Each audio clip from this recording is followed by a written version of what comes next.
Missouri All-Stars have been playing together out of Kansas City for about going on 5 years. Our play style is super aggressive. We like to just be in your face constantly, can just keep the gas going the whole time. D4 season, I had hit Walker up and was like, hey man, like, what's the situation with this carbon gear? It looks awesome, I would like to get my guys in it. And from right then and there, D4 season 4 years ago, he got us plugged in. We've been with him ever since.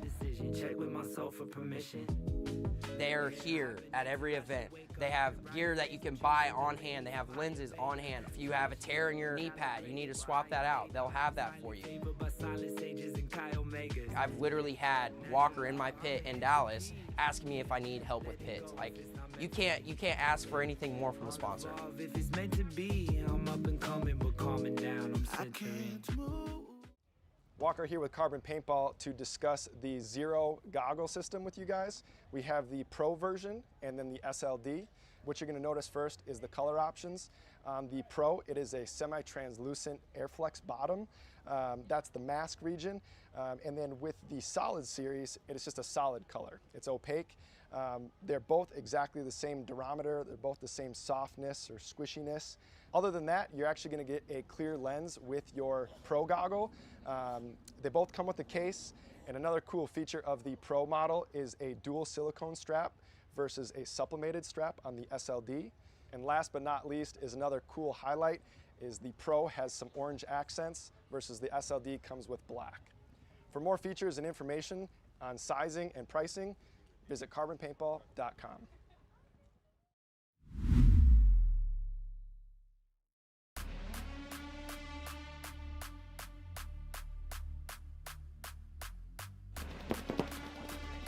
Back further on the back line and get through the lane quicker.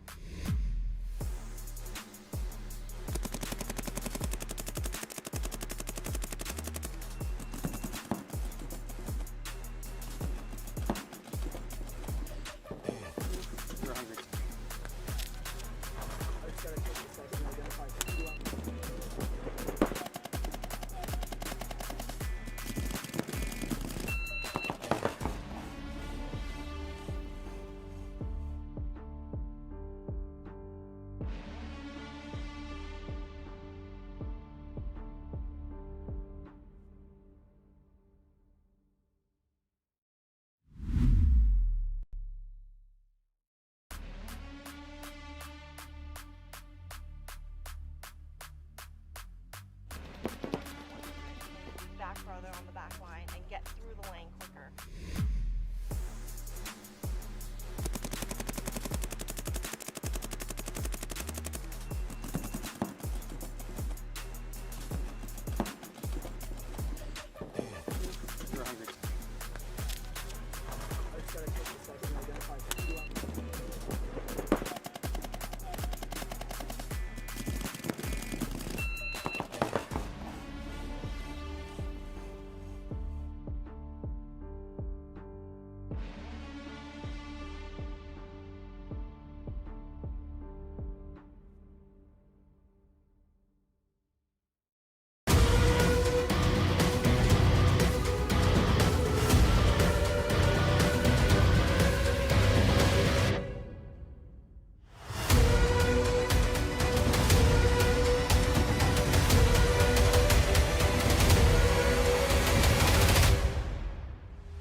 All-Stars have been playing together out of Kansas City for about going on 5 years.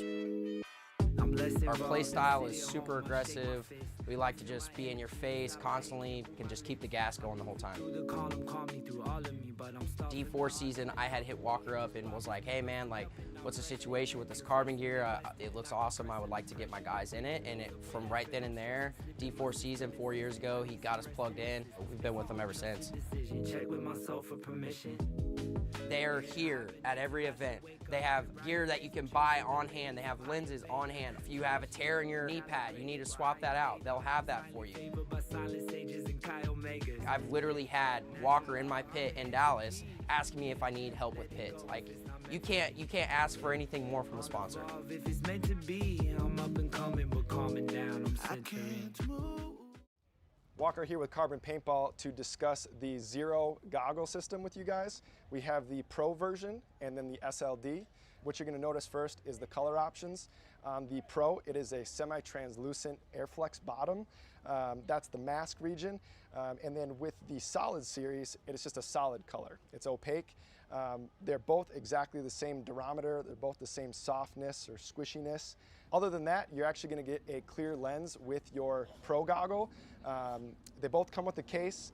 And another cool feature of the Pro model is a dual silicone strap versus a sublimated strap on the SLD.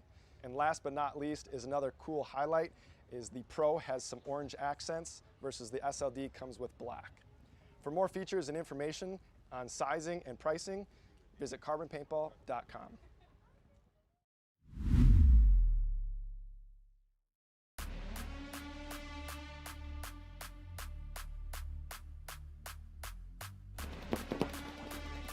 Back further on the back line and get through the lane quicker.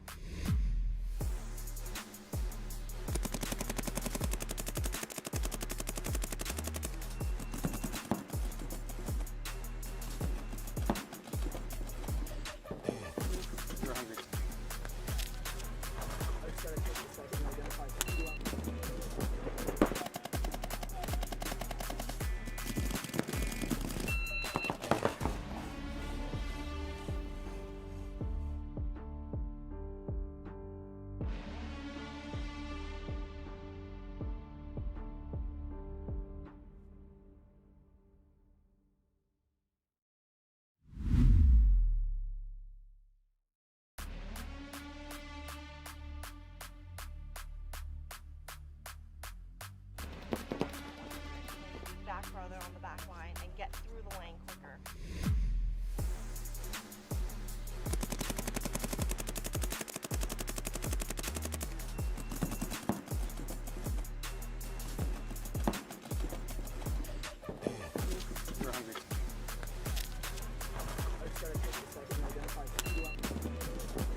Missouri All-Stars have been playing together out of Kansas City for about going on 5 years.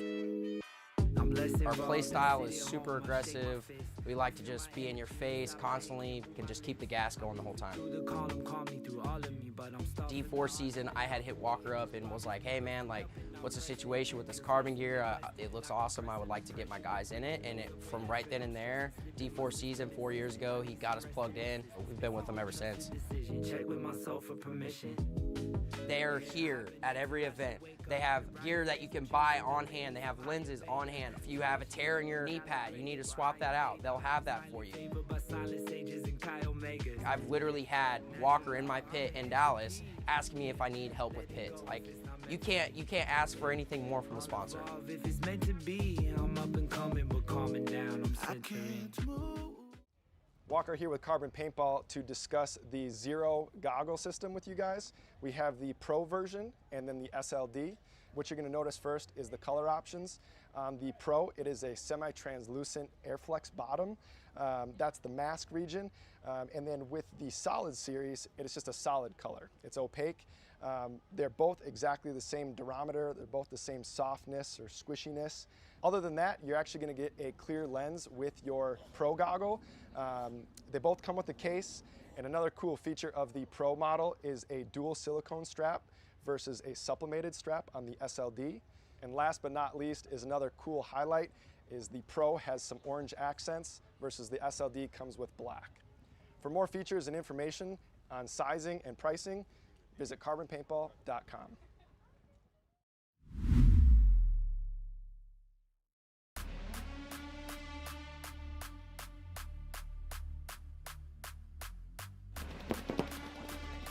Back further on the back line and get through the lane quicker.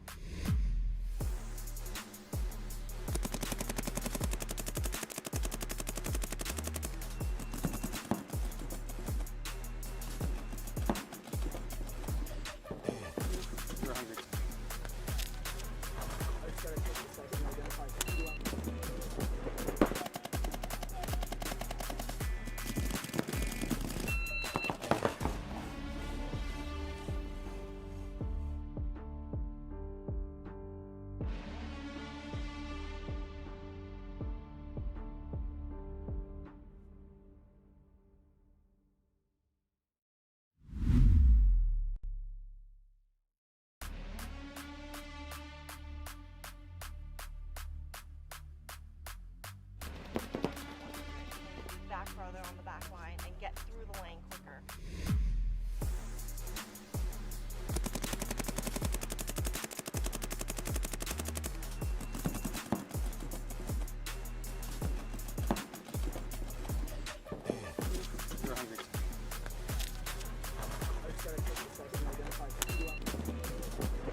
Missouri All-Stars have been on NXL Europe event in Sevenum, and we are looking for the afternoon games. I have a new guest here with me. This is Kim from Joy Division. Is correct spelling? Yeah. Okay. The whole day we say Joy Division, but Joy Division is correct. Yeah, it's correct with Joy Division. Very nice to have you here. You have done your two games today, and you have one very strong win and unlucky loss. Yeah. So we got beat pretty bad by Verst, but took the second game, so we are 3-1. So should be pretty okay for tomorrow. 20 seconds. Hopefully playing quarterfinals, not need to play the wild card. It's always tough to start with a wild card game on Sunday, but yeah. 10 seconds. So let's see these matches. We go in the first match directly. We have Austin FSU on the blue side of the field, and on the red side of the field starting London Attrition.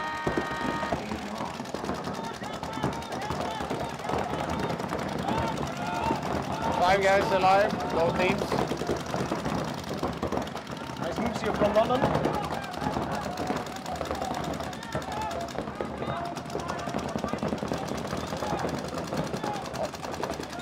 Standing solid in their baseline. It's almost mirrored up. Attrition pushing in the middle, at the 50 in the middle. Attrition lost one guy on the snake side. So 4 Attrition, 5 from FSU. This is going to be interesting in the middle. Oh. Yeah, number 7, this is Diego Santos Gonzalez, leave the field. Yeah. So now Attrition lost a guy as well, so it's 4-on-3 now. Also from London, number 46, it's Kerem Salih. Oh. 4-on-2. Oh, that's gonna be a kill. 3-on-2. Nice job from number 27 here. Is Terrifium Francis. Got shot, but it's a trade. I think it's okay. It's trade. 2-on-1.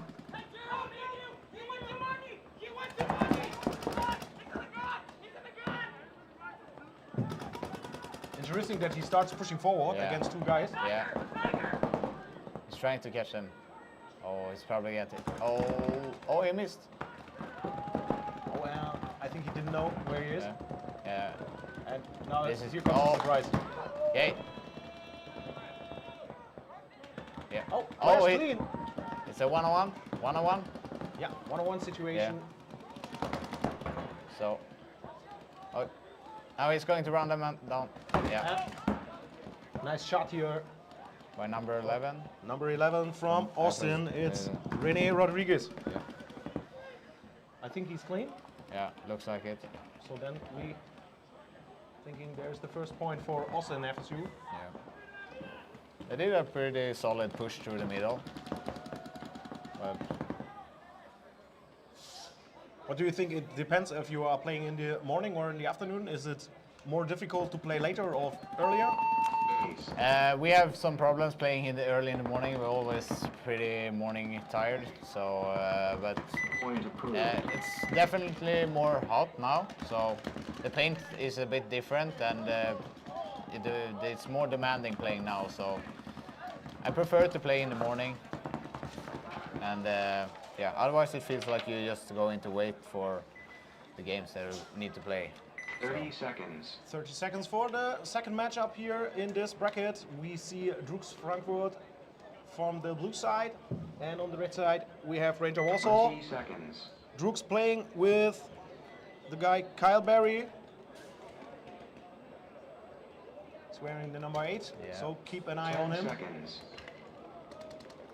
Yesterday I have a lot of luck. Yeah. Very good team, but the other team's also very good, and they have some. Hopefully, they fix their issues from yesterday. Yeah. It's a 5-on-5. Both corners for D-Rooks, and they're pushing in the middle. Kind of conserved break from Rangers. Oh, D-Rooks lost he the got first shot. round. Yeah. That was Josh Tappinen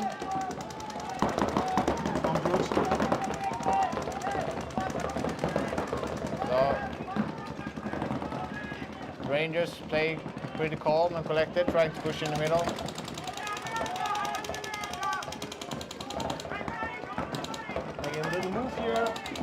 side. Yeah. He has a good eyes on the Dorito player, which is the Finnish guy Miro from D-Rooks.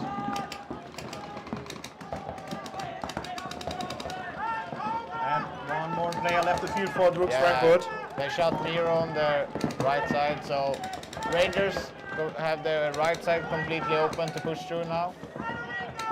Only 3 players left for D-Rooks.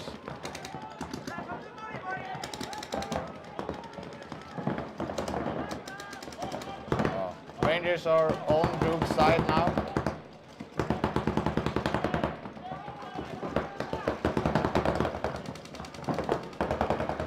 Yesterday we watched a lot of number 66 is Jacek Parczewski, and he is very nice in the middle of the field. We also have Marek here. He's pushing to the 50 line now. He's in the snake side. Kyle Barry is trying to pick him up. Now it's really hard for the Ranger player here on the snake. Yeah. Oh, now it's going to be he's running through. Free kill. Oh, nice. Oh, he gets him. He gets Very him. good job. Oh, he gets 2, and then they run through. And if the center player doesn't wake up, sad moment in this. I think Ranger. We have 2 players more. Yeah. So Towel. power from D-Rooks. First points for Rangers.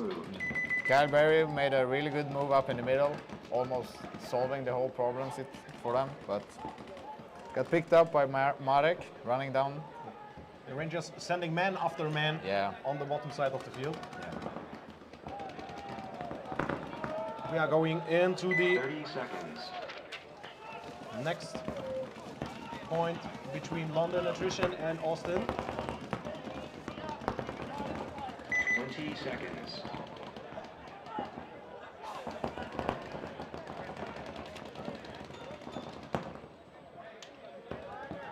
Seconds. So 10 seconds on the clock. London starts from blue side. Austin comes from the right side. Oh, big breakout for Attrition. Going to the insert bunker of the snake. And they shoot one of Austin players. 5 against 4. What's their first body? Yeah, it's 5 against 4 for Attrition. They have good spots. They push the 50 in the middle.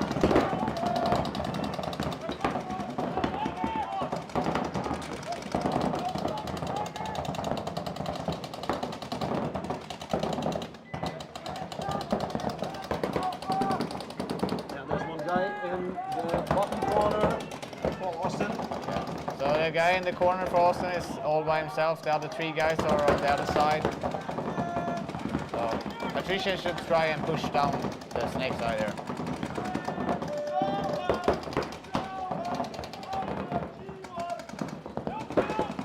He takes the whole temple with him. Yeah. A big move by Brandon to the Dorito 2.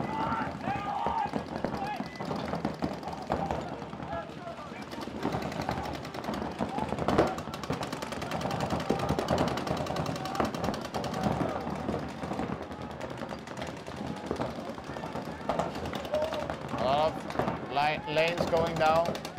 I think Attrition has the upper hand and should push through in the middle.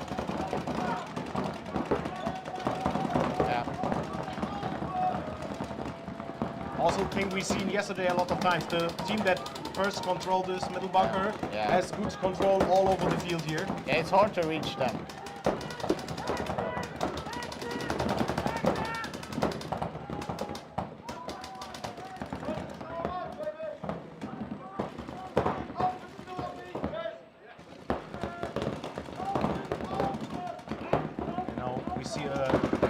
Of sitting paintballs. So no ways to move forward here.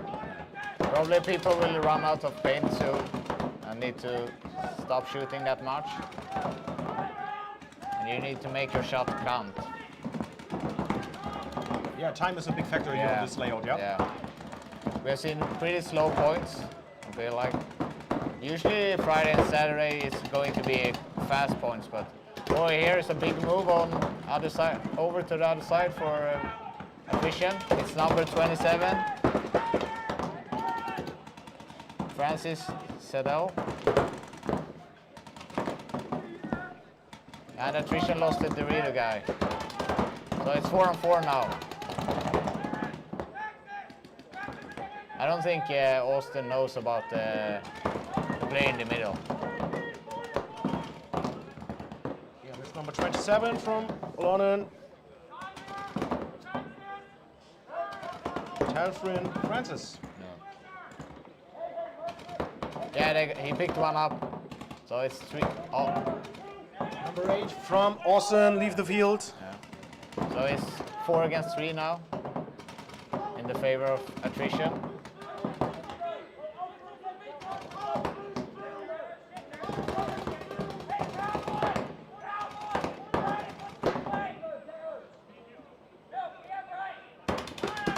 It's a pretty good luck for FSU, but Attrition should try to communicate and push through it and end this point.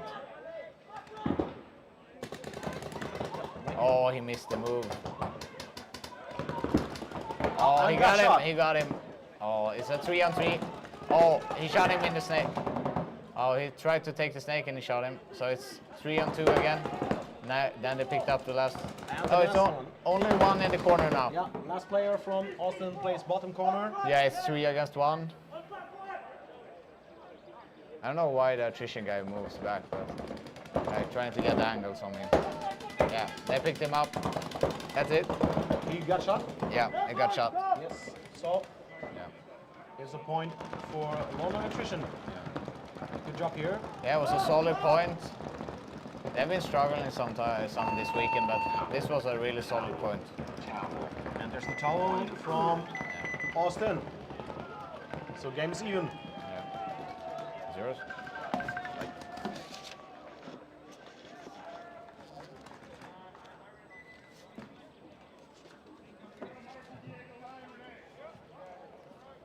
Seconds.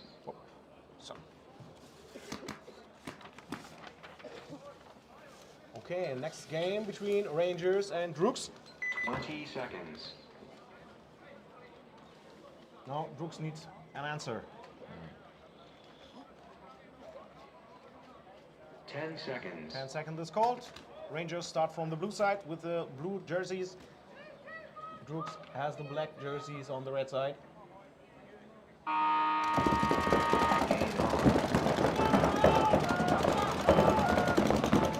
It's a 5-on-5. Both players alive. And also taking the same bunkers right now. Yeah. Now the Droogs took the 50 bunker in the middle.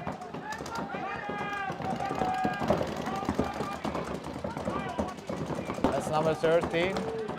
It's Michael Herson pushing in the middle for Droogs. And Rangers lost number 14. Number 14 is Christoph Stein.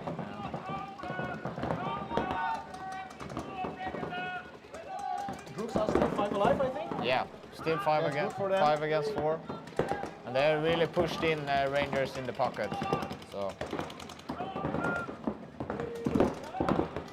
Position here for this middle player to stop these very fast Ranger players. yeah.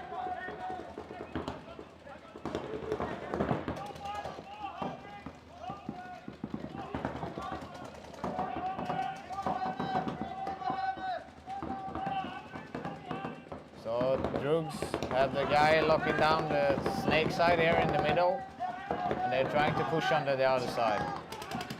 Here comes a move, big move from Miro up to the third Dorito. So, looking good.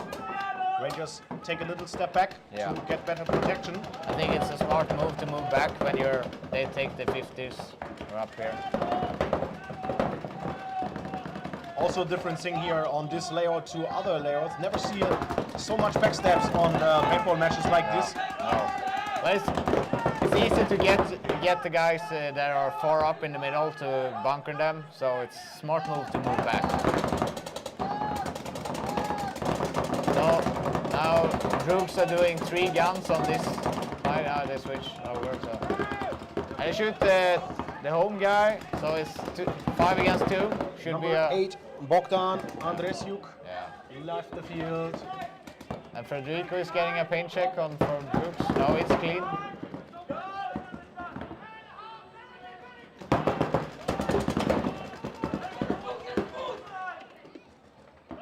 Such a long point right now. Yeah. I think we will see a lot of long points tomorrow. Oh, that's kill Ranger 4. player got shot. Yeah. Number 68 is Marek Ozok. Yeah. So 1 against 5. Here comes Rooks. Yeah. Michael Herson starts trying some trades. That's There's the it. point for Rooks. Yeah. Very good. Tower. Good job so far. Yeah. That was a calm and controlled point. So good job by Droogs.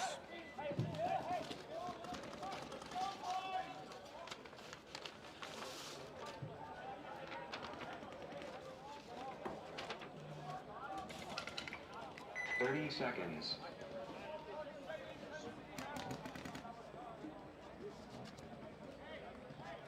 So it's a 1-on-1, 1 against 20 seconds. 1 point for Austin and 1 for Attrition. So Both matchups follow each other Yeah. with the point. 10 seconds. And we see Austin right now from the blue side. And London comes from red side. heavy shooting from Austin. And a big fill out. Oh, they got shot, the corner player from Austin Yeah. at the breakout. It's 5 against 4. They did heavy shooting, but didn't pick anyone up.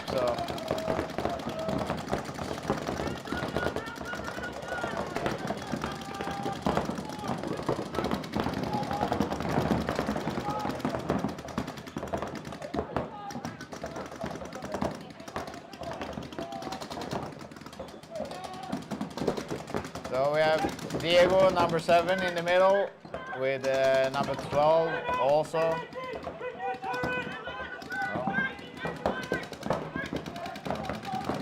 And he shoots one Attrition guy. Yes. Number 68 from London, Anthony Brandon, Yeah. has to leave the field, got shot. A big fill from the corner into the home base. It's 4 against 4 now.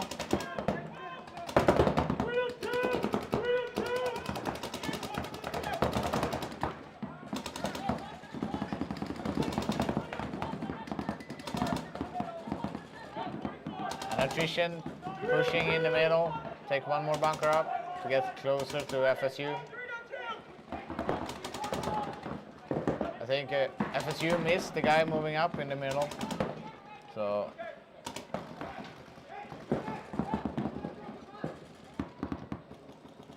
probably pick him up now.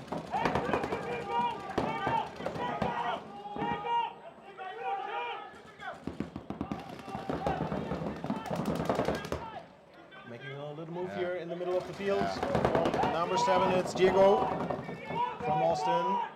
But there's still no chance for Mark Franz Travis with the 8 from Austin to go forward.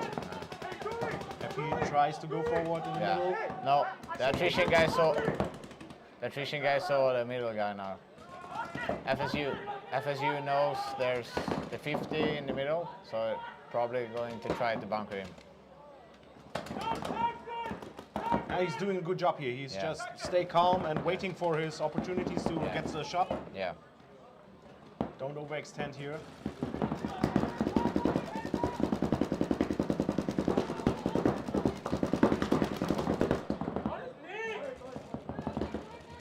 Okay, ref says it's clean. It's just spray.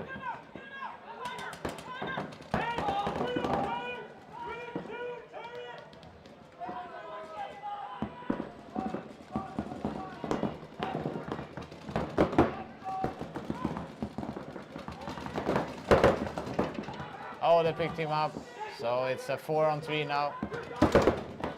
London Attrition And Attrition doesn't have any guy on the right side. Kerem, Salih have to go. Oh, that should be a penalty. With some extra love here. Yeah.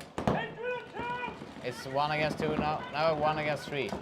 He missed taking the snake.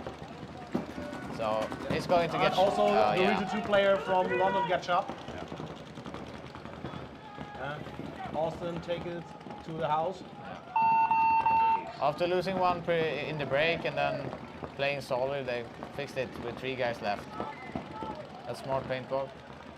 This is number 11, Rene Rodriguez, taking the points for Austin.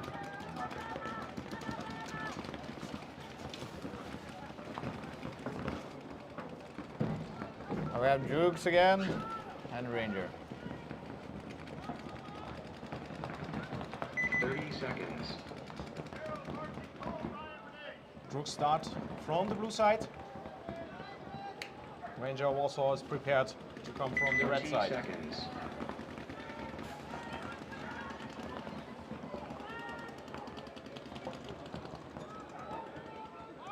Ten seconds. Looks like D-Rooks is going far on the Dorito side again. Yeah.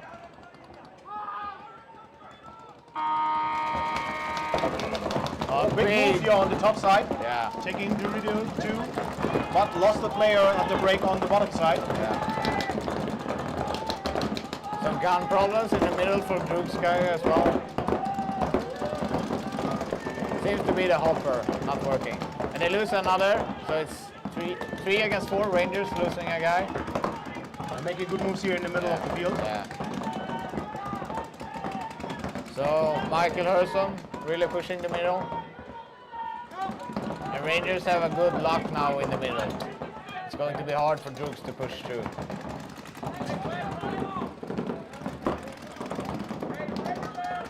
Rangers with 4 players. Oh, they pick one up. So it's 4 against 4.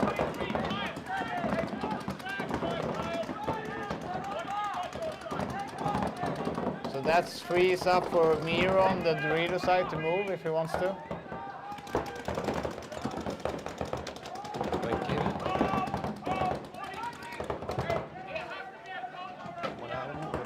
Kann ich dir gerade nicht sagen.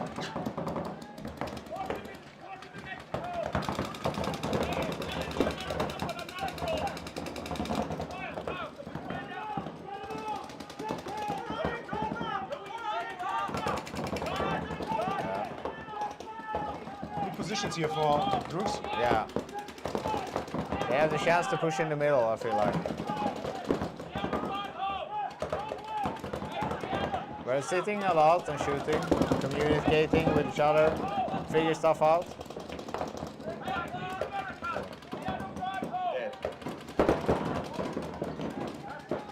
The webcast is dead.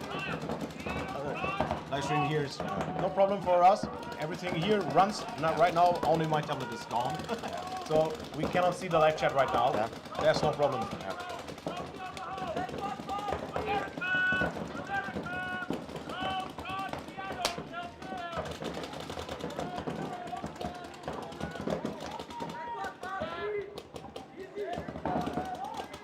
If you are at this point in the moment, did you think the guys from D-Rooks are start playing with the clock? I don't think they play for the clock now. It's 7 minutes left, so but they don't want to do any stupid mistakes.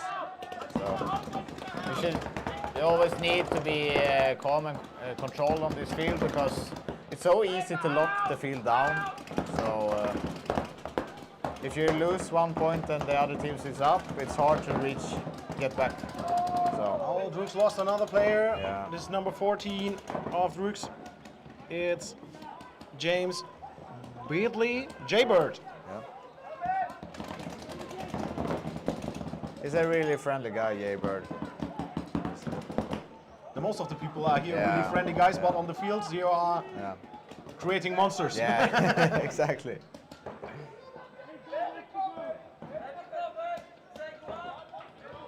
So it's 4 against 3. Rangers doing good job here. They are not get in panic mode after they got shot and lost 2 players.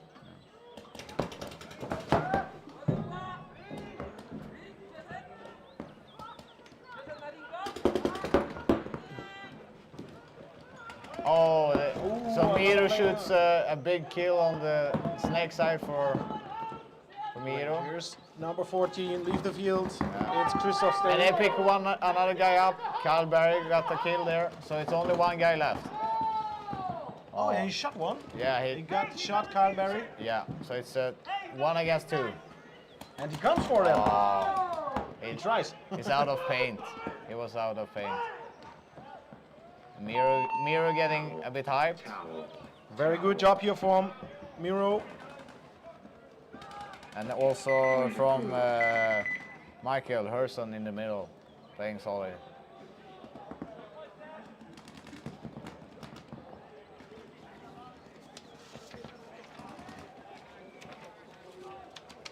So also here, a very nice game between these two. It's London Attrition and Austin 30 FSU. seconds. Yeah.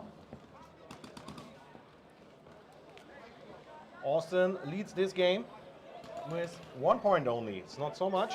20 seconds. It's not that much time left. It's 4 minutes and 26 seconds. Can go fast. I think there was 1 point yesterday. Was like 12 minutes. Yeah, we see. Yeah. It was. I think it was a game from Outrage. Yeah, it was Carnage, I think, as well.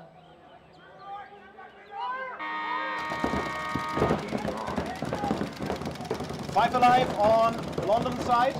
Both teams, 5 alive. Hard push up in the middle from Attrition. And hard push on the snake side from Austin.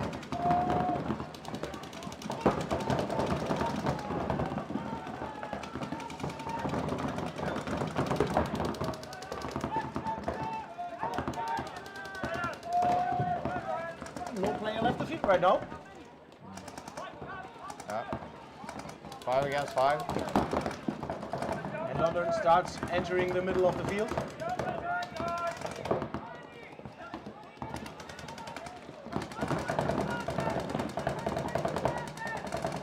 That's a crucial move to, oh, they pick one up. So Attrition lost their middle guy.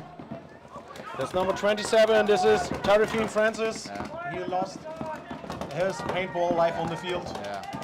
But in the same time, Number 5, Sam Price. Also have to go. Anthony Brandon makes a big move on Doritos, making to Dorito 2. There you got a good lane. Also at the movement, the corner player from London got shot in the back. Yeah. Number 65. Yeah. And there's the only solution for this. Yeah, smart move. Point 1 against 5.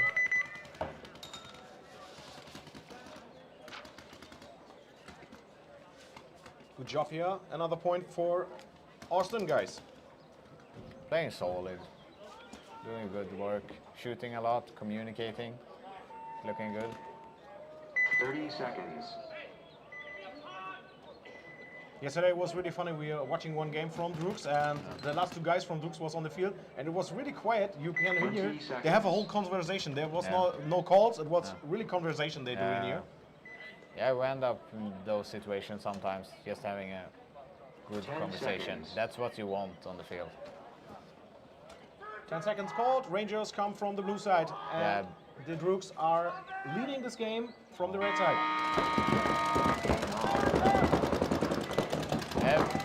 Taking both corners for Dooks. Rangers 5 alive. Yeah, 5 against 5. And also the secondary moves are sitting right on the point. Yeah, Rangers are up in the middle at the 50 already. Taking a big bite on Doritos side as well. Marek doing work on Doritos. The Droogs mirror up in the insert bunker of the snake.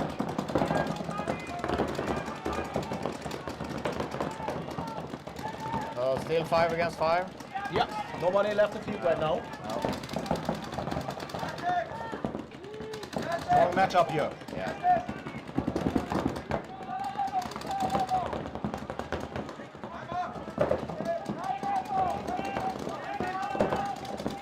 Looks like Marek got some gun problems in the Dorito too.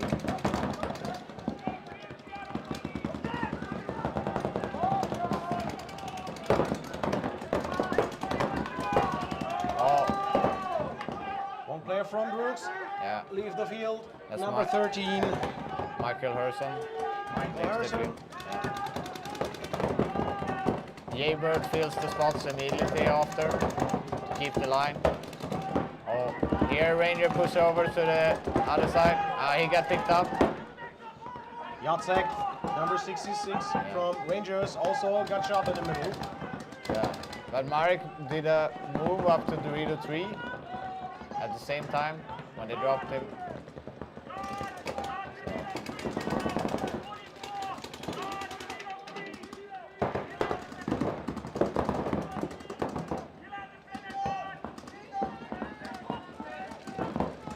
So it's 4 against 4. I think the Rangers have... Yeah, they have one in the middle, they have one in Dorito 3, and they have 2 on the snake side here. Yeah, So, the D-Rooks have one guy here in the bottom corner. yeah, so it's 4 against 4.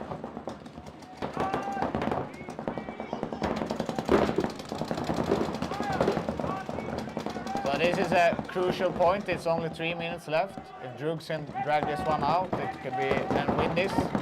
They have I think his own body shot him with a bounce shot from the bunker. He got shot. Yeah, number 14, Christoph Steen. Yeah. A little bit unlucky here at this movement.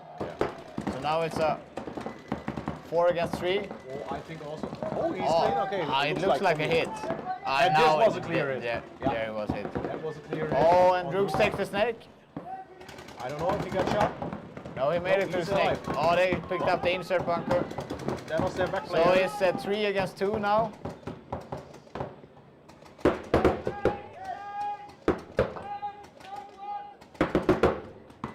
Rangers still have 3 players Yeah, on the clock.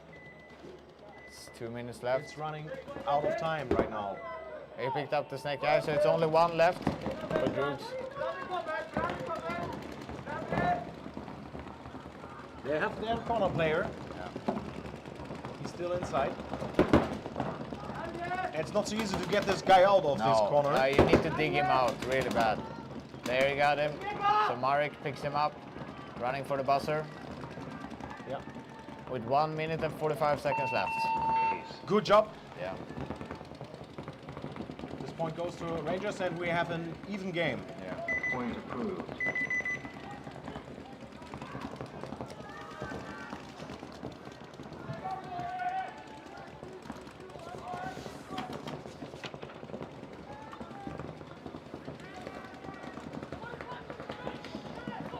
So, 30 Austin seconds. really wants to get another point here. They pump up a little bit. 20 seconds.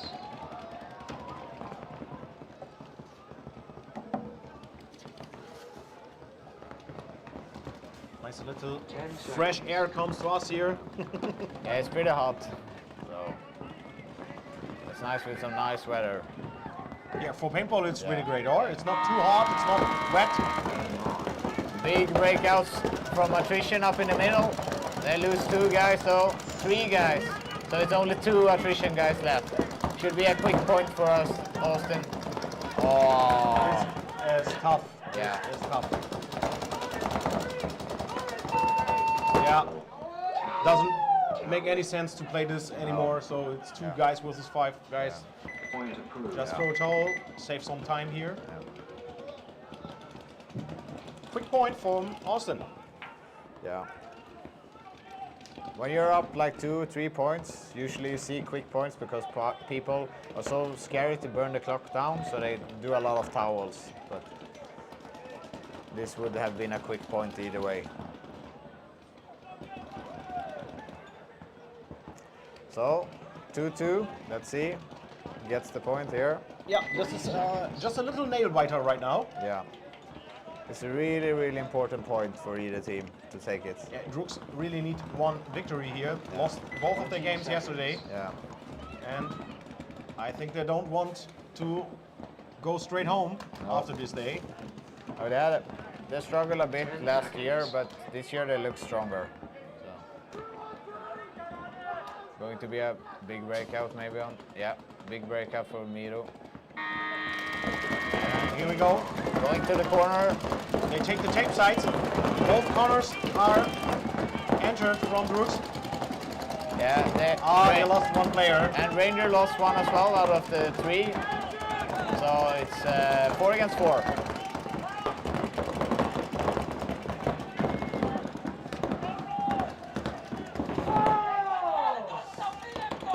D-Rooks lost another player, and if he, hopefully he here. Oh, Marek's running down the field. Number 68, Marek, also doing really good job here. Yeah. 60 seconds. Oh, it's only 60 seconds left. They should do a tie. Yeah, there the Towel, towel yes. is. There the towel is. Okay, not quite a minute time to play, and D-Rooks must bring one more point to get overtime or something. Yeah, but I think there was some crazy stuff in the end. The referees are not sure what happened. Might be a penalty on some of the teams.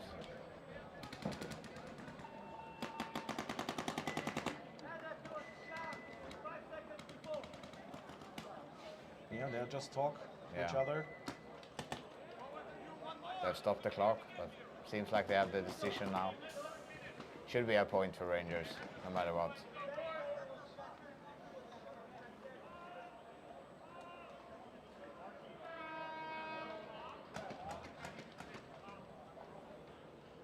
Let's see what the final decision will be.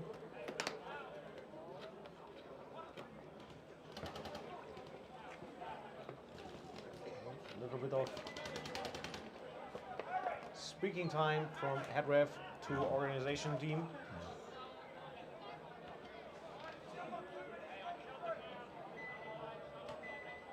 And London just still chills in the sun. Yeah. Now they stand in the shadows. Yeah, it's better sometimes to Yeah. find some spots where you Yeah. can sit down, because leaving the field right now is not a good decision. No. We have some tall bunkers, we can sit in the shadows, so.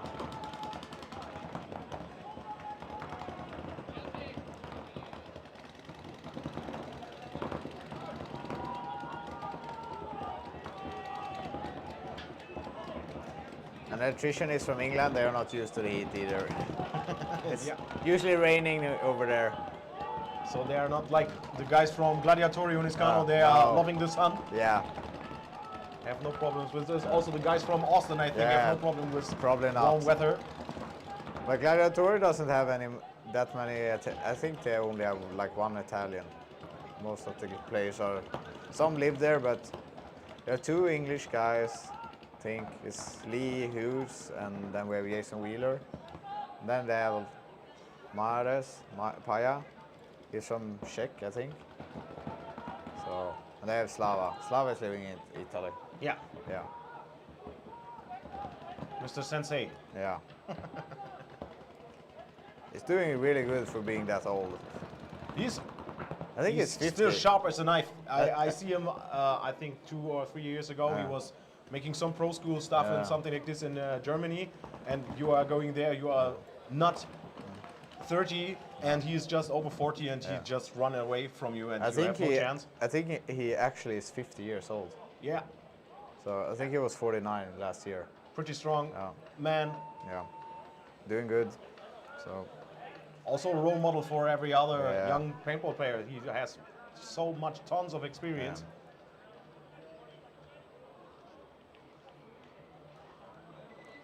seems to be a hard decision what Yeah. to do. Looks like. Yeah. All the players are in the shadow now. So it's hot for the referees as well. They're cleaning bunkers. Yeah, I think also the referees, we can take a little shout out for Yeah. those guys, taking a really good job Yeah.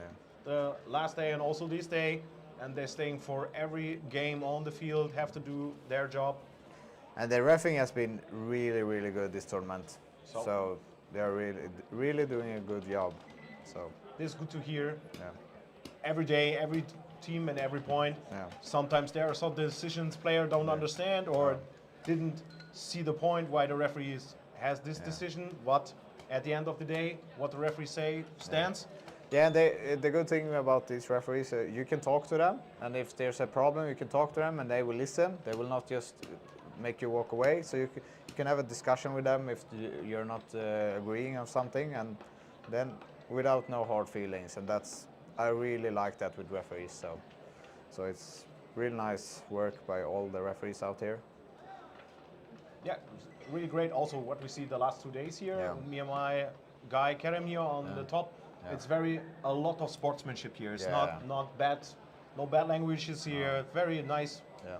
When you are on the field, you heat up. Sometimes you are a little bit emotional, but at the end of the day, if you go in the direction to your pit crew, everything is fine. Everything is cool with each other.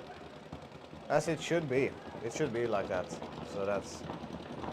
Yeah, we are all impassioned for this sport. So Yeah, of course. we have no time for making some enemies or something like this.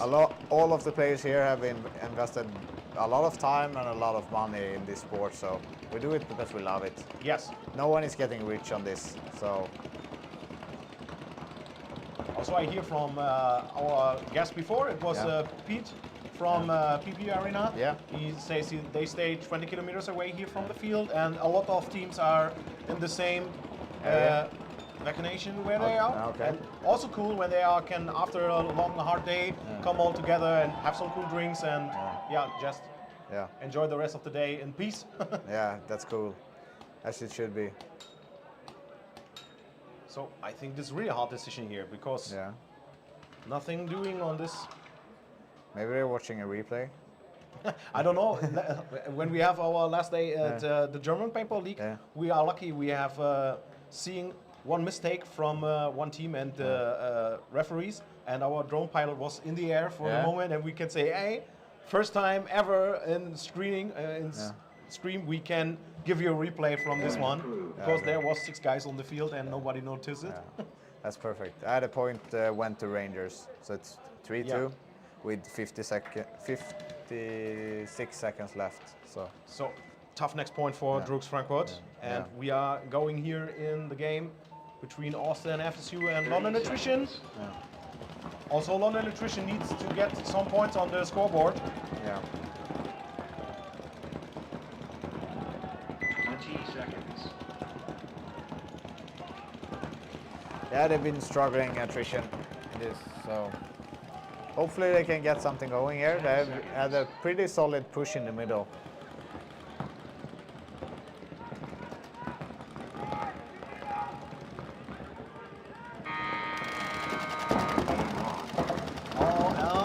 Looks like a bounce on the middle guy. Yeah, he's clean. Gets the play. So it's 5 against 5.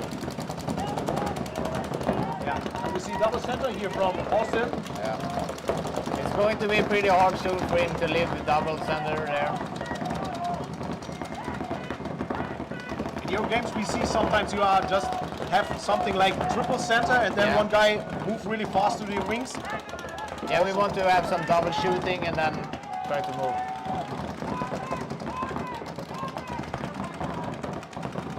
Big move on the Dorito side from Attrition, going all the way from the corner to Dorito 3. And then a fill out to the corner from Brandon. Yeah, that's a nice move. Oh, he should see him. Oh, he feel the pain in the back. Got shot on the loader. Yeah. Number 27 doing a great job here. Terry Francis. Yeah. So it's 4 against 3 now. Yeah. Austin knows the players. Oh, the Dorito guy. Oh, like a hand grenade went off. They lost both the Dorito players from Attrition. So I think it's only 2 players left for 2 guys from Attrition left.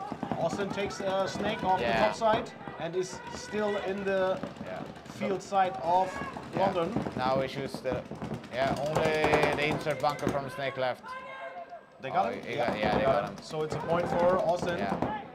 But some guy wants to shoot a little bit more. That's a hit, maybe. Yeah, red flag. Yeah. That's a major penalty for Austin. Yeah. No players left? No, So- no players left. So it's an automatic point for London? Yeah, it should be.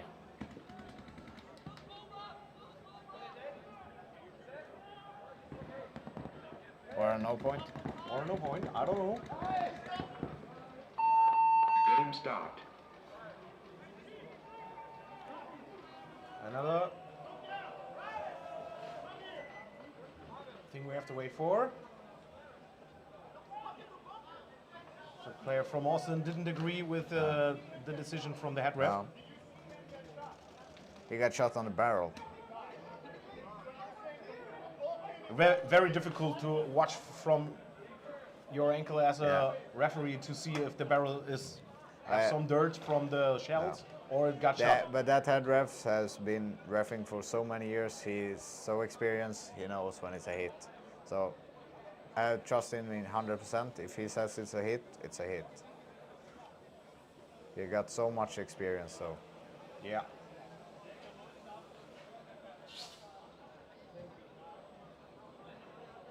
But also what you say, referee stands there with the player and just yeah, he's talk to him. yeah, having a discussion. So that's awesome, I think.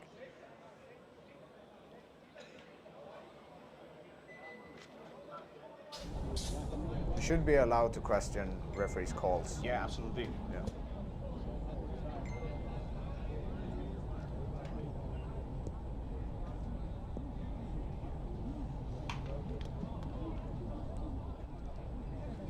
Okay, I got from my guy, Jonas, at the bottom of the tower here, we can go directly into the field and have some microphone there and can hear what they are calling on the field.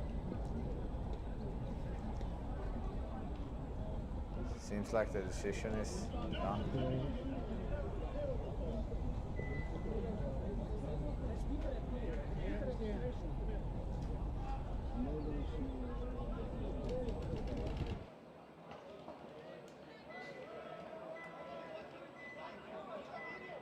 Okay, and we are back here.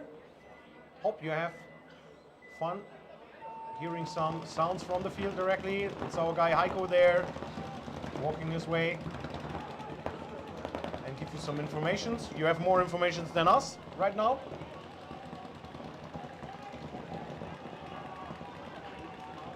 But I Watching think to see. it's clear. Yeah. Yeah. He's Just, pointing. just explaining the decision, I think. And the guys from D-Rooks this time are a little bit more clever. They are standing in the shadow Yeah. near the pit.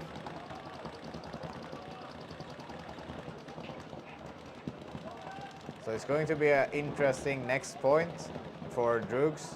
They have 56 seconds to take a point against Rangers. So probably a lot of running up in the middle.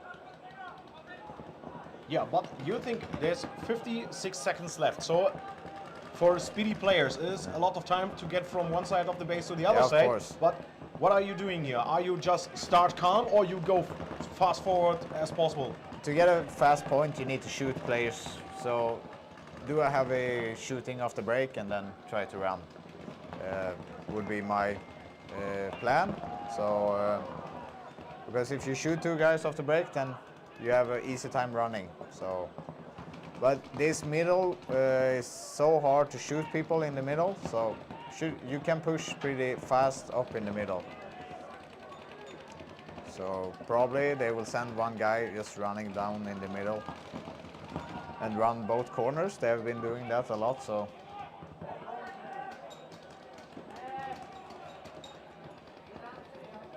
Yeah, there was one thing we see when we watch your game against Yeah. Risk Factory. Yeah. I think at one point they a little surprised you because you was prepared for shooting their wing runners and they are stand still in the middle and Yeah, we on had, far side. So Yeah, we had problem shooting them off the break. They did a really good job that game. So was interesting. But after this, we see from here you are just fix your game plan and in the next point you get that point.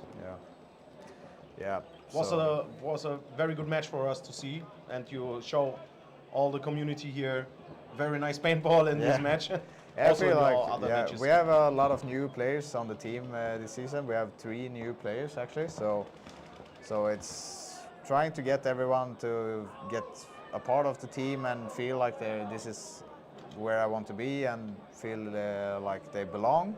It's a big work to do that and feel like the new guys is playing good and get some spins, and we have some guys that's been on the team for a couple of years now. Me and Fabian has been playing the longest, and yeah, we're trying to make everybody feel welcome.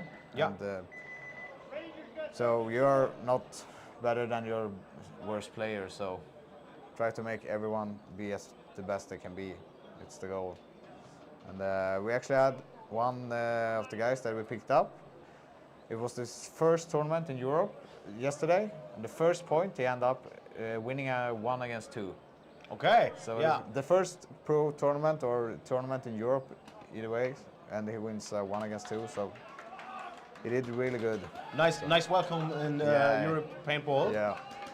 And I think also it's not so easy for you to come all together and have some training together and stuff like this. No, it's super hard. But we had a solid training at Breakout on Thursday, and they helped us with fixing the paint getter, and so a super friendly Breakout, these guys. And they have a really good arena, so if people have the chance, they should go there. It's in Sprimont in Belgium? Yeah. Yes, I was there one time. Yeah, it's like 1 hour and 30 minutes to drive from here. Okay. So it's pretty close. So it was the first time I was there, felt really welcome by all the guys there. So they do a really good job with that site. Very nice to hear this. Yeah. Good connection between these professional teams here. Yeah. So I think now we can go into the next point between D-Rooks and Rangers. It's a long bracket. Yeah. I haven't put any scores from the Austin and Attrition game yet. Still 4-1. Wondering what the decision is going to be. I think this point will go to London. Yeah, And- or a no point. But it should be London, I think. Yeah. There comes the Point Yeah. approved. it's point for London Attrition. Yeah. So 2 against 4 with 38 seconds left. It's going to be hard, but it's doable. Wasn't Russians did a 13 seconds point in the States a couple of years back? Yeah. So 2 of those, there should be fine. 30 seconds. So in the theory, it's Doable, but doable, yes. it's pretty hard. also depends maybe on the next point if they Yeah. have to start short or Yeah. not. Yeah. 20 seconds. Also here, tough point for. I think this is wrong. It's not. 10 seconds. Rangers have not 2 points. They have 3. It's 3 against 2. Yeah. So it's the wrong. scoreboard is not correct here. This is the points. 3 points for Rangers and 2 points for D-Rooks. Or maybe not. Maybe not. Yeah, Rangers is pushing like crazy. There was a swing point before. Oh, they come from the middle. Oh, I think they are going to make it. Oh, and they shoot one guy. Oh, they shoot one guy. And they have, Number they have 13 leave the 3 field. guys on the other side. Oh, the next one goes. Oh, he slipped out. Yeah. So, but still the corner. Yeah, I think from it's D-Rooks is in, only the corner left. and it's only 70 seconds. Yeah, it's Kyle Berry. He should run and take the point. Yeah, he wants that point. Yeah. Yeah, Kyle Berry takes another point for D-Rooks. Yeah. So I didn't expect that. I was thinking the Rangers are leading in this game. Yeah, because they were 4 against 1. Something happened in that. So, yeah, I will say it's 5 seconds left, so I think congratulations to D-Rooks for they this will- victory here. Yeah, they will not play that one. Yeah, and they're really happy to get this. Yeah. Yeah, it's good for them. Good for morale. Yeah, 30 seconds. Let's see if Attrition can get something going here. Can be an interesting point this as well. Timeout. It's a timeout. timeout in this game. So 1 more minute of break time. this is a bracket the referees love.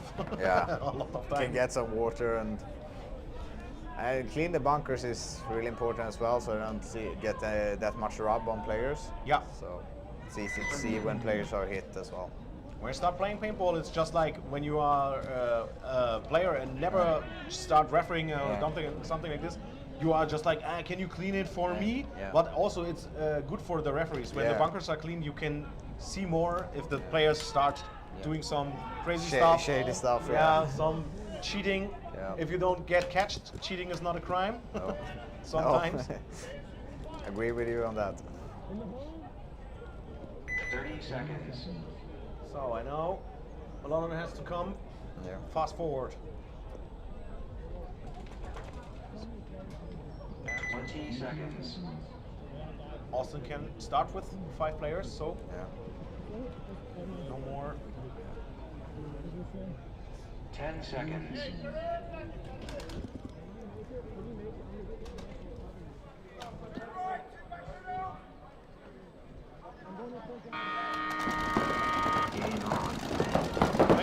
Oh, he's running all the way down. Oh, he made it pretty far. I don't know. Corner player needs a little bit of time Yeah. to set on the So, take side. I think Austin is. Oh, he got shot in the middle. Yeah. Now the player from Austin leaves. Yeah, Austin is trying to get the point, I think, as well. It's only 15 seconds left.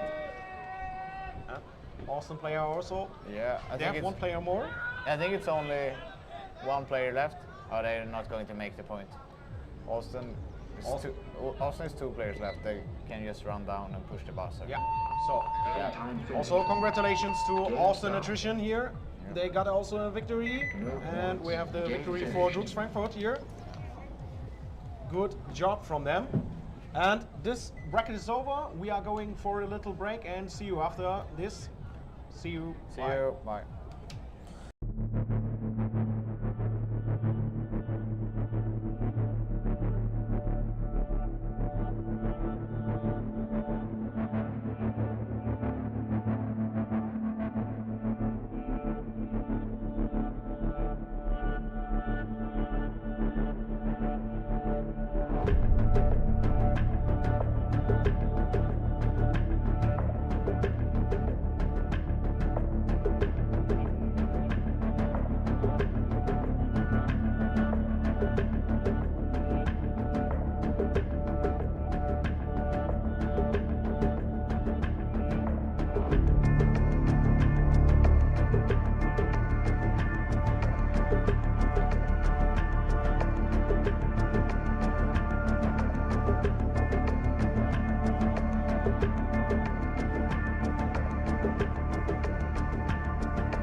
Hello again.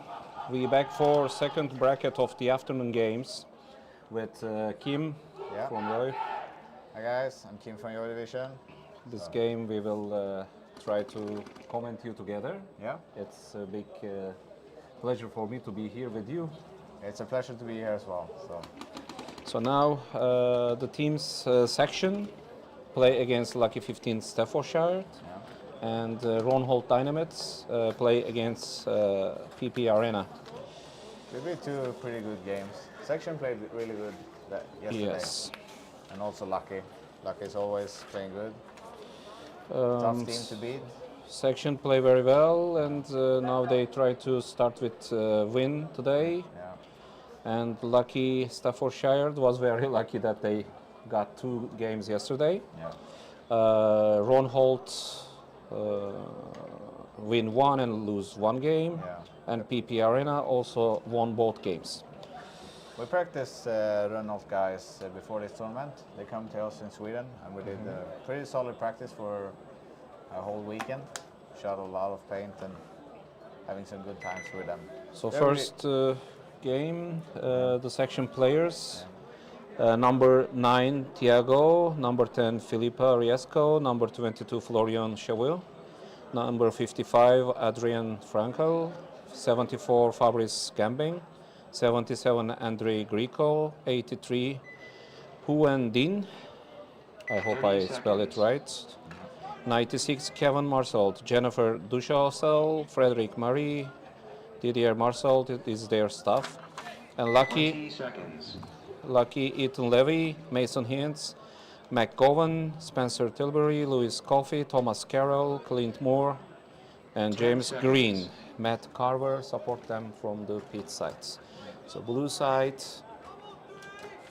section, and red side, Lucky 15, Staffordshire. Big breakout from Lucky. Losing one guy here. They do a big breakout on the snake side. They lost 2 players. Section lost 2 players in break and also shot 2 players from Lucky side. They are continued by 3 players. It's 3 against 3. But I guess section positions are much better than Lucky's, right? They have spread the field better. But they lose one guy. I think it's only 2 section No, guys left. okay, they lost one more guy and Staffordshire player reached the center, middle of this field, and forcing Big Ken. Yeah. Clip Moore's big. Spencer Tilbury is playing from the middle of the field, and he has 2 players also, one in Maya and one in Dorito. Yeah. Clip Moore got picked up by section, so it's a 2-on-2 now. Now again, game balance. Yeah.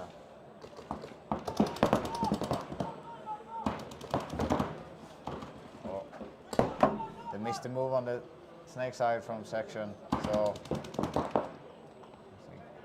Spencer checking the field, Yeah. but yeah, he got headshots. yeah, it's a From- one-on-one. I think still one more player. No, he got he shot. got also. Yeah, it's a one-on-one. 1-on-1. It will be very nice between players. The second Fabrice here, closer to us behind the Dorito.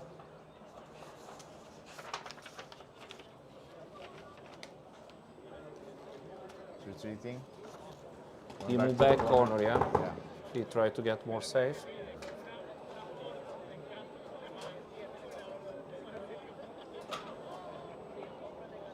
What's up? Lucky guys coming very, very silent Yeah. mode.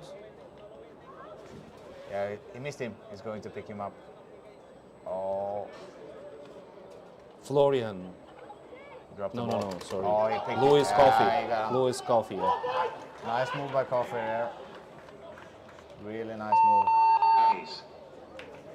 So first point goes to Lucky 15 Staffordshire. Point approved. Now we're at PP Arena. Now Ron Holt and PP Arena is coming. Ron Holt will be in blue side. Their players John Hellstrom, Christopher Hivetsen, Isaac Roningen, Jens Bjordam, Carl Repesengard. 30 seconds. You want me to pronounce Yeah, that? please, please. Yeah. It's much better for you. Yeah, that's Håkon Ingbertsen and Thomas Amdal Jakobsen, Tobias Gundersen Rosvold, 20 seconds. Ulrik Olsen, and Edvard Westgard. So, And pit crew Morten Olsen and Svein Adol Roningen. Yeah. I want this as well. 10 seconds. PP Arena. Yeah, it's 10 seconds. Peter Papes is the owner. Tadeusz Foyet, Milan Dobracek, David Perlik. Okay, they prefer to. PP Arena prefer to start with 2 center back, and they got 1 player already. Jens Bjordam down. Shot 2 of the Renault guys. Oh, it's a penalty. Oh, yeah, It's a- 1 for 1. Yeah, so it's a 3-on-3 now. Now suddenly game again cooled.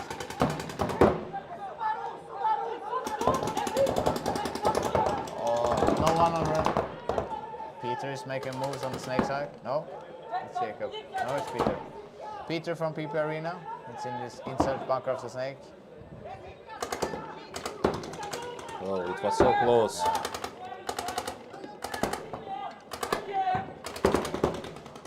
Now Edward from Ron Holt tried to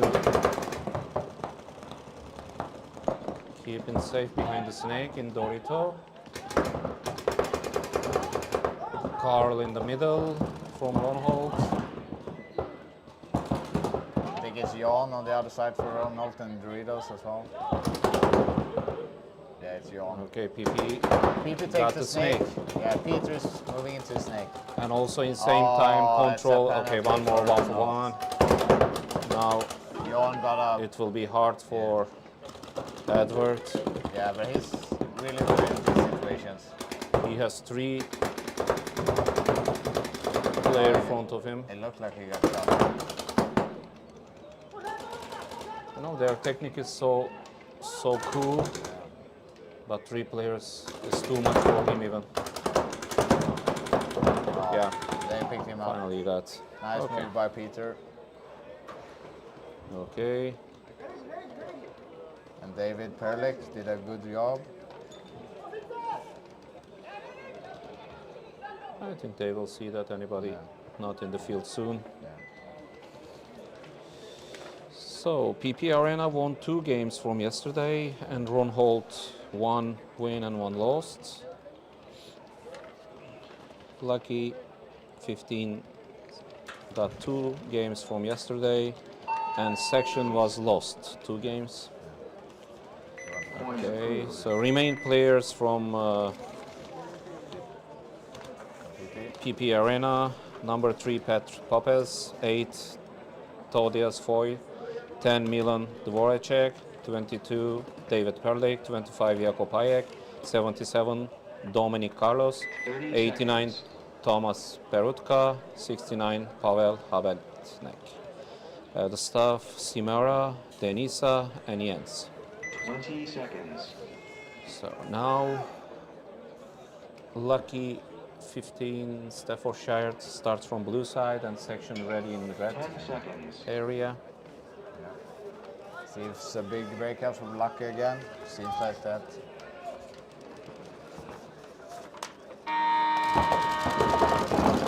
Oh, it's a very fast breakout, but Yeah, losing the he got leader guy. shot, yeah. But in the same time, Section also lost their runner.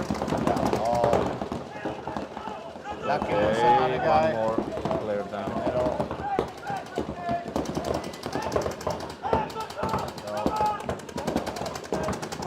it's a 4 against 3.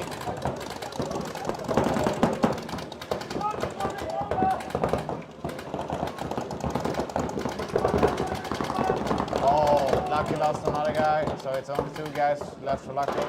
But they have Clint more on the field, you should never count them out then. It's only Clint left now, against 4 sections. Section has 4 players and there is only 1 remaining in the left corner. I'm not sure about section knowing it's only Clint left in the corner. Only 1 in left corner. Probably they know now. Yeah, he got shot, so that's it. Section takes the next point. Tower. Towel. Towel. That was a nice move by Section. Nice point overall.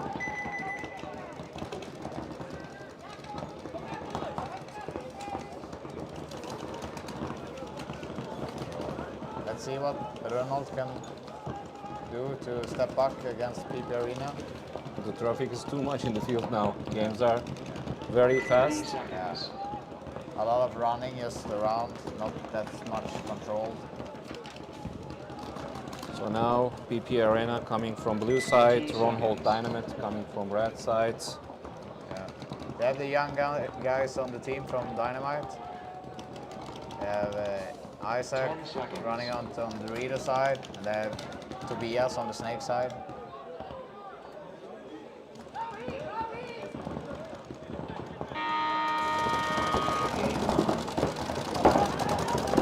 Okay, this time Dynamite everybody looks safe, look like. But oh, big move up in the middle by PP. Christopher down. Yeah. Ulrich follow him. Oh, Thomas makes a nice move picking up the center player. So, and the PP makes the Snake. Dominic in the snake side. But Thomas already saw him. Yeah. It will be very hard. Yeah, Thomas. It will be welcome party for us too. Yeah. Soon we will get that. Thomas needs to keep his gun rolling to stay alive. Actually, Novak using that small bunker very successfully. Okay, he was very fast. Yeah. He was very fast. So So it's only one Renault player left in the readout. Oh, he's going to feel it. Okay, yeah. So Jakob take the plug out.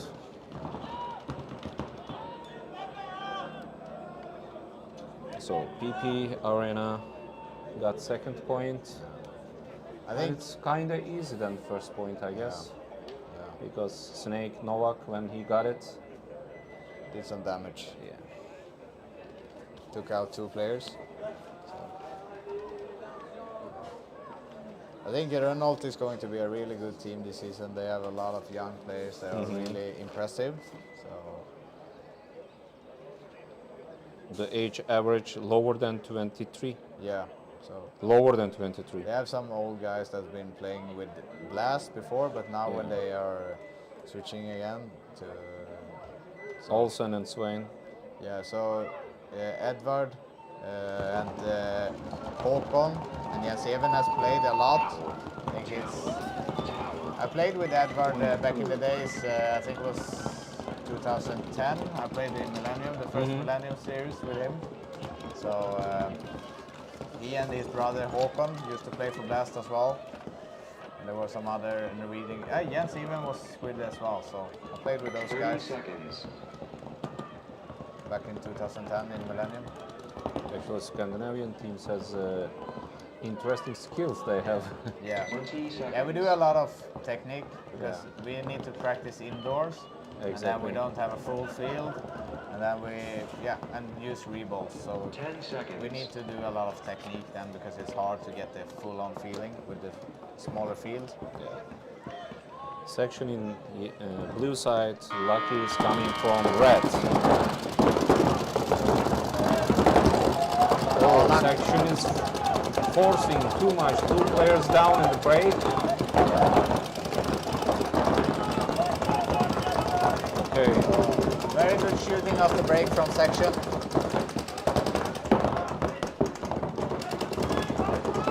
A section losing a guy. You can. Faris went out after check from ref, but Lucky also lost 3rd player, and the main guys is very far from each other and very bad positions. That's a towel. Towel. It's towel from Lucky. Smart move. Exactly, because Point approved. 4 players got very good positions and 2 is very far from each other. Yeah, because this field is so crucial. You can drag out the time a lot. So.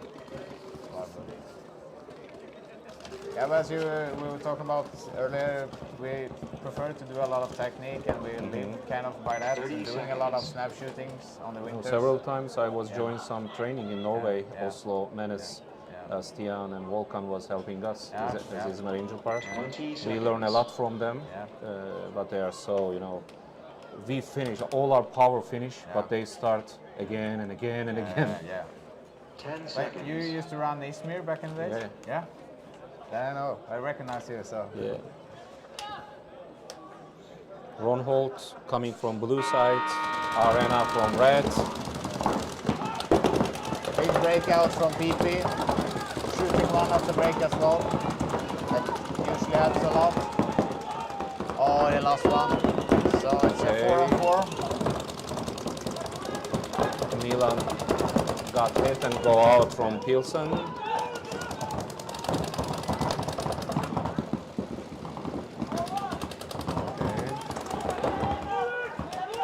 Now game balance again. Let's see who will make first mistake. Good move by Jens Even, taking out the snake side here.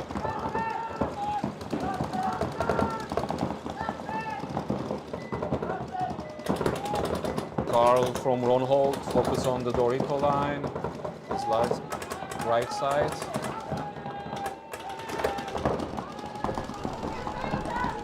Okay. Oh, they picked up Jens. Jens So sent probably shot out Jens. by ref control again. Even he slide to enter the pit. Yeah. He is so motivated. And Edvard doing a smart retreat back.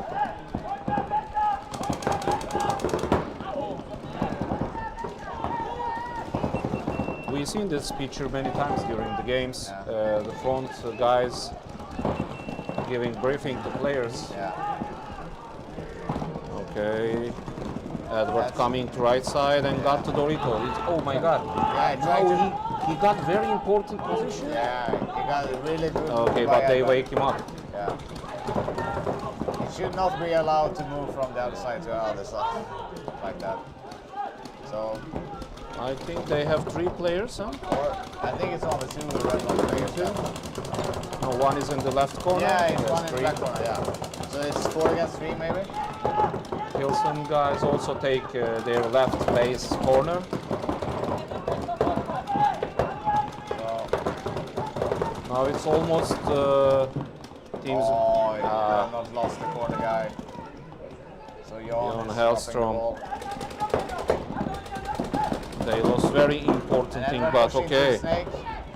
Let's see what Edward gonna do, but in same time, simultaneously, PP guys got the snake as well. Yeah.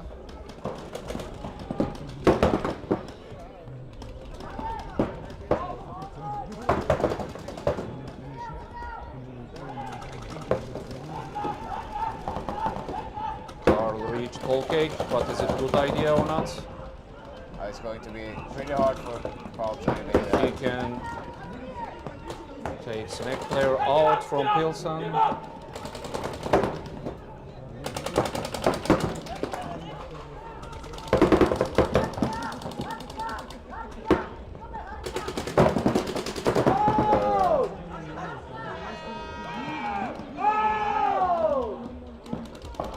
Okay, bad chance.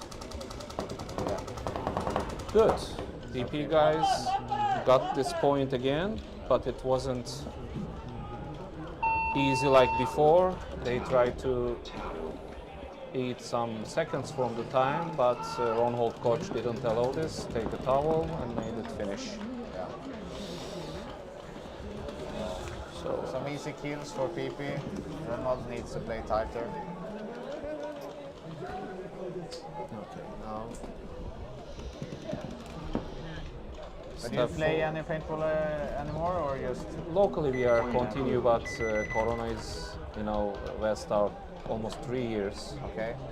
and But it's is hard there to come back. Is there a Turkish league still? Very less team remain, maybe only 4, Okay. Yeah. but major ones still remain, so we can reanimate everything very quick. Yeah. Remember, we played tournaments over 200 teams, and now we Yeah, so but you had a lot of Swedes playing with you. Seban played with you as Yeah, well. and So very much. A lot of your guys played there. yes. Lucky come from blue sides and section from red. Okay, section lost. Yeah, had the Florian, shooting I from. guess. Yeah. And No, Lucky- Fabrice. Lucky lose one guy as well. And one more guy down from section. Yeah. 4 continue from Lucky side, and 3 on the section side still alive. Yeah, pushing in the middle from Mason Hints come to the center.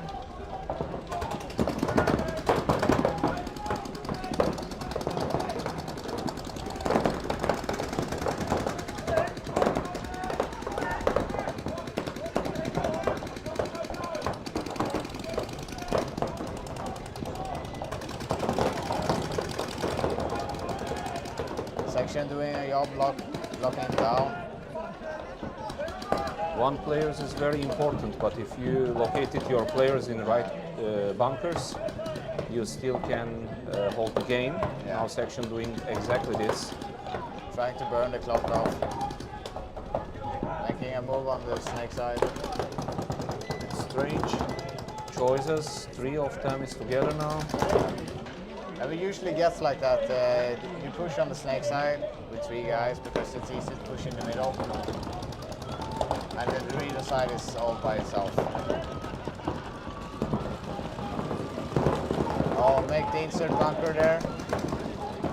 It's clean. What do you think? Is it not logical to divide players in the field to get more attention in another corner to give chance to players to move further. Now 3 of them is there, 4 is shooting in same side. Yeah, we see the guy in the middle, he can shoot down this side, so they don't need to be more players on this side, as long as the lonely guy stays alive. But if he gets shots, then it's a big problem.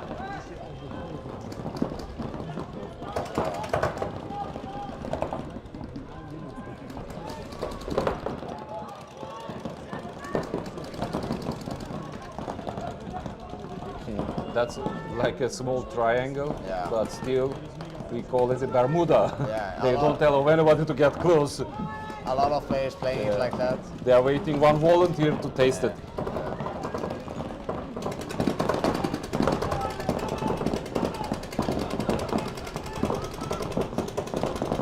For the question from Tommy, yes, Austin already played against London Attrition and won the game. Yes. Okay, they won 4-1.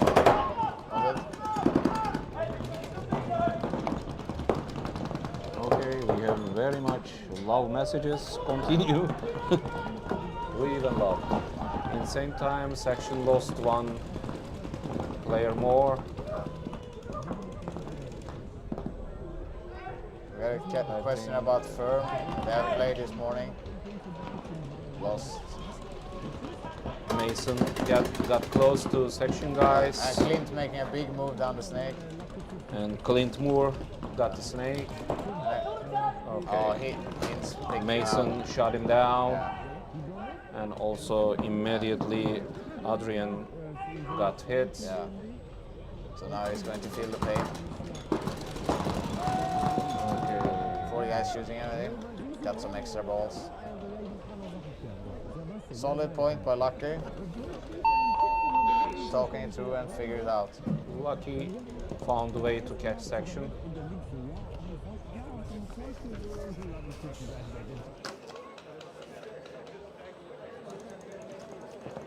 Yeah, we have a question here about Firm. We played them this morning, and we won 5-0 against them. Point approved. Colin Davis, if you wondered. They won against 4-3 against 5-star, I think, this morning. Wow.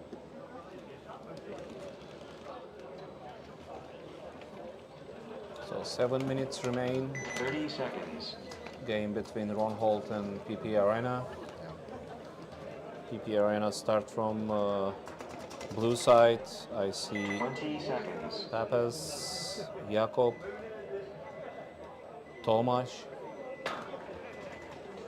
Pavel, that's the guy who I can 10 see from here, seconds. and Isaac, Tomasz Handel. A little bit start early, but okay. Yeah, he got away with it. That was really early, but he got shot now. So 5 got against hit. 4. Christopher take the road to pit side. Thomas is pushing in the middle. Tomasz also Oh, got he hit. got Oh my shot. god. PT guys this Yeah. round shooting So- brutally. So it's 4 against 3 now. They lost 1 player, but in the same time they catch they 2 take- players plus they Snake. take- Yeah, they Snake take the side. snake. Oh. Oh. So Tobias got Yeah, it's towel. hit. Towel. 1 more towel against Ron Holt. Point approved. PP Arena made easy that hard thing. Yeah. They Looks found easy. a way to shut them quickly. It's always pretty easy to play when you shoot 2 guys off the break and still 5 Especially this kind real team, alive. following the team schedule and team games. So section back. 20 seconds. And blue side, Lucky 15s, Staffordshire start from red sides. 10 seconds. So we will watch section breakout. Now they get ready for run. But they show very short. They run very short. Far. All alive. He lost one player.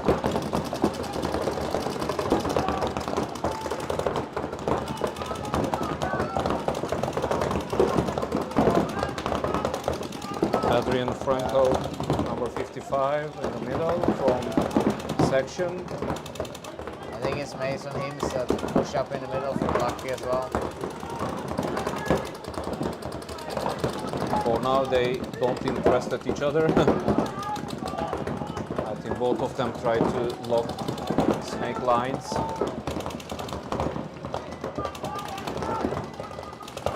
We have Clint and Coffee on the snake side as well for Lucky. And they have one in the home as well.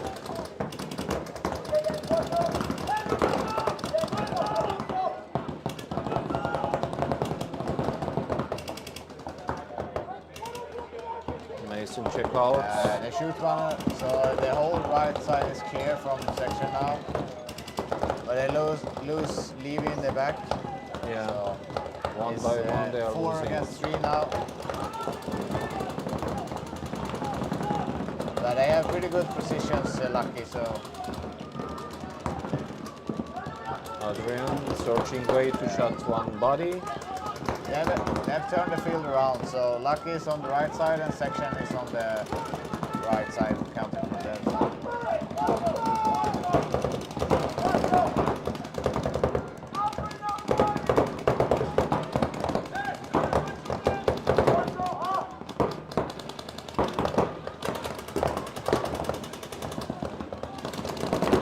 Seems like the Lucky players want to move into the snake. Here is still 4 guys on section sides. You can hear the Lucky guys discussing how to solve this problem. I think they are only 2, huh? No, they are 3. They are One is in Doritos? No, it's in the same line. So behind the bunker behind Clint is Coffee playing on the outside, and Mason is playing in the 50. So it's 3 Lucky against 4 section. Let's see how much patience Adrian from section he show. They're probably getting He low. will get one trade maybe and unlock the. Oh, Okay, they see each other now. yeah. At least you need to shot one guy in I same think the time. right move for section is to bunker the 50, but it's pretty hard when they are watching over each other like that.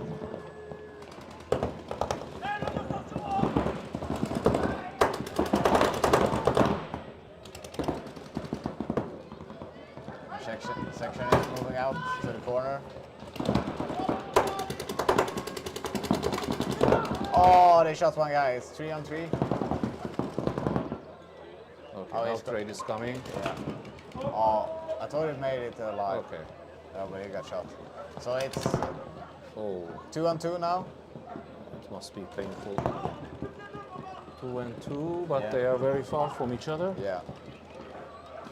I'm Let's not see sure how if they they get know close. what's happened.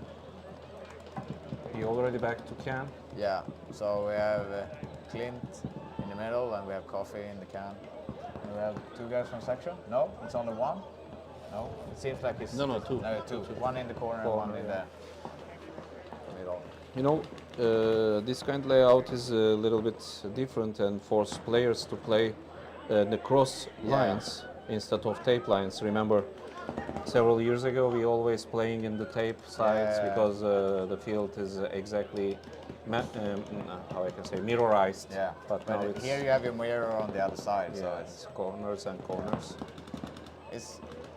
See, I started playing back in 06, and this is the first time I played a layout that looks like this. They've done it in the States before, but not in Europe. So it's pretty cool that Jason Troshan made this. Time is also ticking. 2 minutes remain. Yeah, But both sides know that if they lose this point, it will be hard to correct it next yeah, round. it's a crucial point to win. And from here, even we are losing the players. In the morning, I walk on the field and seeing that the angles are terrible. Yeah. You can see only one bunker from another one. Yeah, it's pretty hard to see in the middle, and especially when they are like now, they are mirrored up, but They it's, have no idea yeah. where they are, and they are Yeah. searching and searching without Yeah. shooting. Yeah. Probably they are low on paint as well. So I think Clint is trying to move to the snake here. In the silence, even one shot can show that where you are. Yeah. So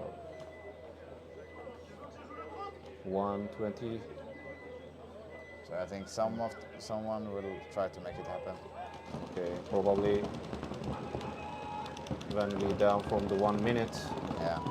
they're already okay for play extra time, I guess. Okay, now first shot came from corner to Dorito. He So answers it's- back. Here we have the 60 seconds mark. 60 seconds. Let's see if someone tries to make something happen. I like the move Clint made. Maybe They someone- they strongly defend their Yeah. bunkers. They don't want to lose this point. Yeah. It's hard to dig out the corner. Now he moves up, trying to make something happen. It's only 40 seconds left. Maybe they will wait this out and do an overtime instead. It's a lot of things on stake. They made hidden deal Yeah, to reach now- extra time, I guess. Yeah, I think now they're going for it. Okay. They're going for it. So, Fabrice camping here, number 74. Clint Okay, pick okay, one up. okay, It's okay, 2 okay. against 1. It's 2 against 1. Section lost, one more guy. Defense. Okay. Oh, he missed it! He missed it with seconds. Did all that stuff and miss with 1 second. Yeah, he should just went for the buzzer instead of trying to shoot Oh, him. that. If he had went straight away, he would have made it. Section was very lucky instead Yeah. of lucky 15s. Yeah, Okay, they carried game to extra time. yeah. Actually, they were okay for last 2 minutes. They just waiting. 30 seconds. So last chance for one hold to back. Yeah, They have enough time, 6 minutes 32 seconds. yeah, it's really it's possible. to They make need it. immediately 1 point to hold the game.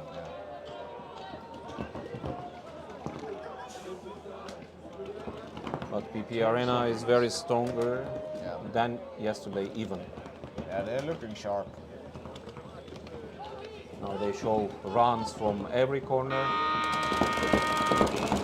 Okay, but they did. They did. They got Dorito and center break very quickly, but Dorito guy They lose got one. some paint on the way. So finally, Renault doesn't lose any of the break. There's still 5 guys alive. It's 5 against 4. And pushing down the rear side of Renault.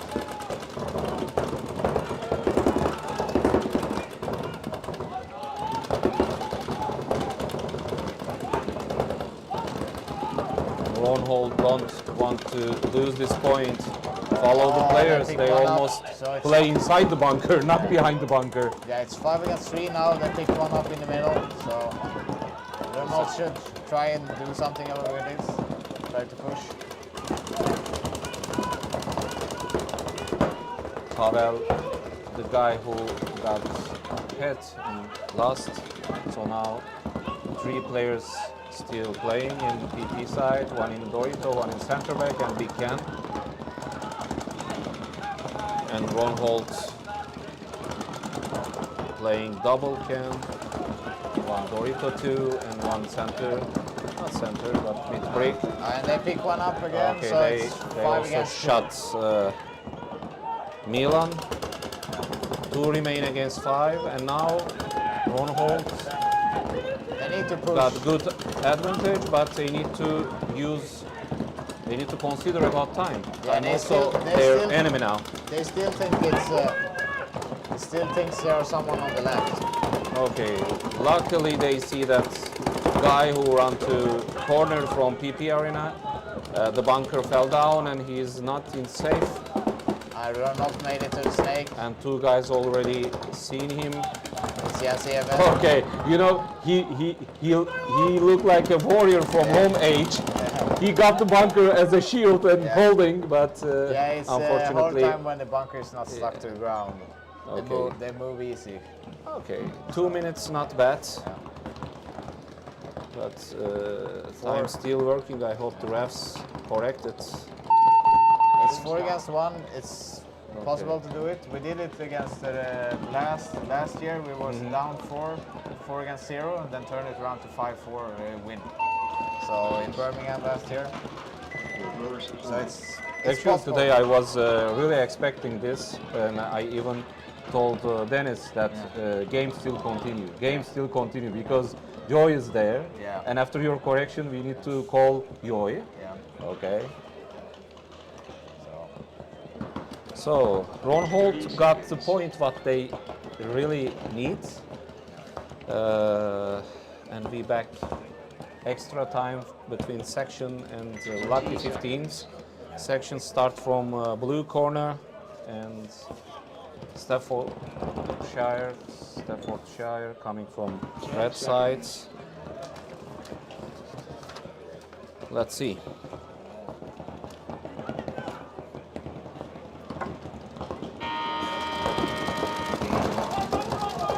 Big move by Lucky. It was safe break from section side. And they got one player already out from Lucky over Dorito. Okay. And they shoot one of section guys as well. So it's a 4-on-4. Florian sent out by the ref.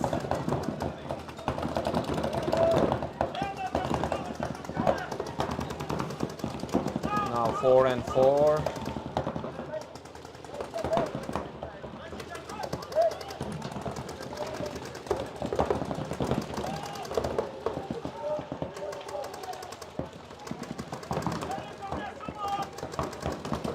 Mason, can you see that? That's Mason in the center, Mason. yeah. And then we have Clint in the corner, and that's Levy moving up behind Mason.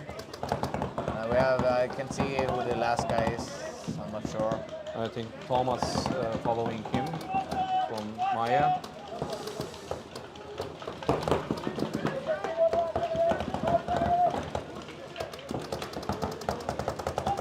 Adrian again in the middle break, like last point.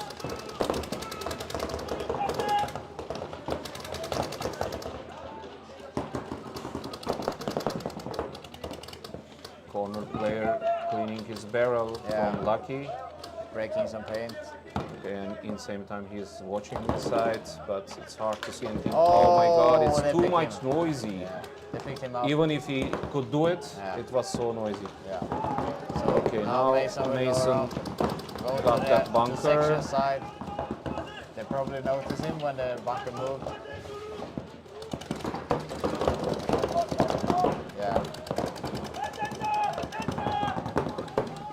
Both corner taken by Lucky's players.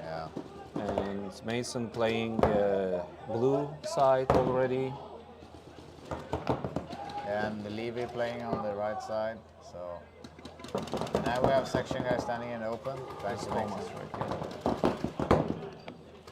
Now Mason is trying to go around. Searching and found that guy. Yeah. It's only 2 section guys left now. And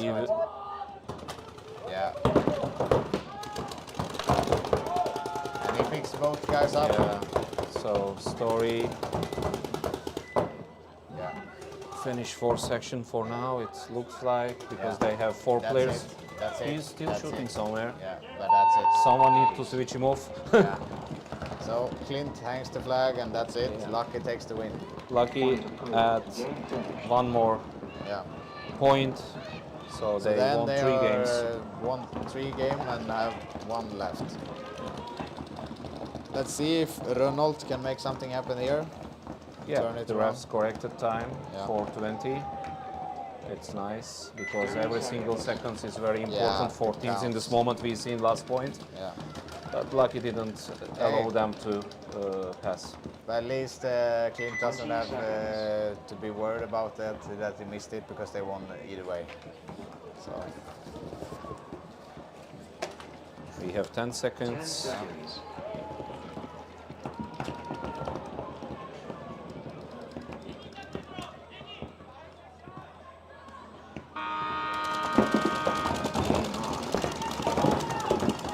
breakout from BKRD to Arena 2. Isaac and Christopher, and even Olsen in the field.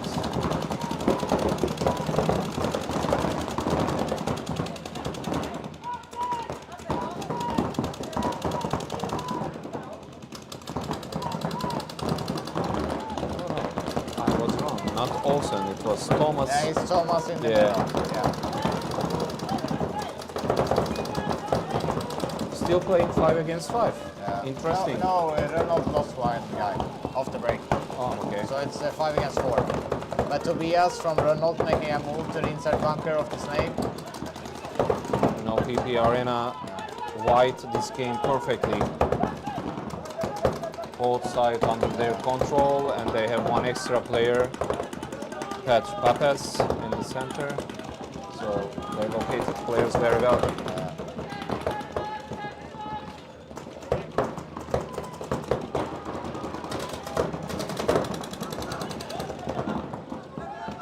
Good. PP Arena looks like they're in full control of this point. Time They is lose one ticking guy. for on holds. They lose. Jakob got the hit, Yeah. So but it's, still they are good. yeah, it's 4 against 4 now. 2 minutes 40 seconds. Time ticking for on holds. Yeah. There you have Ulrich moving up in the middle. Olsen came. Yeah. Trying to make something happen. Almost shot the Dorito player.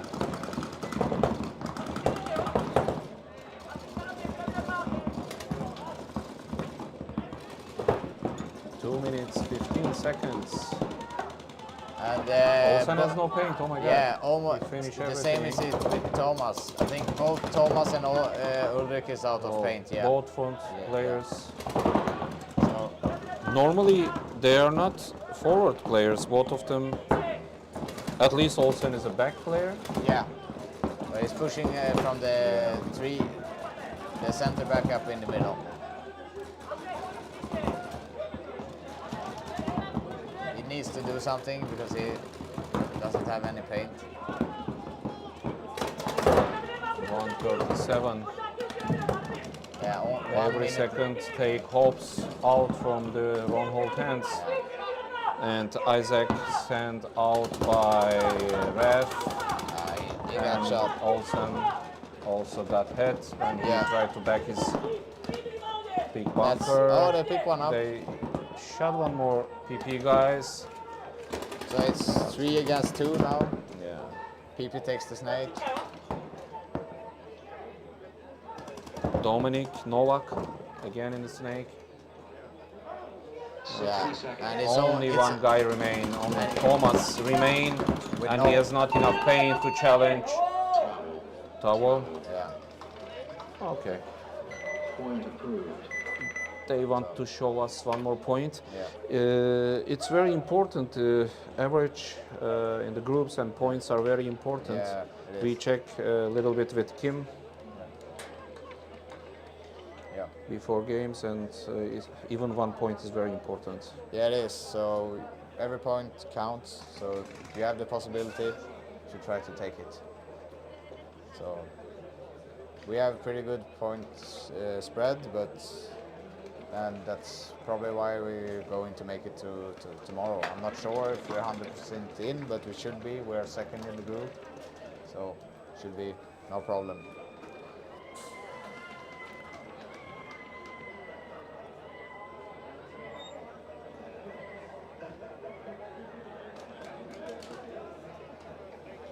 I check some comments and nice chatting continue between our spectators. Julian came to us. We are okay here. So, if I want to make some presentation for me.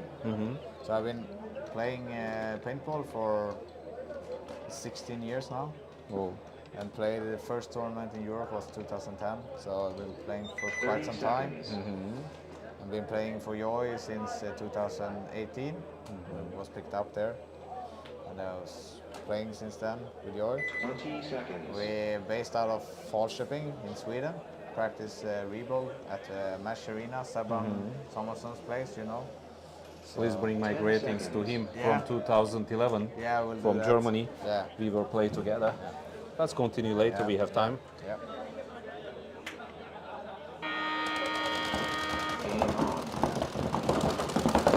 So Ronhold play for 1 point at least. Renault losing a guy, so it's 4 guys from Renault stay left. PP already in safe bet. 2 win from yesterday and 1 for today, probably. Yeah, Next 30 they're going seconds to if win this. any miracle won't happen. They're going to win this. No problem. It's 4 against 4 now. No, 4 against 3 for Renault. Yeah, 3 players still alive, but It's only 20 seconds left, so.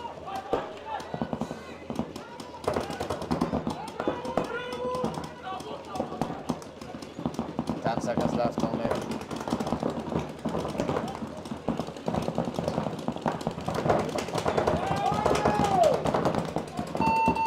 game That's finish. it. That's it. So no point. BP Arena takes the win. Okay, good. 4 points. Game finished. Yeah, please continue. Yeah, so as I was saying, we practice at Mesh Arena in Falköping at Sebastian Samuelsson's place. We still play sometimes, but not that often anymore. But yeah, he's turning 51 this year, but still 51. Yeah, so but he still can make some We really good. watched today some players over 50. Yeah, Inside the goggles, you cannot recognize them. They are 50. They are faster. And Seban, he Sebas- was like a lightning. You know, Yeah, we really hardly following Yeah. him in the bit work. Yeah. I remember we just running after him, Yeah. and he touched the buzzer. Yeah. Maybe 12 seconds, 16 seconds, many points. He got it. yeah. So yeah, but so we practice 3 times each week there with most of the guys. We have some guys living in Stockholm, and we have 1 Italian guy. And for this season, Harrison Fry from Dynasty is playing with us as well. He So, also play for you. This yeah. one with him. Yeah, so it's a good pickup. And we have 2 new players that doing really good. And we are hoping it's going to be a good season. So, Let's have some fresh air before next game. Yeah. And we will come back, guys. Thank you. Yeah. And thank you. thank you.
Hello everybody, we are back here in the next bracket of the NXL Europe event in Sevenum, live from Adventure Paradise here. Let me introduce you my next guest here up on the tower. It's Kevin Fillers from Major Paintball League, is this correct? Yes, yeah, here from Major League Paintball. Happy to check out NXL Europe.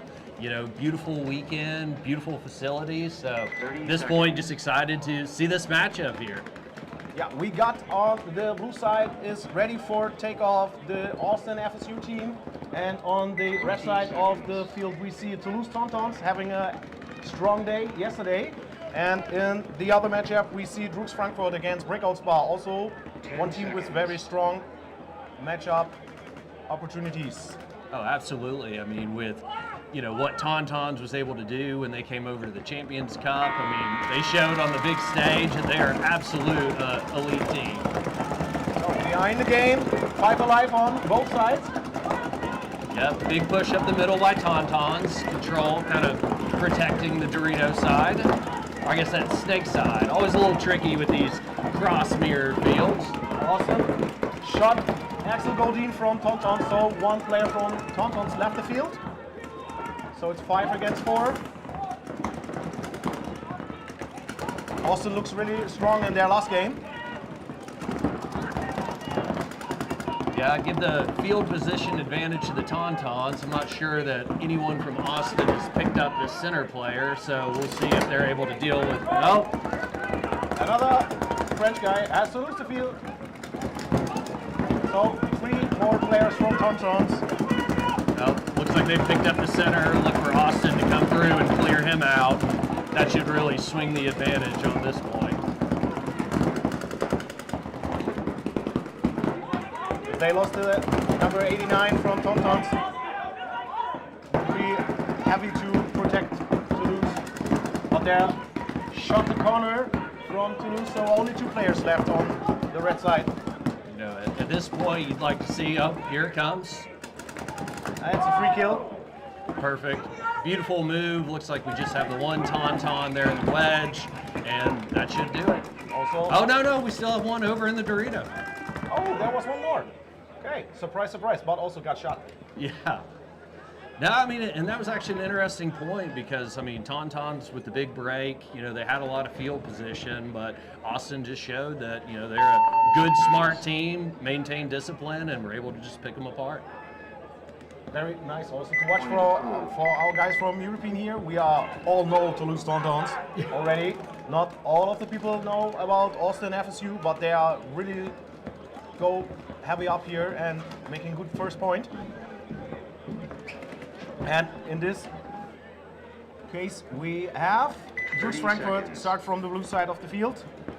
And we have Breakout Spa with their first game today from the red side. D-Rooks Frankfurt really needs a win here because they have only 1 win. And if they want not go early home, so they have to do something here. Yeah, this is definitely one of those times, we say it's like you can't win a tournament on Saturday, but you can definitely lose one. So hope for D-Rooks they can fix their issues. Nice move into the middle here from D-Rooks. Very even breakout. We have 5 alive, both sides. Number 21 from D-Rooks got shot from the field is Federico Marzano. And also on the other side, they lost a player, so only 3 players left. And there is, yesterday we called him the dinosaur in paintball, it's Quentin Duchesne. What a great move. He's a really strong player, really fast in the middle of the field. And he just show what he can do. Yeah. Strong first point from Breakout. Yeah, I think there's just something special about when you see someone break the game open from the middle. I mean, it takes, instinct, timing, and we all know just a bit of luck. So yeah. Great intensity, great effort, and when you see a move like that, you just really say that's setting the momentum for the day. Absolutely, completely different layout to all other layouts we see before. It's not clear Dorito side, not clear Snake side, and we have a tons of bunkers in the middle of the field, so you can hide maybe everywhere, but also not everywhere. And the professional players here know each angle where they can shot someone. 10 seconds. Yeah, it'll be interesting to see if Tontons comes out with another aggressive breakout. I mean, I felt like they had the field position, just need to play a little tighter in their bunkers. Here we go. 5 alive, and this move we seen yesterday from Axel Godin. He goes directly on the side of the field for the enemy team. Oh, critical kill for the back player to pick up that counter. With Axel here beyond the 50-yard line, I mean, that is just putting the team on your shoulders saying, let's get it.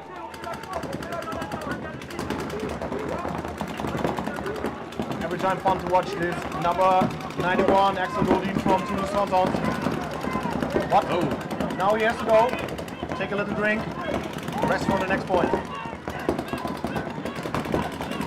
You hate to see a couple early deaths from Axel. I mean, not only is he an elite player in Europe, I mean, an argument can be made he is one of the undeniable top players in the world. So you want to see him living a little longer, but he's a wrecking ball. So as long as he's playing offense, moving forward, he's giving his team a chance. But great move by number 97 here, capitalizing on the chaos, pushing down the snake, a couple quick G's, really putting them in the driver's seat. Yeah,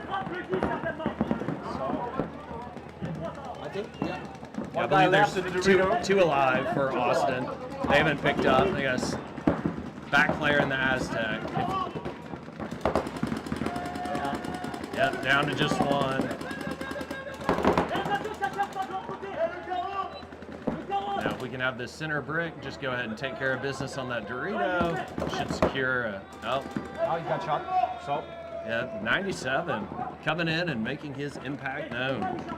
Counterpoint from Toulouse Tontons here right now. It's even game. 1-on-1. If they go for the buzzer.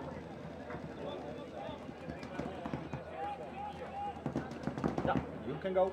Yeah, I'm not sure the rest of the guys on Tontons realized that 97 over here was just sending them to the dead box, holding hands. Nice game to watch. Absolutely, back and forth, two strong teams both coming out. I mean, it was interesting to see Tontons, after dropping that first point, coming right back with another strong middle push. So they might have something they like up there. So I say, keep pouring gas on it, keep trying.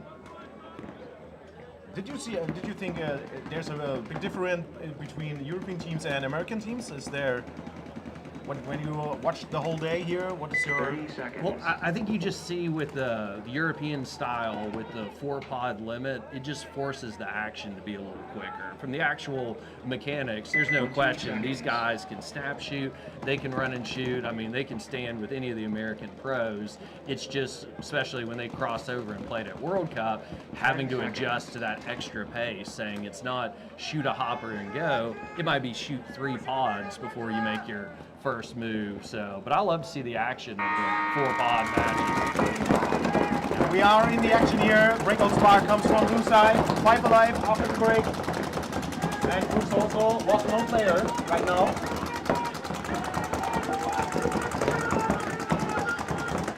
Looks like Spa making their presence known at the middle.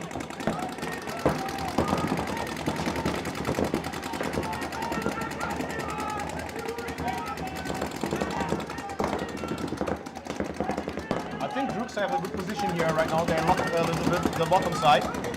Yeah, they have everything pretty well done. Oh, big kill out of the middle. Oh, but Droogs also lost a player. So we have 3 still alive with the Droogs. It's like 3 on 4.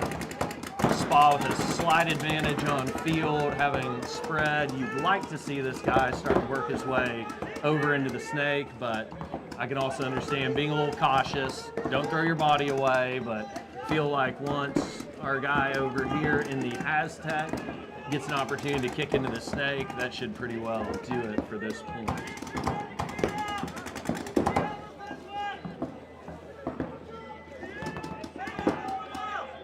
Nice communication here from Breakout Spa.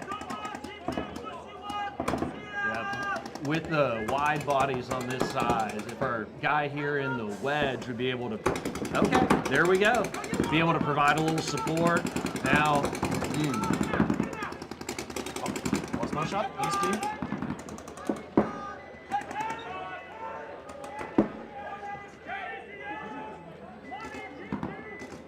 A little step backwards from Brooks here. Have a better vision right now.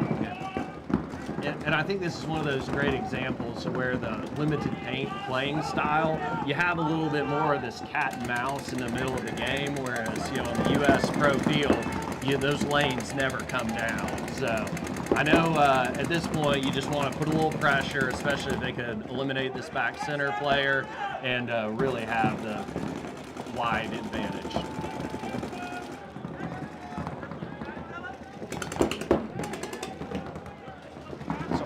They try to secure all their players, don't want to make any mistakes, and have right now Breakout has the time on their side. They're leading this game. It's only 1 point, but they're leading. But I don't think it will be the last point in this game. And here's the move that we've been waiting for. Yeah, number 23, it's Mr. Let me check, Dylan Hendricks. Now what they cannot do is let this D-Rooks player get wide out back center. You know, right now he just needs to maintain some discipline, keep him contained to the middle, and I'd like to see some form of dynamic move coming out of the middle.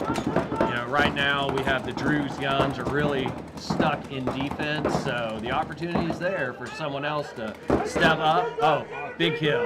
Number 14 got shot from D-Rooks. Yep. Now able to use this small wedge as a blind to get up. He pops over the top, puts that guy down. I'm here, and also the other player didn't notice it.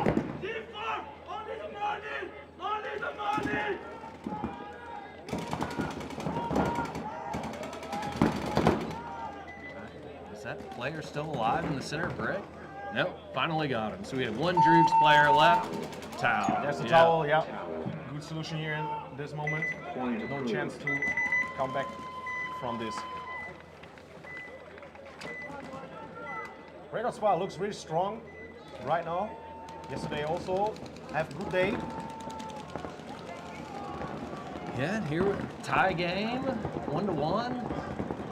I feel like if you're FSU, you have to be aware of the pressure that Tontons is bringing up the middle. So it'll be interesting to see if they just stick with what's working, their game plan, or do they mix it up and try and get Axel outside to one of these snakes. Yeah, there's also, I think it's an important thing you can do against Tontons. Just shot as early as you can, Axel out. Yeah. So a little bit of the aggression and aggressive attack power of them is gone, but they have 4 more great players. Yep. And there's one guy gone from the field from Austin. Yep. So down 1 body for, down 2 bodies for Austin. Yep. Yeah, Tontons are definitely in control at this point.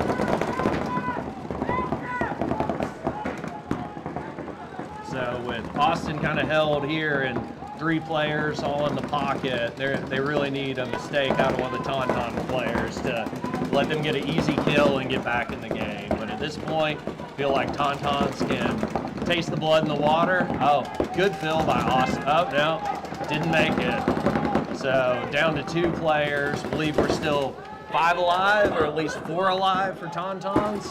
Oh.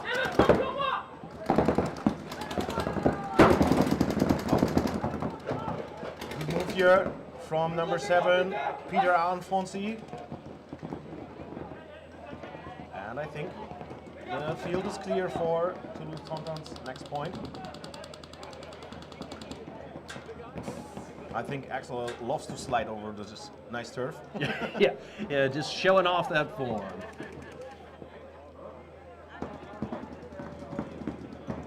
But I think even though Austin picked up that first point, I mean, Tauntons, they've been consistently playing offense. I mean, their guns are rolling, their communication's going. I mean, it really looks like they're picking up where they left off last season. So I think nobody wants to buzzer, and the Tauntons burn some time here on the field. Right now, You know, and the nice thing for a newer team like FSU, their coach, Ryan Gray, I mean, this is a guy that's been in the sport for decades, worked with several prominent pro teams throughout the 2000s, 2010s. So at this point, having that veteran presence with the clipboard in his hands would be good to say, all right, guys, settle down. We're only talking about a couple points here. Just get them refocused and back on track. But it's a challenge because, you know, that's kind of a throw-together team. So as they're trying to find their footing against one of the top teams to come out of Europe, they have a tall order. 20 seconds. Okay, 15 seconds to go into the next matchup between Breakout Spa and D-Rooks Frankfurt. 10 seconds. Let's see if Kyle Barry can do something here.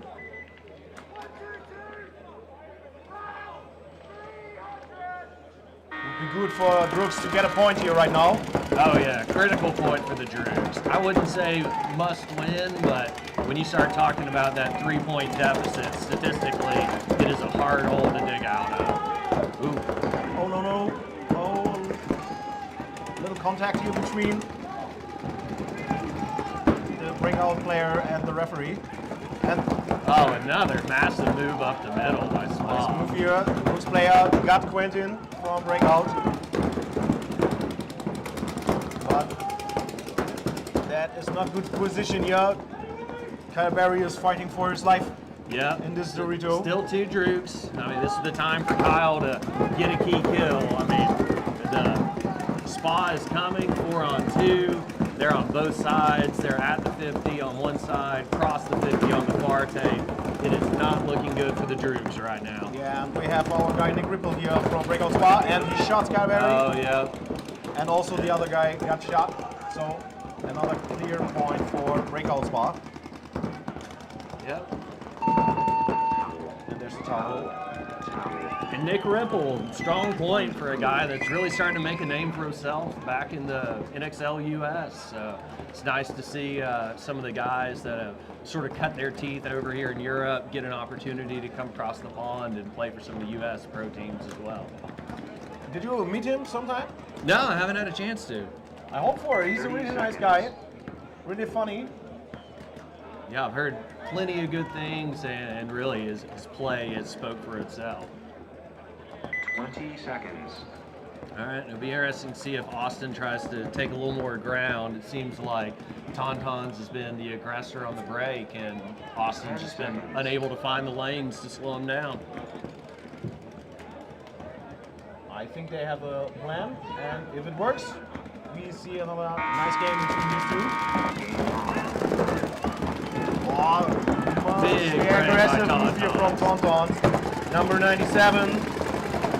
Yeah. This is Thomas Mirmont, and he goes for work. Yeah, 3-4 dead. At this point, Tontons, they are feeling it, and from what I've seen, they are looking like one of the teams that is going to be playing for the title tomorrow. Yeah, that was a strong point. Well, I have goosebumps. This was really impressive, this move from the snake guy. Number 97, Thomas Mirmont, making a big move here. Yeah, and just, you know, it feels like all the players on Tontons, they're playing on their toes today. Everyone's trying to move forward. They're moving cohesively. Communication's great. I mean, at this point, I feel like Austin's really going to have to look at deep in the playbook and find something else, because the current breakouts, they're just not able to slow them down. So you're going to have to start taking some ground or throwing a little something different at them. Yeah, did you think there's a, when you are, for example, you are the coach right now, is there something you are going to tell these guys from Austin? So keep your head up, don't give up, something like this, or they are so focused they are not? No, see, the nice thing is, heads? you know, there's still a lot of game time left. You know, I'm actually kind of surprised they haven't conceded the point, but at some times, it's not the worst thing to have this little extra break. Get your guys composed, say, all right, 1 point at a time. But the big thing, I think, you know, if they're not able to generate these kills on the break and Tonton's going to keep taking grounds, you're just going to have to try and take ground with them. But we spent a lot of time, you know, especially around the Champions Cup, talking about how would the European players play translate over in the States. I think we're seeing a little bit is these U.S. players struggling to have their game translate to the European game, because it's just not too often in the current pro format to just have people taking every 50 on you. So it's almost, they're going to have to pull a little bit of the crazy stuff out of the playbook and say, if they want to fix bayonets, let's just meet them at the 50. Yeah, good point from you. Yeah, but this is a must-win for Droogs. I mean, I feel like Spa, you know, they not only had a couple of dynamic moves up the middle, it just felt like they've been in control. So I'll be curious to see if Droogs are able to draw something up, maybe take a big bite out of the middle and just generate something to disrupt this play of Spa. We are in the game. Breakout starts from the blue side. Oh, big move by Droogs. Like to see him taking that far Dorito and a move up the center. That was their first player. It's number 14 from Toulouse. Got shot after the break. Yeah, losing Jamie Beadle, that one definitely stings, but you know, as you see Spa, just consistently their guns are rolling and they're trying to get down the field. Yeah, looked like. But it's also tough, you know, when you get into a match and you go down 3-0, you just, to find someone to hit that move, do something to kind of wake the team up, because you lose 3 in a row, you're kind of wondering, you know, nothing's working. Is our play messed up? Is it so? It is one of the challenges from all players and all levels to say, can you really stop, take a moment, take a few deep breaths and say, it's still 1 point after another.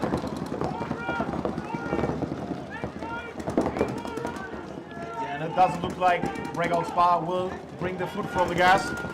Yeah, they are still moving forward. Yep. They are still playing as the aggressor, and I hate to say it, if Spa picks this one up, it's going to be a challenge for Droogs. Calvary got shot. And Dylan Hendricks also got shot in the snake. Oh, there. Droogs still had one guy over here in the snake corner.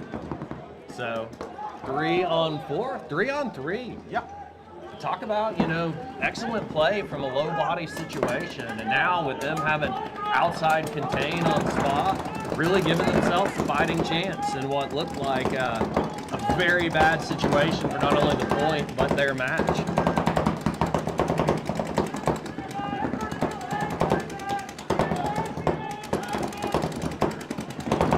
Now it's a point for Brooks to flip the coin.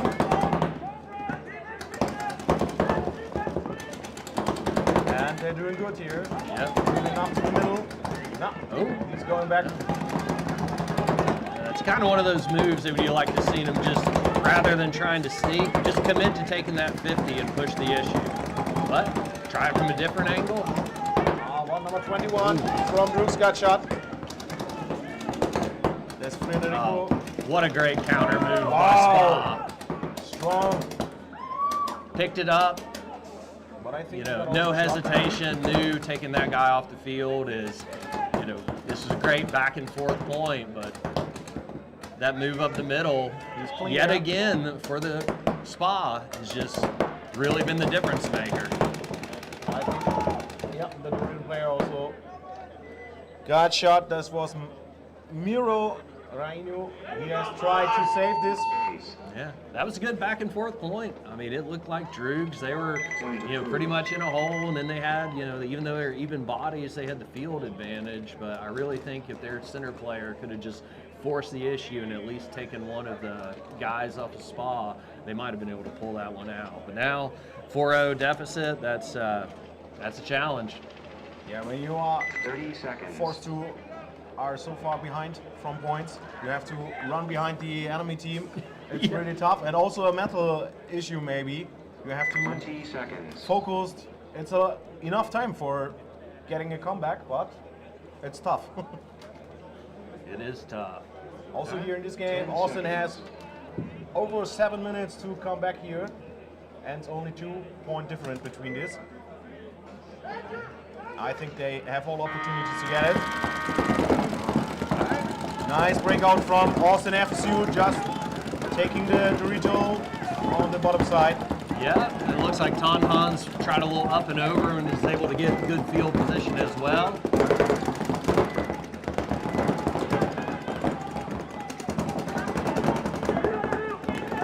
Tontons still 5 alive.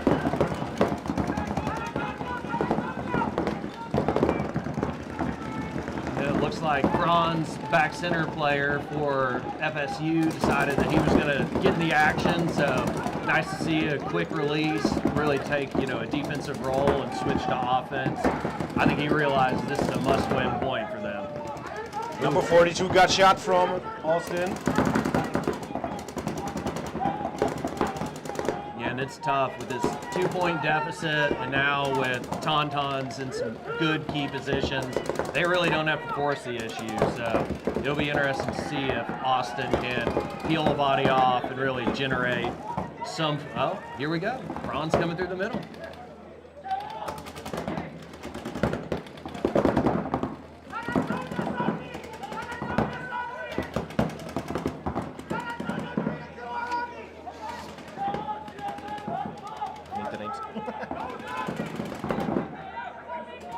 Maybe also interesting for our viewers to get some names to the numbers of the players.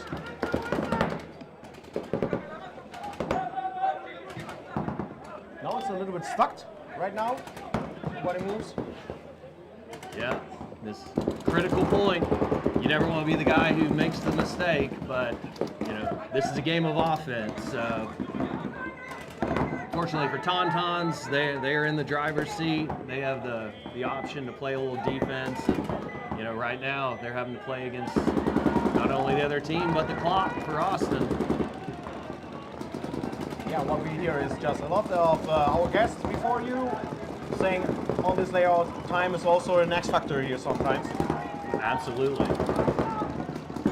Got to beat the other team, the clock, the refs, the gear. A lot goes into coming away with the win in this sport.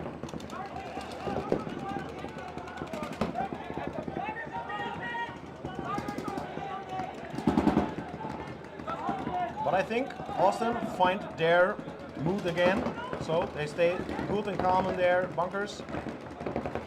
Has not so good chance to move forward, but they stand still in there.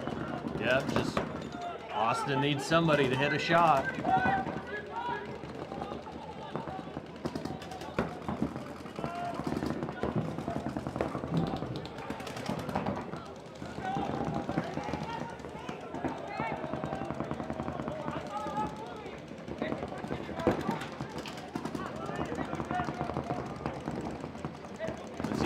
With the Tontons players, heads over the top of the bunkers. They're just keeping an eye on things, really making it hard, making Austin have to fight for every inch, and basically just playing a little bend, don't break.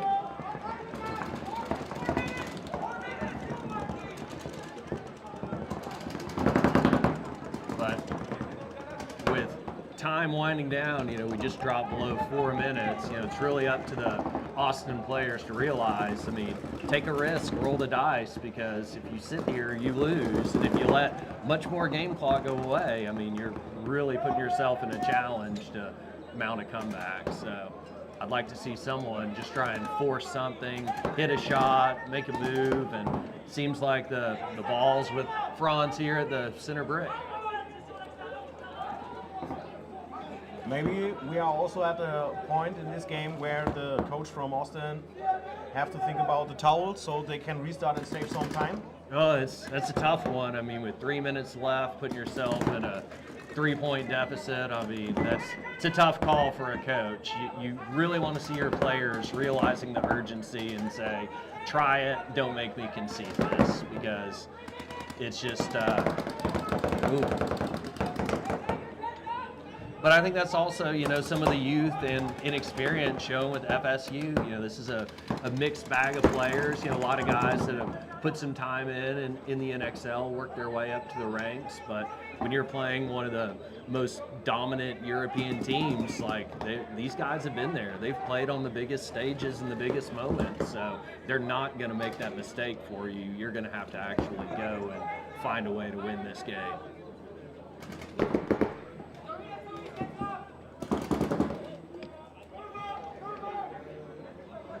also Axel from Toulouse.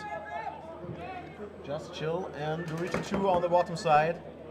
Yeah, and it's one of those, as long as Axel's still on the field, you are not in a good situation. Yeah, well, I think it's hard to get him on the line to say, please stay calm, don't move fast forward, and go for your hunting season. I know you've made a career out of headhunting, but I just need you to relax at this point.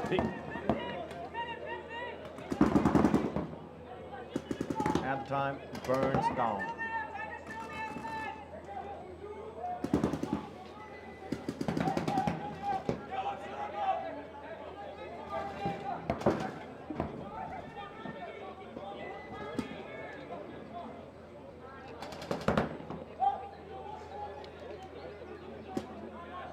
A little bit quiet right now. I think also, no, don't look like they run out of pain, but Yeah, and this has to be a tough one for Coach Gray. I mean, he left the ball in his players' hand by not conceding when there were still 3+ minutes, but at this point, he can't concede. So you really, unless he's playing some scoreboard games with point margin or something like that, I just really feel like the Austin guys just sort of let this one slip away. and you see on the side from the Tontons, they are moving a little bit forward. It's 60 seconds called.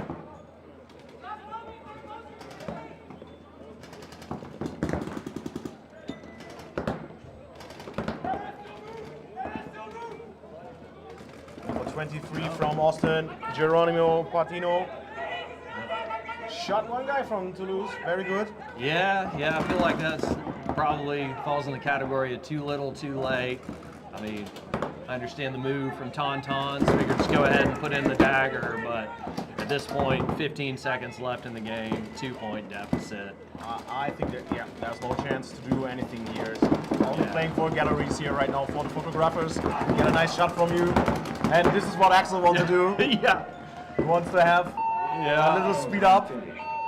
Yeah, so, that's one of those I know, I mentioned before, they have great veteran coach, but that's going to be one that they're going to circle up, huddle, and talk about not only the mistakes made as far as just not being able to match them on the break, but also you can't let the game time end with you sitting in your bunkers.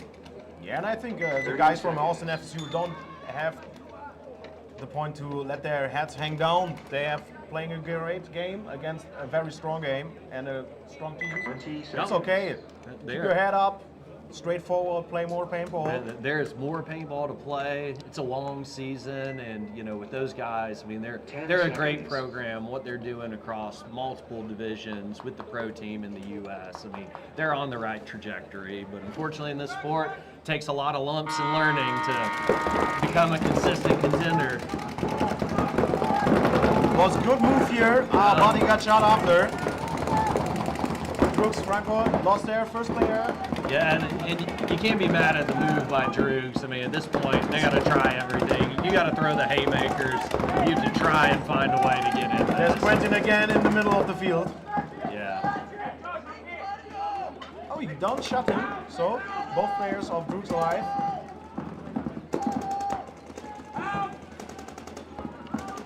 But after the break, they lost 3 of their players. So there comes Nick Ripple from the bottom side. Oh, good pair of kills by He shot 2 Ripple. guys. Smart, controlled. Looks like he should pick up the third one on the other corner. There's 1 guy left in the corner. Yeah. But he got also shot by Nick. Nick has a 3-pack. nice point. Yeah, good, strong. I mean, that's what you want to see out of your closer coming through. I mean, he got out, he was willing to take the positions, and just chipped away at him. Point approved. Game finished. That was a quick bracket. We are finish it right now. I have to say thank you to Kevin. Nice to have you here. We see you after a little break for the next one. Thanks a lot. Thanks for having me. Thank you.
So we are back on the next bracket here, and you see again it's Kevin. Still he here stays with us. Very nice to have you here for one more time. Yeah, we are looking for the next matchup between London Attrition and Team Section, and also we see Ronald Dynamite against Ranger Warsaw. Very tough matchups, and looking forward what we see here on the field right now. We have 1 minute before we start, and have a little time. If you have any questions, just throw it in the chat. We try to answer you.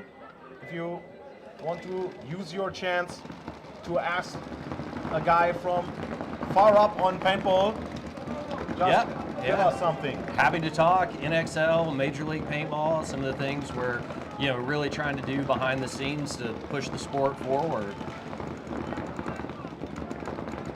So, but I've really loved the opportunity. The European Championships last year in Paris was the first time I had the chance to come to a European event. So getting to meet everyone over here, really learning the dynamics of the different teams, who are the rivalries, who are the consistent Sunday teams. It's been a lot of fun, and talk about what a beautiful venue here in Adventure Paradise. I mean, it's everything you want for a tournament facility.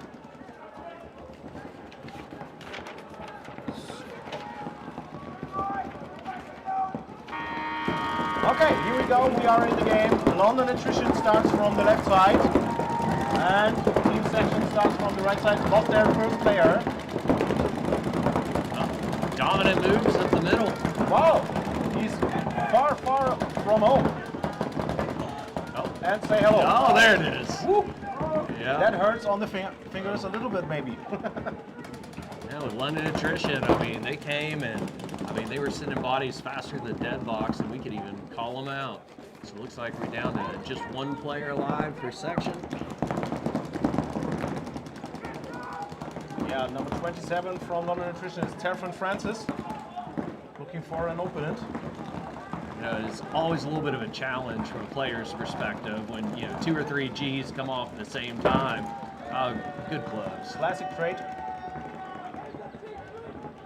Oh, I think we have an Game start.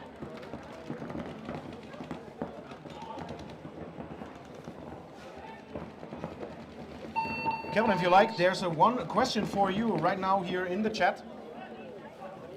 Do you know the Iranian team? No, I haven't had the opportunity to meet them yet.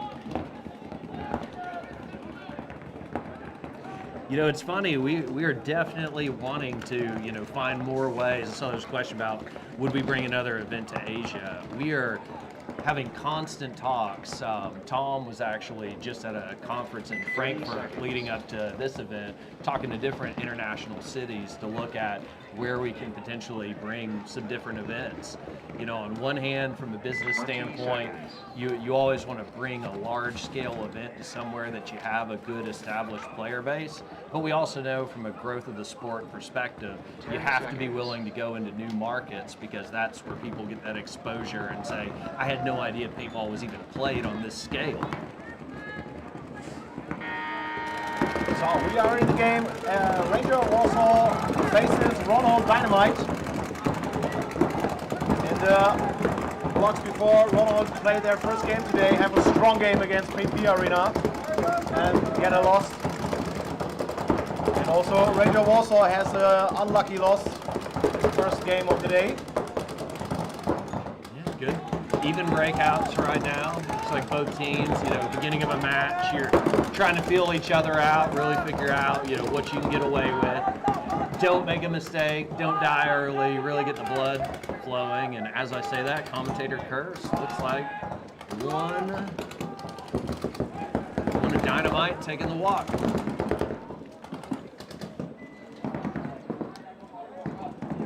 Yeah, this team of Ronald Dynamite, also a good mix of very experienced player, very young player. They have every tools they need for making great things on the field.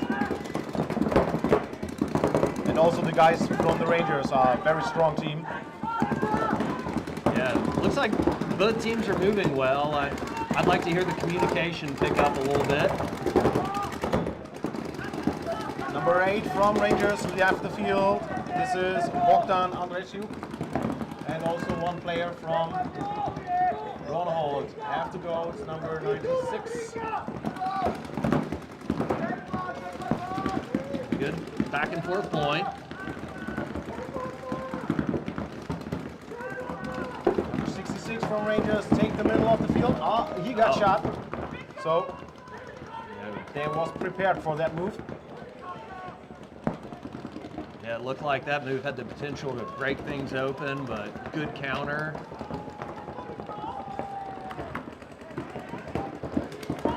Now, I'm not sure that anyone is holding Warsaw up from getting into the snake.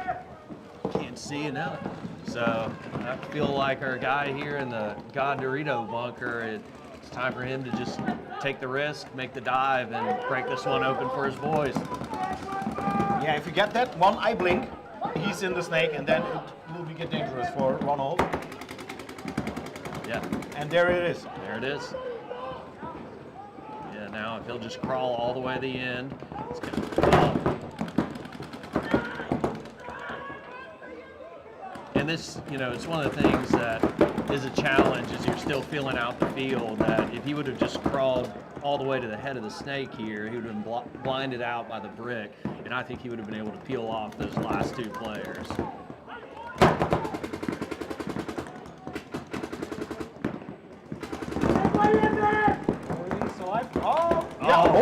Oh, wow. Very nice shot here on the snake player from Rangers. With the tactical retreat to pick up 2 kills. What a great move by this Dynamite player. Is this going to be a third? No? Do we have ourselves in a one-on-one? Yeah, it looks like it's a one-on-one. Yeah, there's nobody left. I think the Ranger player didn't. Now he knows where he is.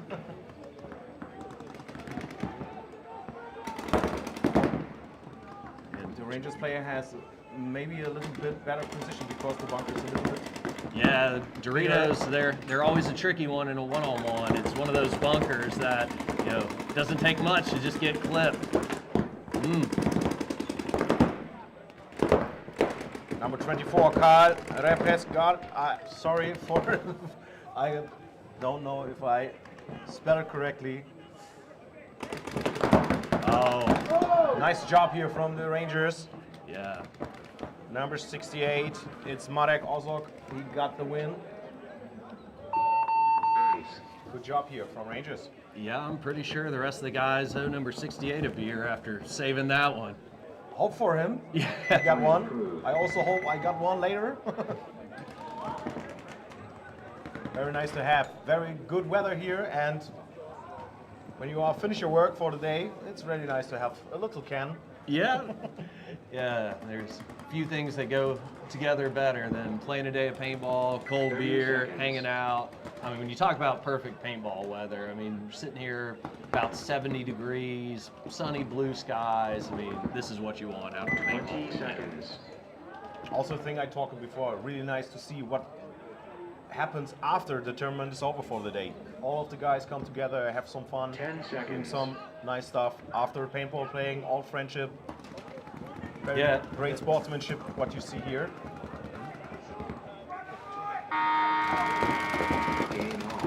Team section, nice breakout here. 5 alive, and also a nice secondary move. Yeah. Section, they're absolutely bringing it with their secondaries.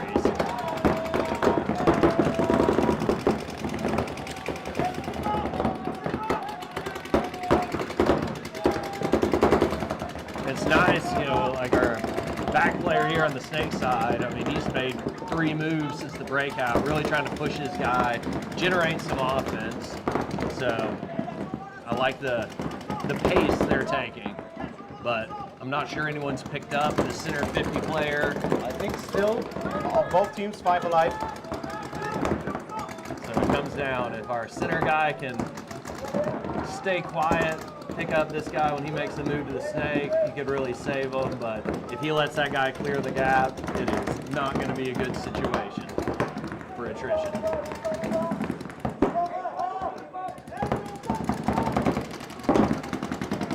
The London player here in the middle of the field has a very tough task.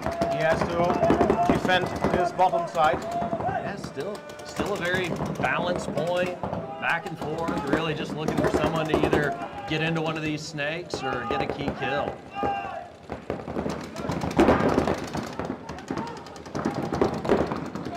Oh, very nice. Section doing their homework, doing the same move and shot the Dorito player in the front of the field.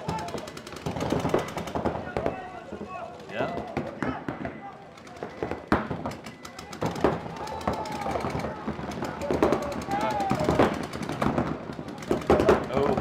Never want to see her running around. Yep, it's a penalty. That's really bad in this time of the game.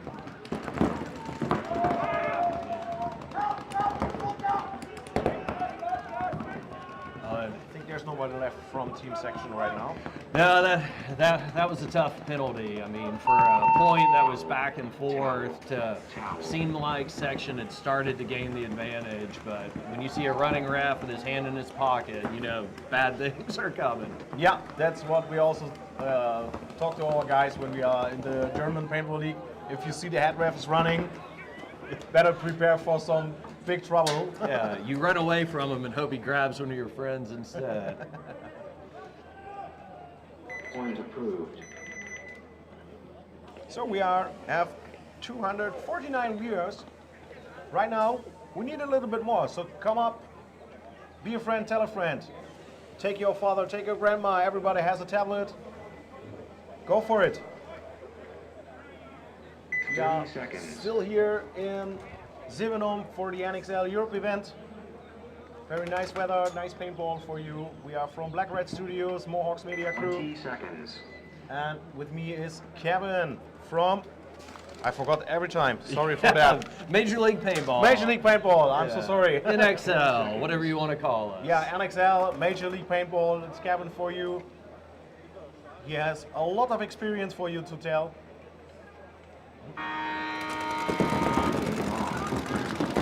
Go. So they're both pretty conservative breakouts, essentially mirrored up. Quick secondaries up the middle. And one body drop off each side. 4-on-4. Slide advantage, Dynamite pushing up the middle.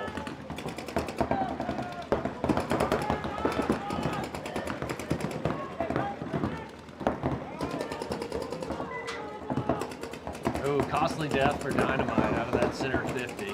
Yeah, number 30, leave the field from Ronald. You know, Warsaw now with all the positions up the middle, if they can get a body wide. Oh, another running ref. Ooh, red flag. Oh, it's a red flag, so it's a major penalty. That is payment time. Yeah, that's a tough start for Dynamite. I mean, to lose a one-on-one, I mean, that's one of the things that could really hurt your momentum, but follow that up with a point-ending red flag. If I was the coach, I'd be really wanting to circle the guys together and, and get realigned. Absolutely, I think the coach will do it right now. Put these guys together and say, come on guys, we have to focus right now. Seconds. We are in the hunt. Don't One throw thing, it out of your hands. Yeah, it's one thing for them to beat you, but we can't beat ourselves. That's the loss that you don't want at the end of the day. Don't want to beat yourself. When you are lost to a strong opponent and you play your best paintball, everything is okay. But if you lost because you are doing some stupid maneuvers and stuff like this, not so good. And everyone talks about, I mean, paintball, it is a mental game. It's thinking, it's maintaining your composure and pressure. Ooh, very strong dive here on the top side. Yeah, that's one of those that you're happy to be playing on this nice turf surface because I'm pretty sure he bounced a few times. And the player on the top side is alive and the player on the bottom side didn't survive his dive into the corner. So, one player from one on left field. You know, and you've really seen good secondaries from both teams in this matchup. I mean, you can tell they're wanting to move, they're pushing the issue. So it really comes down to just a couple of those key kills and first person to get in the snake and really get up to that center 50 brick.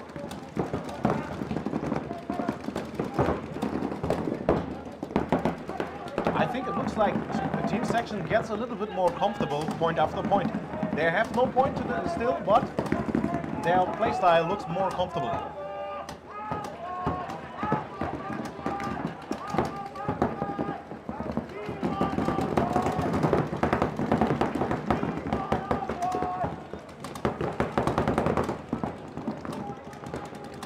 London Attrition player on the bottom side is heavy under fire here. No chance to move for him. I think the move is open for him to go ahead and take the snake. You know, it looks like the only guy holding the gap is all the way across field at the wedge. It's one of those where, you know, don't necessarily probe and push, just low, fast dive, and I think he could make it through that cut. I understand you have the advantage, you have the points, you don't necessarily have to do anything, but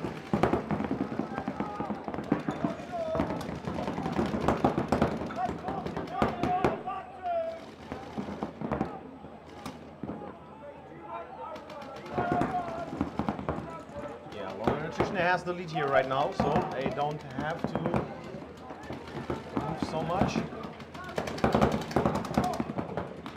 Playing a little bit more safe. It's okay for them, but section has to come forward.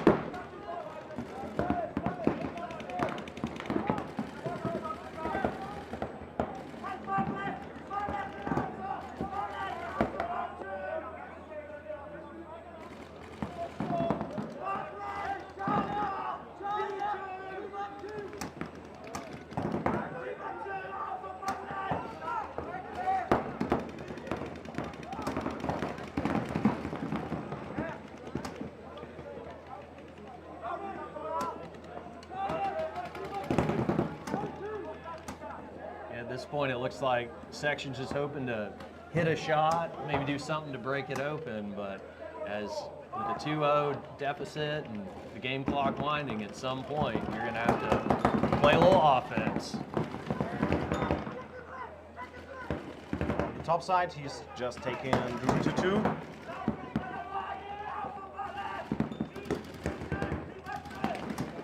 And we hear good communication here from the London guys.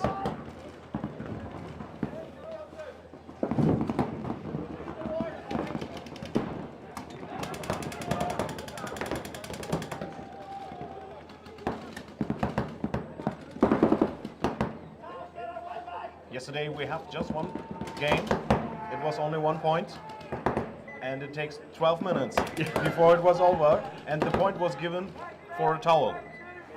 For what? It was a towel. So it was 0-0. Yeah. They playing for 12 minutes, and after 12 minutes, one of the coaches was just like, okay, we have to restart. We have only 1 minute left, so I have to throw a towel. And then the point after, no points come.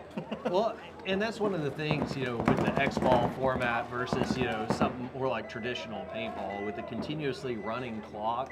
It really is something that the players need to take the time to understand the situation. You know, I tell, when I was a coach, I'd always tell people, I said, just take a minute to look at the scoreboard and the game clock before each point and understand, do we have a lead? Are we behind? How much needs, and you have to have that internal clock telling you to say, we have to make something happen. And Look, what we talked about before. Running refs. Not good. Never a good thing. But I think It looks like also had another death from section, so. no, he's safe from the head ref. Yeah, no, the section dropped one on the far side. Ooh, and that loss in the middle. All right. Still a very balanced point. Yeah, but I think still with the loss of the player from London, right now there are more opportunities for section to do something. Well, and most importantly, section's behind, so they're going to have to find a way. Oh, great Very snapshot. Uh-oh. Oh, not so great. That was a penalty for section.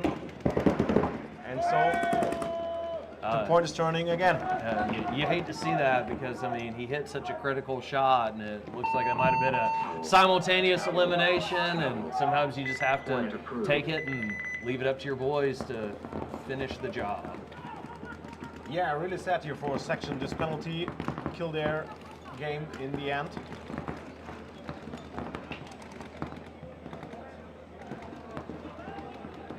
Yeah, it looks like we had a question about, you know, does NXL have a strategy for bringing Euro paintball back to what it was at the peak millennium. And this is a topic we discuss every week. How can we get this market up? And we understand its challenges. European paintball market was down before COVID, but then having that and how much the lockdowns and regulations impacted this market, it's tough. So the best thing we can do to get European paintball back is if you played back in the day pre-COVID and you even picked your gun back up, just get out there. I know it's hard when you haven't done it, life happens, but I've found whenever I've taken breaks from playing, there's nothing like getting the gun back in your hands, getting together with your teammates, playing. So if you've been on a little bit of a hiatus, please get back out there and just know that that's the biggest thing that can help us push this to the next level, because there's nothing as a league we'd like more than to be able to bring these giant events back to Europe and really see it at its peak. But it's a long process, and we're trying to do everything we can as a league and putting pressure with the industry to say we need help, we need support. Let's get Europe where it belongs to be. Because the talent's just undeniable. They're historically some of the best people to ever do it have come out of the market, and then some of these younger next-gen European players, they're showing the talent's there. We just have to give them the platform to grow and help them get that experience. I totally agree with that. It's not a day-by-day thing, it's a season-by-season thing. And I talked to a lot of people that are here only for looking at this nice event. And also these guys say, hey, maybe next year when they have the opportunities to make one more division, we will try to start again to play here.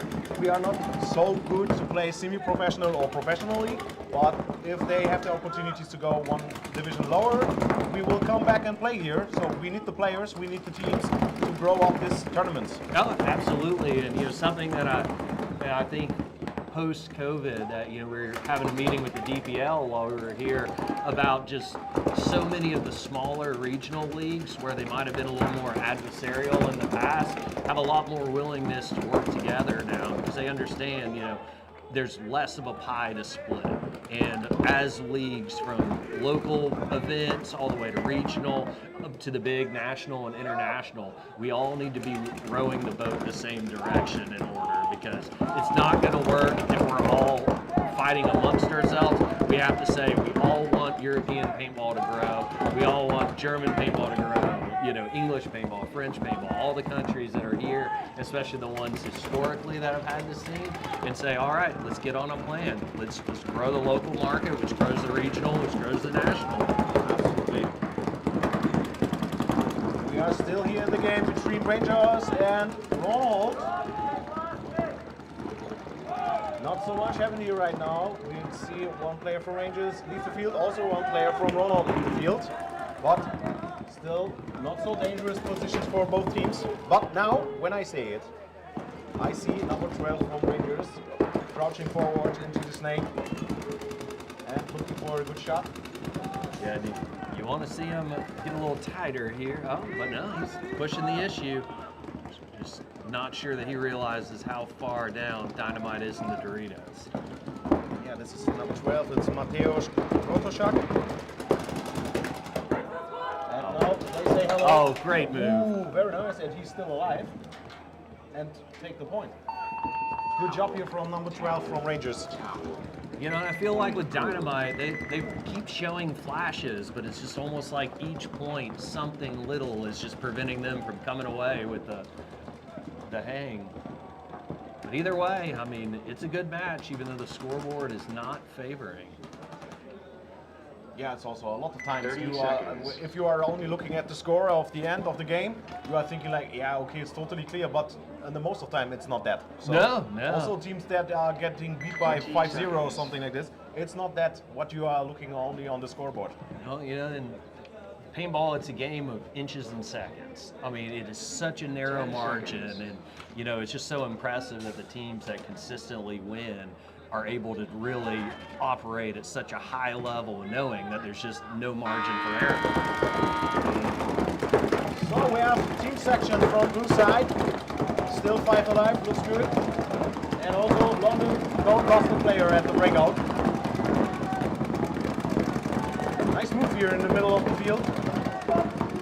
Team section number 55 is Adrian Frankfurt. Yeah, great penetration up the middle by section, but some of these other guys, all right, secondary move coming up. You gotta move with your front players because until some of the back players get their secondary moves, they're just so vulnerable. But bodies coming off. In the backfield from London Attrition, they lost 2 players immediately. Oh, that shot.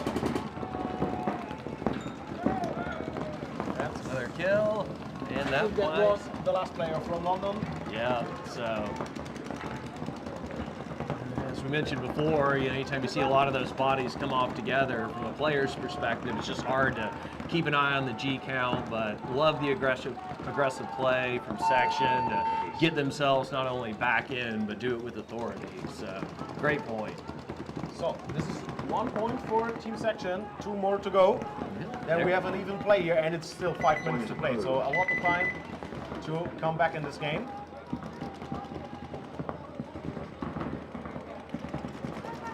And it happens really often that you have a leading team, and at one point in the game, they are breaking inside the ice, and the other team just start growing up, and then you get an even game again. Well, and it's one of the real hard challenges once you have that lead. You have to keep playing to win, not playing not to lose. Yeah. And I mean, it's tough. You say, hey, we sit here, shoot our guns, control the gaps. this thing will just win. But it's amazing how many times you see a team switch from that aggressive play that gives them the lead, and the next thing you know, down by, or up by 2, up by 1, overtime, and here we go.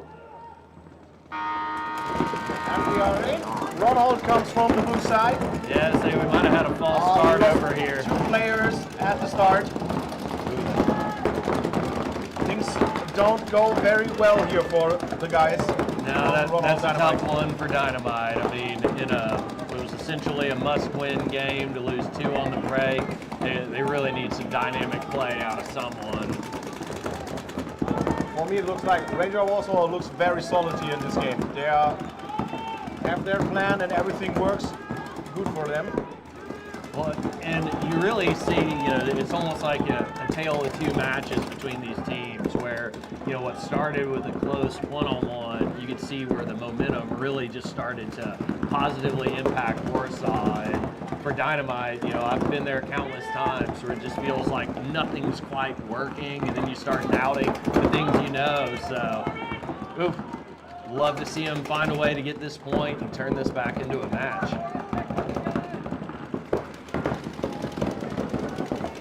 Still nobody from Rangers leave the field. And they lead the game with 3 points, so very hard here for Rohan to do something with only 3 guys on the field. We have, before a meeting here with Pete from PP Arena Pilsen, and he told us you have easy the chance to defend this layout with 3 people for 5 or 6 minutes, but when you have to attack, it's much more hard to do. Towel. Yeah. Point approved. And that's the 4th point for Rangers. They definitely have their back against the wall now, but there's still enough time on the clock. But they're going to have to come out. They're going to have to find a way to get some kills on the break and put together a couple quick points. Yeah, would be good also for their mentality if they get a quick point right now. And now it's time to shine. 20 seconds.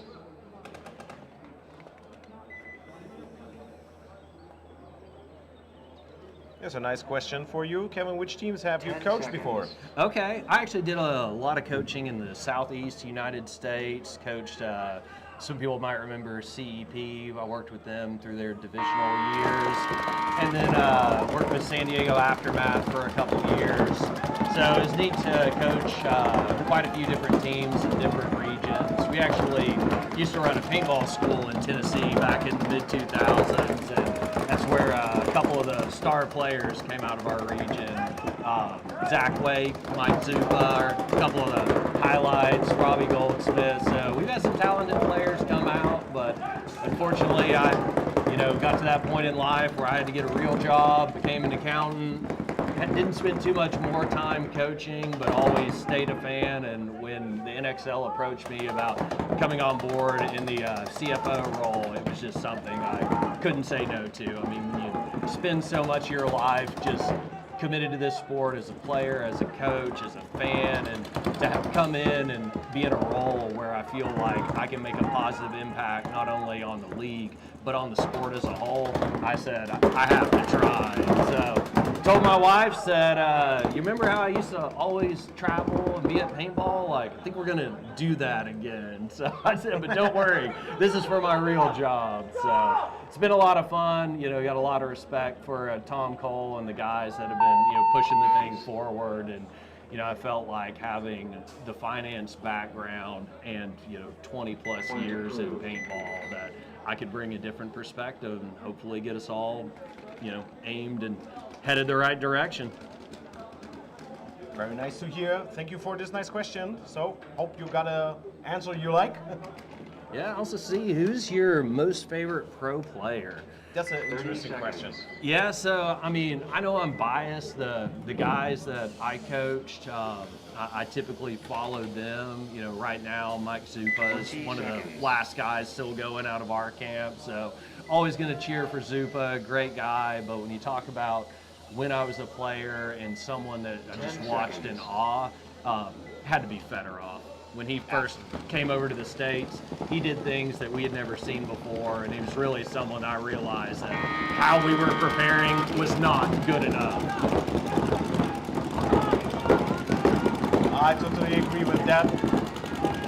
Very high names under your hand. Yeah, and it's pretty funny that, when we recently released top player rankings of all times, and when you look at the top 10 and realize how many of their last names end in a V, you kind of forget how dominant that Red Legion team was through the mid-2000s and early 2010s. So, we are still in the game. Ranger Warsaw has the match point here right now. If they got another point, this game will be over for Ronald Dynamite. They lost 2 players right now.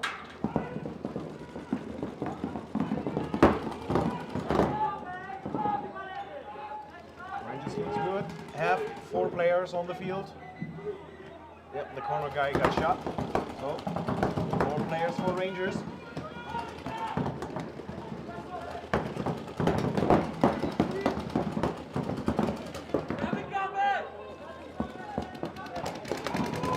Now we are under 4 minutes, so Ronald has to do something right now.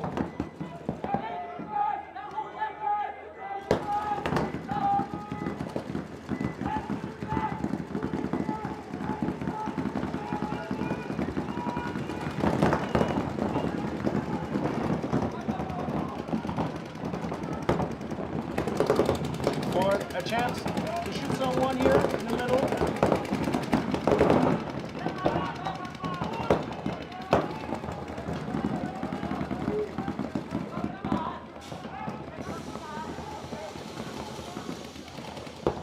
Time is running very well for Rangers. Yeah.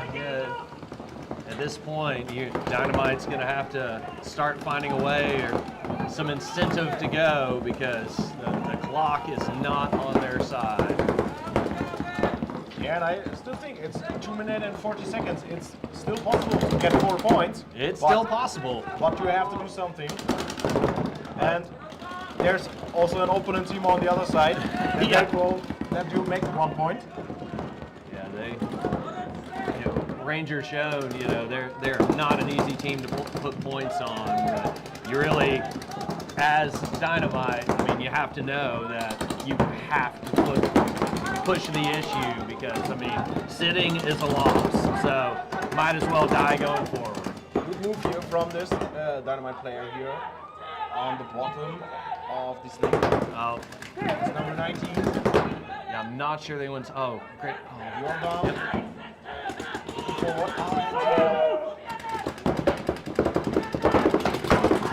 Oh, that's a trick. No, he don't get shot. Oh, that's good. 3.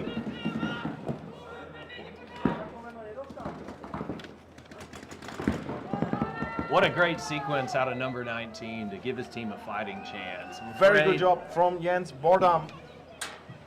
Yeah, with just a minute and a half left, you know, it's still going to be tough to come away with the win in this match, but to get a point on the board and, you know, especially for an individual player to have a point like that, that's what will get you back on track. Absolutely. Good for your motivation. Point approved. And also we see in the point before between Section and London Attrition, looks like a little bit Section find their mood again and come back in the game. 30 seconds.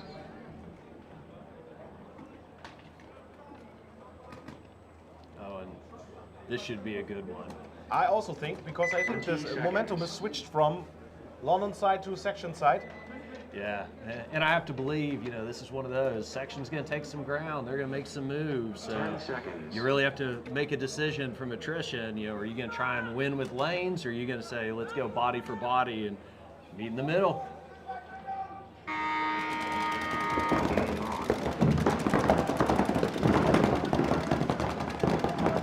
All players alive from Section, and they're making good moves here. Yeah, good safe way to take grounds. A couple quick secondaries to get to the 40 brick. I'm not sure that anyone on Section has picked up the attrition player in the middle, so a little worried that if this guy tries to push the stake, he is going to fall right into the trap. But all in all, good break.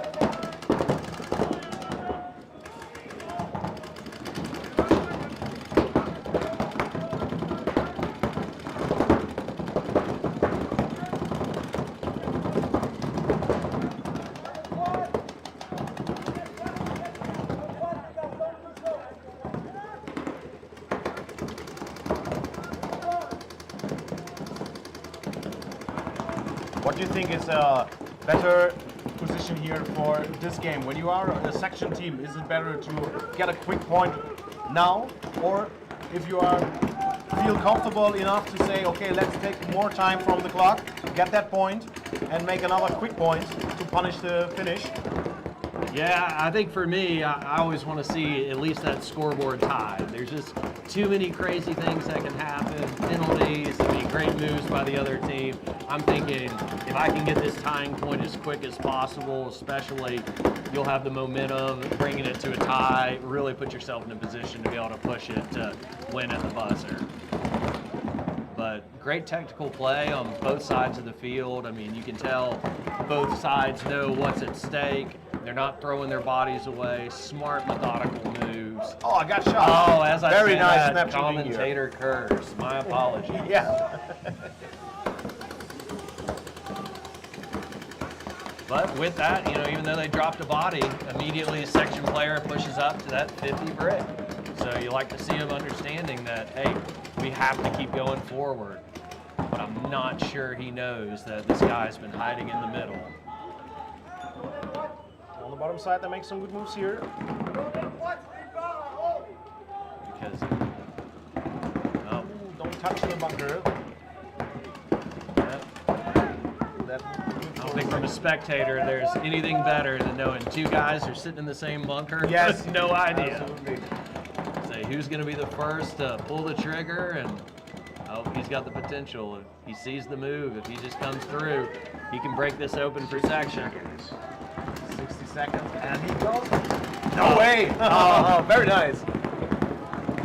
That was a good one. And Yeah, I think generated also two kills. And he got the last one also. Picked up 3, 4. Wow, that was a really great job from number 55. It's Adrian Frankal. Yeah. Making a great job here in the middle of the field. And the game is tied. Fantastic move. You say that was Adrian, number 55? Yeah, it was number 55. Yeah, it's Adrian Frankal. Point approved. Fantastic move. I mean, you know, that was one of those with him not knowing the guy was in the center of brick. Sometimes it's better to be lucky than good, but either way, you know, he decided to play offense, and that's what gave his team a chance to win this match. Yeah, he was totally switched the motor on, and the moment when he hears it's 60-second call, 30 he seconds. just jump off and say, okay, let's get it on. We need that point right now. It's time to go. 20 seconds. And we are also here in the game between Ronhold and 10 Rangers. seconds. 10 seconds is called. It's a tough one for Ronhold because Rangers leading this game 4-1, and it's only 1 minute 23 seconds left.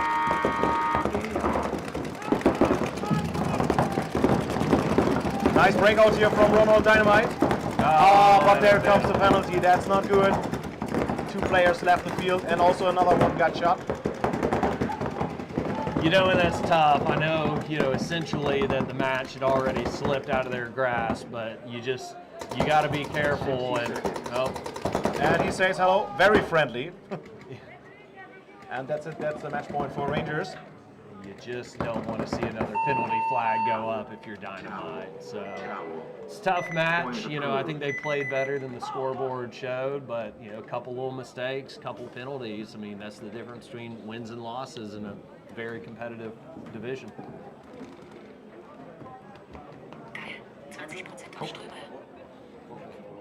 That water. Timeout. You also?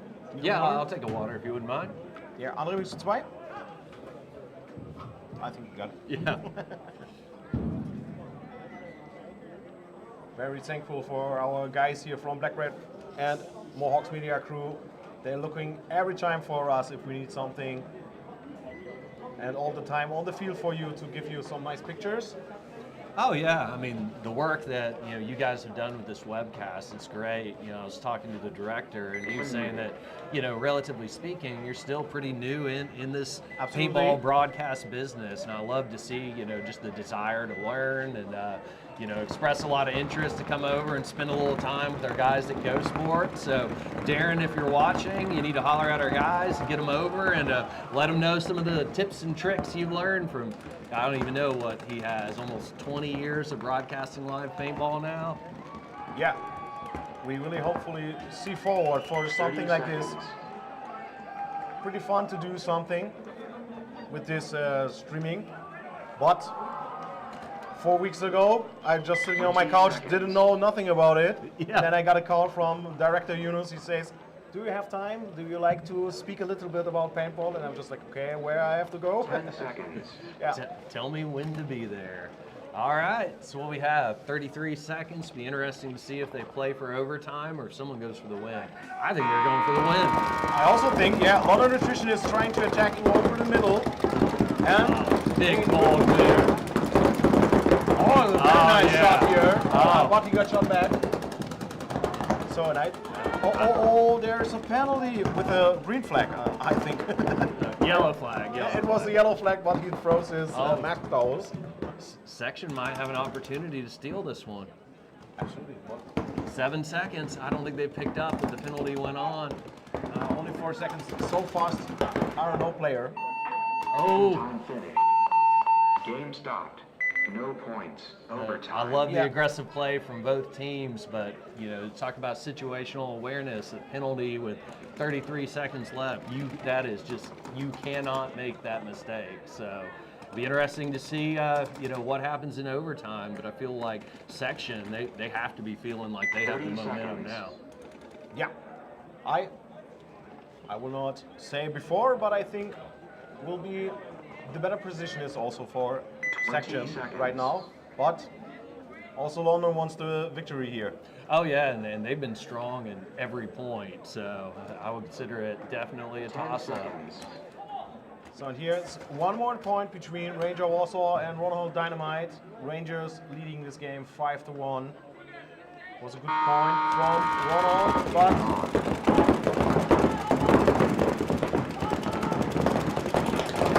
only 40 seconds left.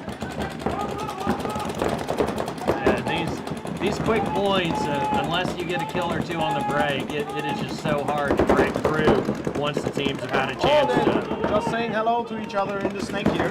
Yeah, 2 in the snake. Both got shot. It's a penalty for Ronald. Only one player left, I think. No, it's 2 players. One of the guys is in the snake. But you like to see this out of the Dynamite guys. You know, this match didn't go the way they wanted, but, you know, rather than basically folding up, they kept fighting to the bitter end. So even though it's not the outcome you want to find a way to end a match with something to build on. Yeah, absolutely. Congratulations on Ranger Warsaw for this victory here. And if you can see in the middle of the field, always sportsmanship. Shake hands after a tough game. Yeah, it's one of the, you know, funny things about our sport. You know, inside the net, we're trying to beat each other up, bloody each other up, but absolutely, you know, as soon as we get on that side of the net, we can go back to being friends. We talked about that before with Kim from Yoi, and he's just also saying, after the pit, everything is fine, all persons are very friendly here, but inside this field here, you are creating monsters. Yeah, I don't know what it is about this game that just brings out the savage in all of us.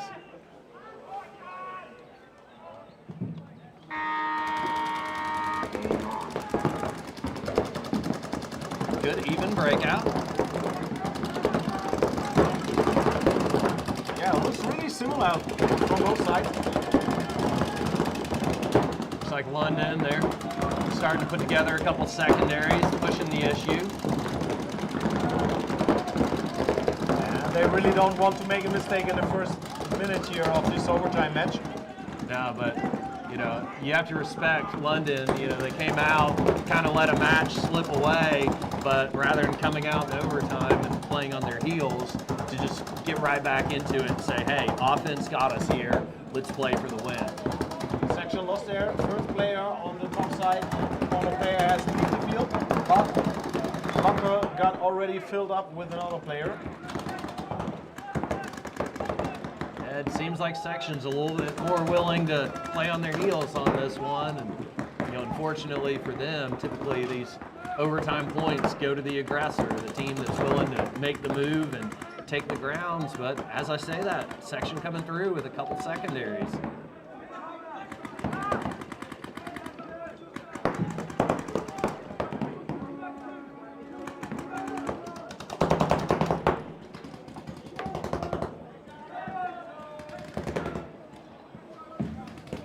Pretty even field position on both sides. You know, we're kind of in that mid-game state where you're just trying not to make the mistake, but you know, someone has to decide, say, you know, give me the ball, give me the opportunity to come through and break this one open for my team. Maybe it's time for number 55 again from Section to do it like in the last 60 seconds of the regular game time.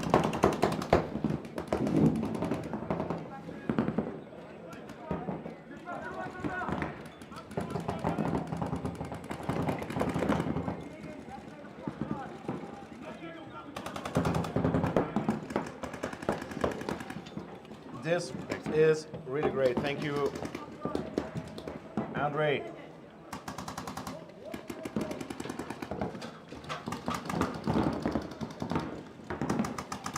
Oh, it's a little bit quiet here right now. Yeah, you're just in that mid-game lull, but you know, right about the time we start talking about calm, nobody making mistakes, then next thing you know, someone takes one right in the goggles. Referee is just, but yeah, he asked for the check, so everything is okay, but he's out. Yeah, that's a tough Better than a death. penalty. Yeah, you never want to drop out of back center, so.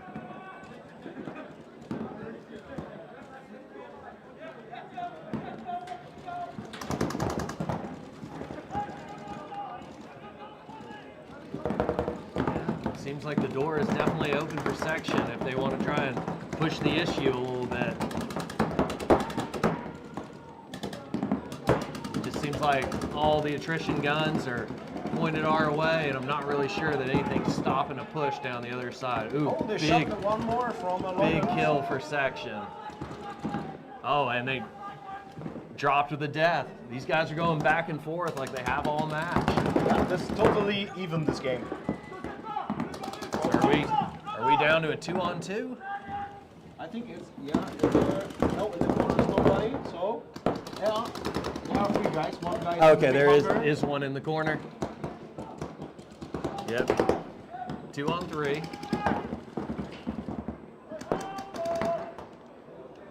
And time's running out. 60 seconds. We'll see if that's the signal for 55 to clock back in and find a way to break it open. So let's see what happens. Oh, so we are 3-on-3. It is still. Oh yeah. Yeah, no, looks like Attrition has had a guy in this center brick, just playing calm. So okay, let's prepare for things could be happen. What happened after time running out? I wish I could tell you on the European side, so. I think when it's just like the same in the German league, we see a 1-on-1 next. Oh, I hope that is the case.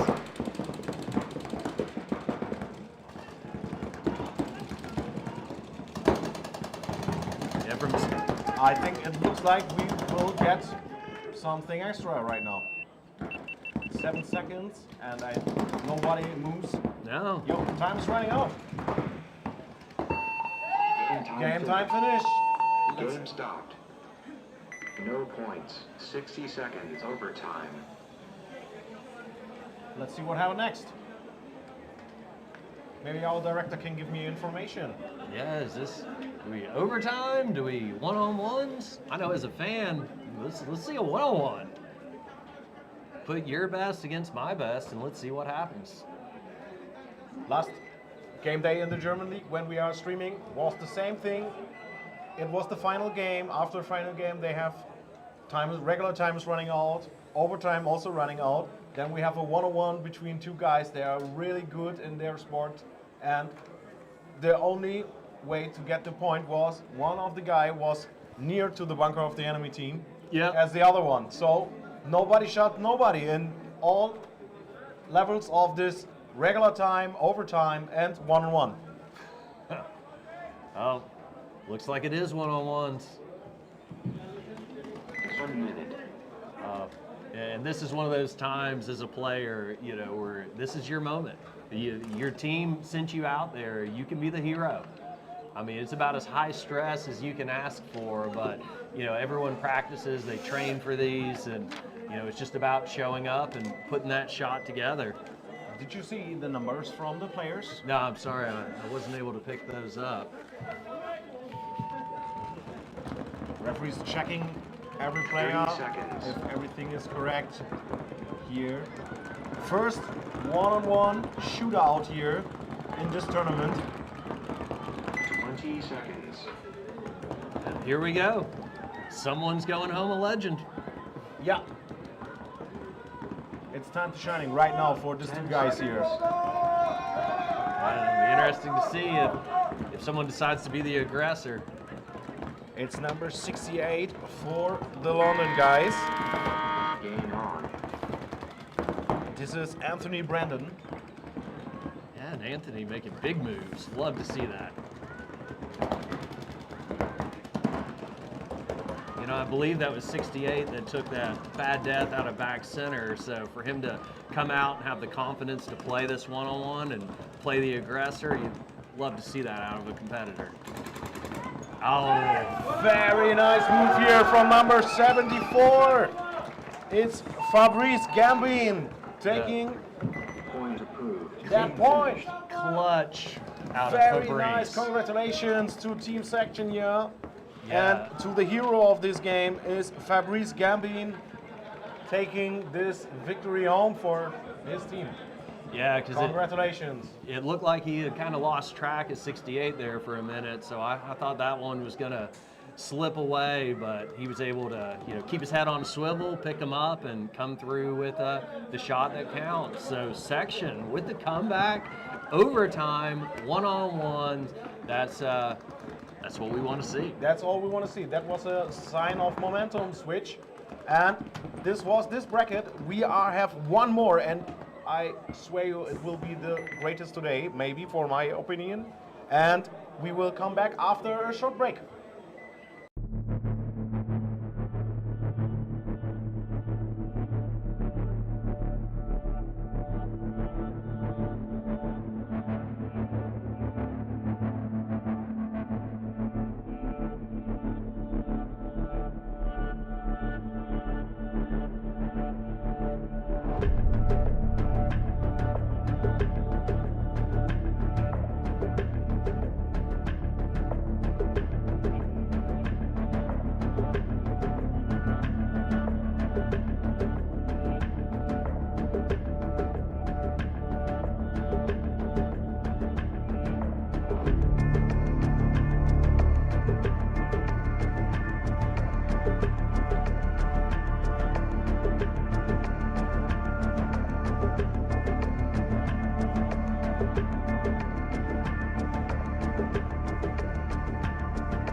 Okay, hello again. We are here for the last bracket, and I have another guest here. Surprise, surprise. Hello guys, this is Harrison Fry from San Diego Dynasty. Also, your favorite European team, Joy Division. Doing well out here, went 3-1 in the prelims. So playing tomorrow. I'm out here, double action. I'm gonna commentate. I'm also gonna do a little scouting, you know, keep some eyes on the competition, right? Ah, okay. Keep your friends close, but your enemies closer, as they say. Very So nice. we're here, you know, watching Lucky 15s here on the left. Is that what we're looking at? Yeah, Right. And then the Tontons, les Tontons on the right. And Tonton, do you know what that means in French? No? I'm gonna keep it a secret. Sorry guys, you don't get to know. No, it means uncle. Uncle? Yeah, Tonton. Oh no, it's like mafia uncle. Mafia uncle Yeah, from like, Toulouse. like the mafia. I think so. Guys, tell me in the comments, you French people, if I'm right about that. But I'm pretty sure I'm right. I mean, you always think you're right? Until you're wrong. Very nice information for us right now. I'm pretty sure it means like mafia uncle. Like, you know. Mafia uncle, okay. Uncle Let's Mafia. see what So- this uncle can do with the Lucky 15s. Yeah, so Lucky 15s traditionally like super aggressive players, right? We've seen a lot of aggression from them over the years. This field has kind of probably slowed them down now, huh? Tontons have been playing in Europe, and you know, one of the best teams in Europe for ages, right? How many years? They have their anniversary for 25 years. I think. 25? 25 Wow, years. there it is. This team. 25 years, les Tontons. Les Tontons, yes. Let's see. No questions right now for you. No one's gonna tell me if I'm right or wrong about Tontons. Thank you, French people. Come on. We need something. Just if you like to ask some questions for Harrison, go for it. Yes. We go for the Ask away. last bracket. We'll be watching the comments here. Lucky 15 start from blue side. And Lucky 15's get a shot at the break. He's going to continue the run. He's out. Good job. Axel Godin all the way into this Dorito too, and also his player. I think that's Chambon over in the other side of the Dorito. Kill 2 for Tontons, so only 3 players left for Lucky 15's. Still going to advance though. I'm not as familiar with the Lucky 15's players. I know them all by name, but let's see. Here, they got the paper here, their name. Another taking a walk. This is going to be looking like it'll be Toulouse Tontons point here as it's a 5-on-2. They're going to control the field and talk it up. Axel Godin there. Yeah, there's the tower from Lucky 15s. Very strong first point from Allez, they're screaming. See Mirmont, Axel Godin, Thomas Siputsma, Thomas, William Dunseme. I'm going to screw up all these names. Peter Anfosi, Florent, and Colombo, of course, Fabrice Colombo, one of the OGs from Tontons. next game. Will be a very nice to watch game. It's Breakout Spa against PP Arena. Yeah, so PP Arena coming from Pilsen. They have a really nice field in Pilsen. The owner, Papesh, you see in the middle there. He's owner of the field and the team. They also like beer. And then you see Breakout Spa. Also have an owner on the field. And they have a field too in Belgium. Here we go. Let's see what happened here. PP lost their first player.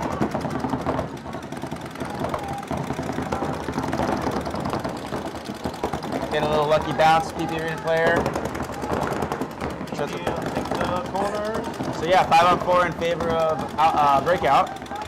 You see Mac in that center tower there. Shooting around this snake side. Are we calling this snake side and then this Dorito side? Yeah. Yeah, we are just saying top of the field and bottom of the field because there's no regular Dorito side and no regular snake Okay, side. and the so perspective from the camera is Yeah. bottom? Okay. it's a little bit difficult to Okay, tell yeah, what we see here that's right good. now. All right, yeah, so you see Nick Ripple, there's Mac moving up in that center, trying to get a shot on the PP Arena player. It's a 5-on-4 right now in favor of Breakout. You see Axel out of that back center. Oh no, that's Grandpa. gonna come up here and back up Mac in the center. That's Grandpa with the blue hopper, and Mac with that red hopper. Both looking at this bottom side here. So you see teams like this, super controlled, and making sure all zones are covered. And front guys waiting for that zone to drop so they can make a move. It's kind of the name of the game out here, professional scene. Control versus aggression.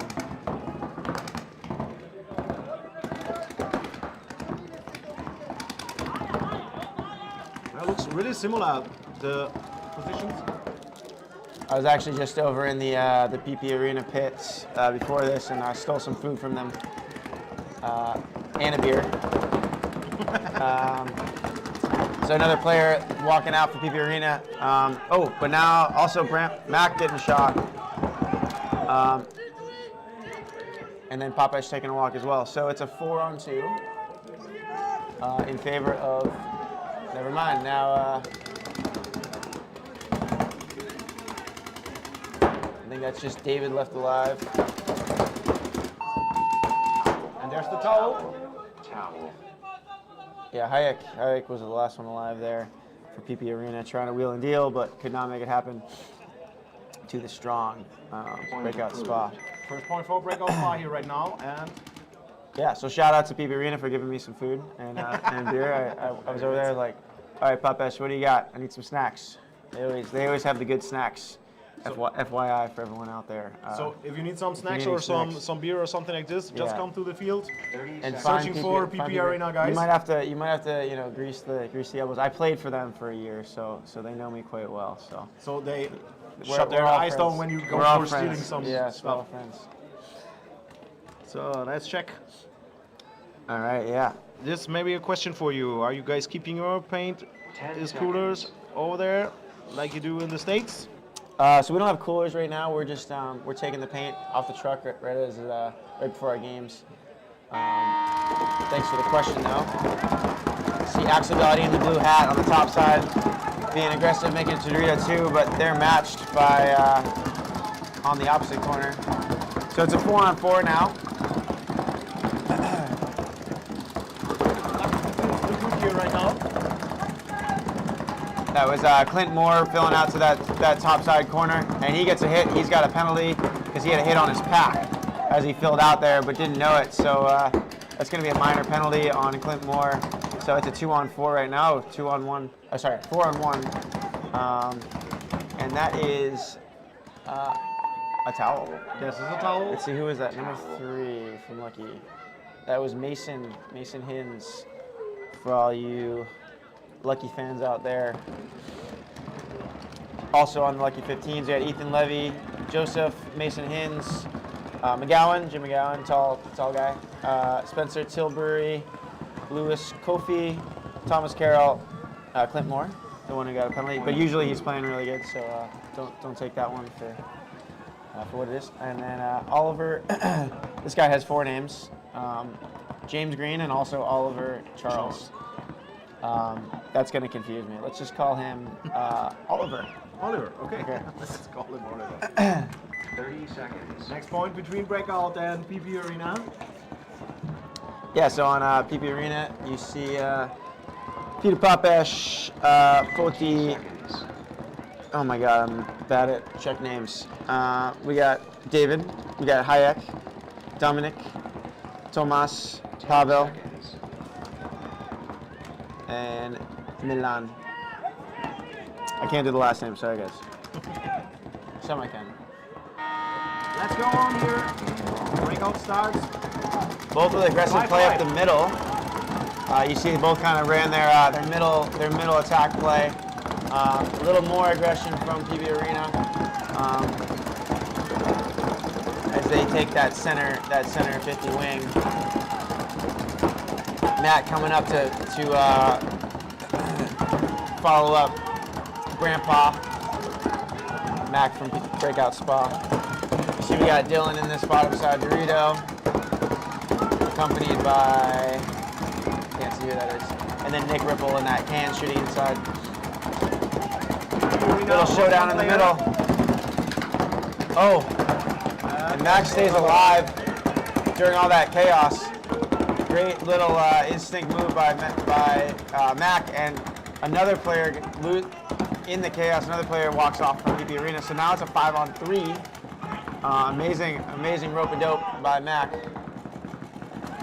and he's up on their side without anybody knowing. So PP Arena does not know where Mac is on their side. And there, you're gonna see a free kill because they didn't know. Mac's gonna come through. Wow, I think that's a nice little 4-pack, I believe, for Mac. At least a 3. Players left in the bottom corner. Nice little 3-pack, at least for Mac.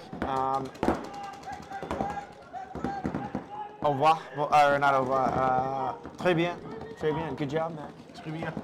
He's French, or no, he's not French. He's Belgian, but he speaks French.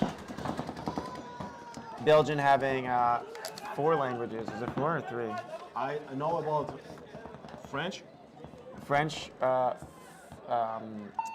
Norwegian. Also, I mean, not Norwegian. like Dutch. Yeah, Dutch, not Norwegian. French, Norwegian, and German. French, Dutch, and German.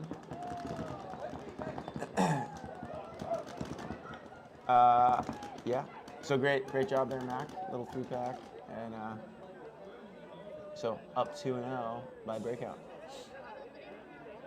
Tontons versus Lucky. Also, too, they got a little bit of a gift last point with that minor penalty on the Luckies. So we'll see what the Luckies come out with this point. And on the let's see, we already talked about their names. Now, is there a delay here? A little delay, yes. So we're 10 a little seconds. delayed. Okay. But the voice is all good. The voice is in is sync. already, yes. Okay. So we're seeing things 10 seconds before you guys, just so you know. Let's see.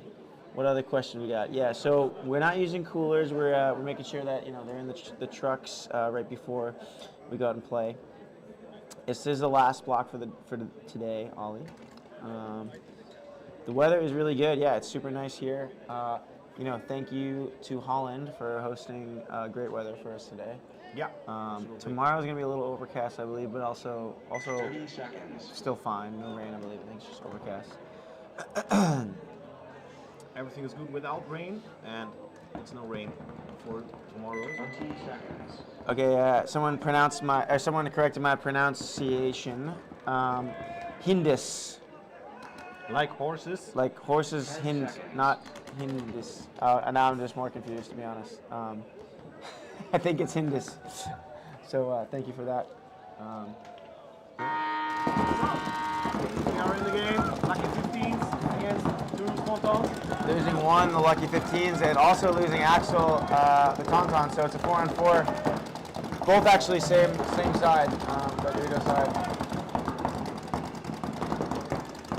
Lucky's making a little move here into the middle of the field. And also Tontons.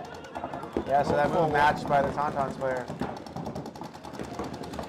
Yeah, so Tontons are up here 2-0. There's 13 minutes, so they have the upper hand, and they're probably looking to control the field and try to eat off as much time as they can. Luckies are, they need to win this point, and they just shot another. So that was Stupon, or I forget his name, I believe. Siztipima, I cannot pronounce that name. Tomas. Little tactical retreat by Colombo, one of the OG vets on Tontons. And yeah, like I said, that retreat comes from they're up 2 points. So you want to give them something, but not too much, because you don't want to be too close where you're able to get bunkered. Because you want to prolong the game as long as you can. Especially, there's a lot of time in this event that all of your players are just making moves backwards to just check the ankles, get a better vision or something like this. Never see on other layouts that much backward moves than on this one. Yeah, I mean, so the center is super powerful. It's very easy to move up, but you're also very susceptible because it's so easy to move up. Another player taking a walk, and Chambon and Colombo taking a walk. So it's a 4-on-1 right now, and I believe that is Mirmont in the corner. Yeah, so I mean, you know, with the center being so easy to move up. Let's see. Miremont's got anything? Click more in the bottom snake here.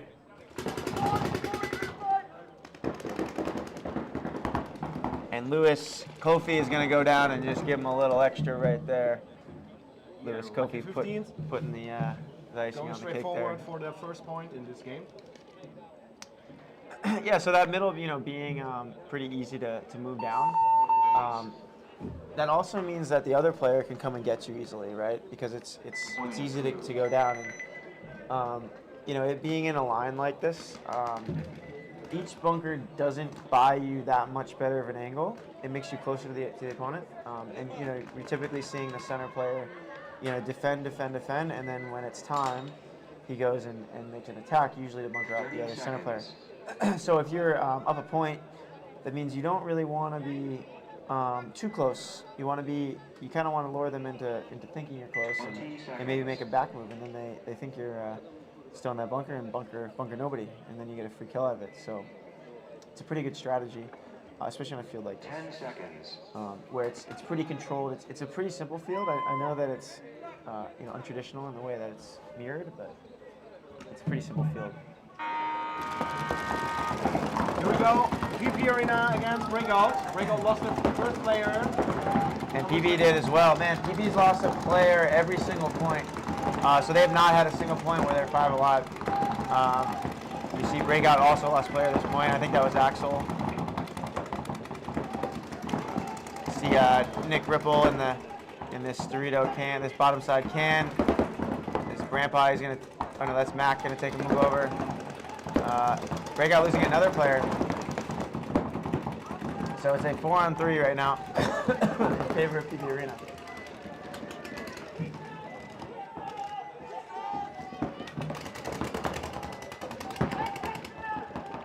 So it's Grandpa, Mac, and Nick Ripple.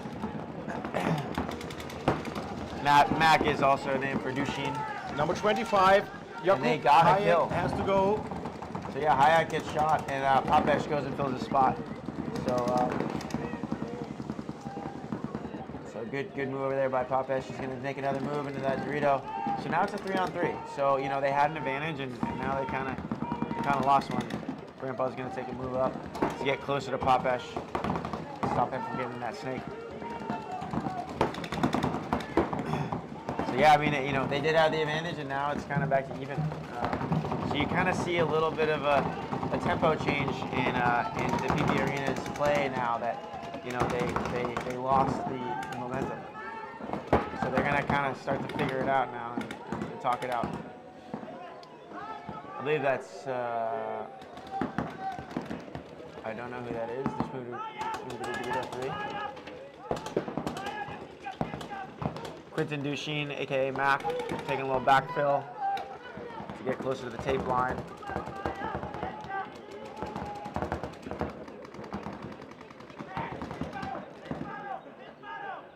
Calling for a barrel shot on Quentin, on Mac, but I don't think he got it. Oh, he did get it, and there comes the penalty. Yep, so that barrel shot, I don't know if Mac knew about it or not, but he kept playing, and then He looks a little confused. what a sniper shot by the PP Arena player. I'll get his name in a second. And you see Nick Ripple in a 1-on-3 moves back to the back center to try to confuse them. All the way corner to corner. Is he gonna get that kill down the wire? No, he did not. But I like that idea, right? So he makes a move down. Oh, he did get the kill. Wow, Nick Ripple turning into a 2-on-1. So that move is right. You know, they're down the wire in that snake. You move out to the corner, and you hope that he's wrapping. And he was, and he got the free kill. So you know, lost the 2-on-1, but put himself in a lot better position by making it a 2-on-1 from a 3-on-1. And that was Tomas from PP Arena. They got that sniper shot on Quentin on his barrel. Called the shot. Ref came in, saw it, and you know, Mac didn't see it because it was on his barrel. And then he got a minor. So that's what kind of broke that game open. We go for next point from Toulouse Tontons. Lucky 15s. Lucky 15s got that last point. So 10 seconds. I'm being told that my pronunciation of Hindus is even worse than before. So I'll just stop trying, unless you can help me out more. Good move here from Toulouse Tontons. There it Body is. got shot. So Mir Mont take a little too much. And and there's a penalty. yeah, so it's gonna be taken away 3 from the Tontons, and I believe it's still 5 alive on Luckies. So look for Luckies to win this point. It's a 5 on 2. Yeah. Axel. Toulouse Tontons has still Axel is inside. Yeah, you know, so they're still up a point, right? So Tontons are just looking to slow this down, right? But actually get shot by, I need to learn the Lucky's names, by Levy. So that was Lou. Yeah, Levy. And there's a little snapshot on Axel. And then last player, but then he gets shot. Trying to do a little fanciness, but Another point for Lucky 15s. yeah. So It's a little bit like momentum switch right now. yeah, went down by 2 and then answered two back. So Did you think that it's happened because you are getting too comfortable when you have a lead of 2 points? well, there's definitely a mentality to maintain, right? When you're up, you have to stay calm and collected and talk about, you're up, but that other team's still really good. So what are they going to do right now? What would we do if we were them? What would we change? What are we exploiting, or what are we showing that can be exploitable? And try to kind of, predict the future in that regard. Like, okay, well, we're not shooting this guy, so maybe he's going to run further, or, we don't have the best gun this way, or, they keep making this bunker. If we don't happen to shoot him later on, he could win that point. So, keeping that calmness and that professionalism, even though you're up 2 points, it's all the teams are really good out here. So you can't really just expect that you're going to keep getting 3 points. Let's see what breakout coming from the blue side.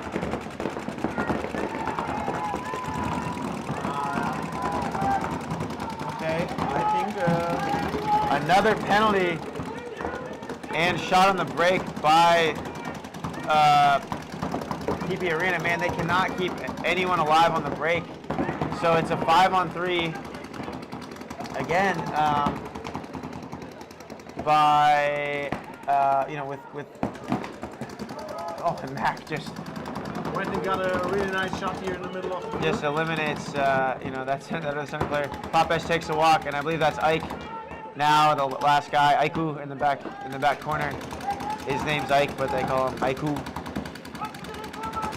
Last player alive in the top side corner. Mac's gonna get a shot in on him, I believe. There it is.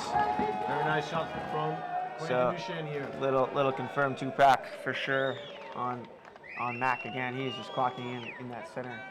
Yesterday we called him really friendly. He's the dinosaur of breakout spot. The dinosaur. He is a dinosaur for sure. And honestly, one of the best players in Europe. He's really, really good and a nice person. Very Totally nice agree with that. He's sharp as a knife. Point approved. Every time fun to watch him play when he has his moments in the middle of the field. Yesterday and also this day.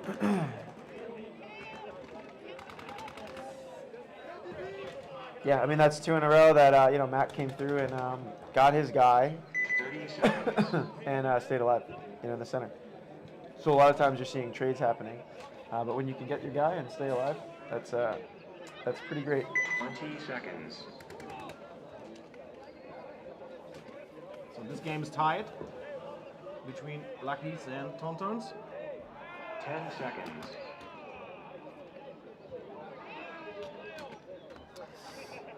All right.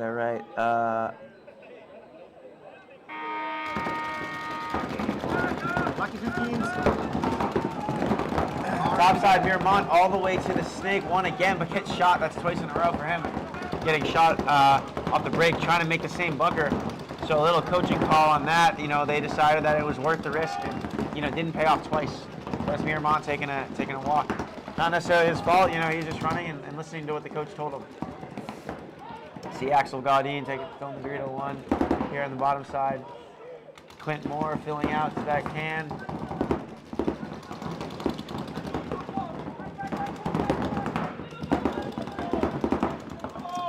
Yeah, so Clint filling out to that back to this wire to slow down Axel, and he recognized that Axel and making some moves.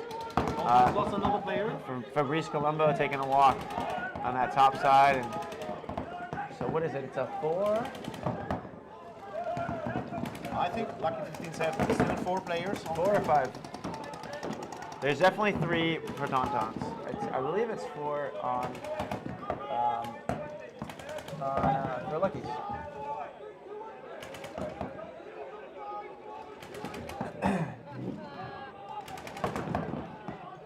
Yeah, so you know, Clint Moore's reaction here was that he saw Axel moving down the field on this bottom side, and you know, he recognized that he needed to come out to match him to slow Axel down. So you know, veteran move there. You know, you never want to leave Axel Gaudin unchecked and you know, not in a position to get slowed down. So you know, he wants to have that pressure in front of him. So you're saying Axel is an X factor here for his team? Yeah, I mean, Axel's a super great player. We've seen throughout the years, he's been an asset to every single team he's been on.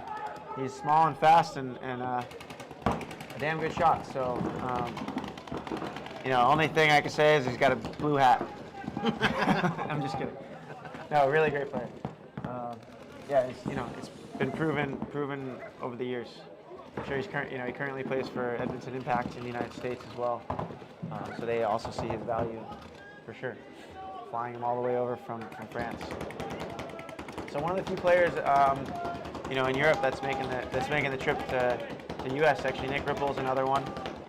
Another player getting shot out of that Dorito corner. So it's a 4-on-2 in favor of Lucky's, and it's also a tie ball game, and actually getting shot down the wire by Clint Moore. So nice shot by Clint. Yeah, you know what? It is a 5. So Lucky's did have 5. There's the towel. And they are hyped. They are hyped. This is the lead for Lucky 15s right now. Yeah, but still a lot of time. 7 minutes, and again, both really good teams. This is probably the best match we've seen all day in terms of competition. The best set we've seen all day. So do not leave right now. I see we got a lot of people watching. Definitely do not turn it off. I can say also congratulations that we have you here, because we are cracking the benchmark of 315 viewers yesterday. Oh wow! It's not me. It's not me. I appreciate that. 329 right now. Let's give it to the amazing competition we have out here. But okay, I'll take a look. This is probably the best set we've seen all day in terms of competition on paper at least. Yeah, it's a super nice matchup in this last bracket here.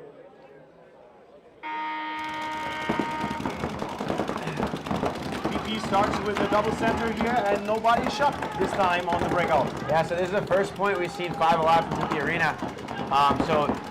Obviously that's a great start to this point. But still 5 alive for a breakout spot. So 5-on-5, Mac moves up in that middle there. You see Tomas in that second Dorito.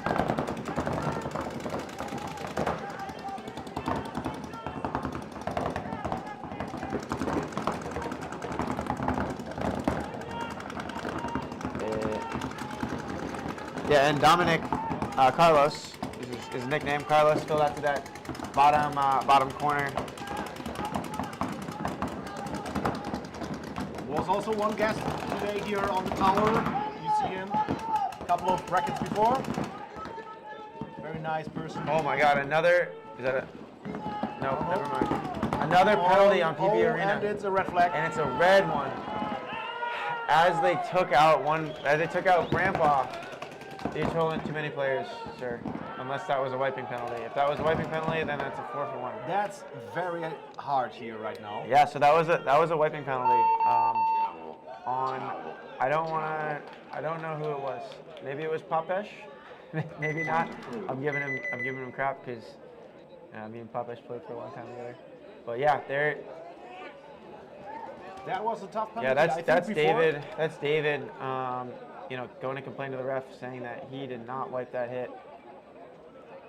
I think before this Yeah, penalty, David, number 22. The penalty was on him. He is not believing it and very much complaining about it.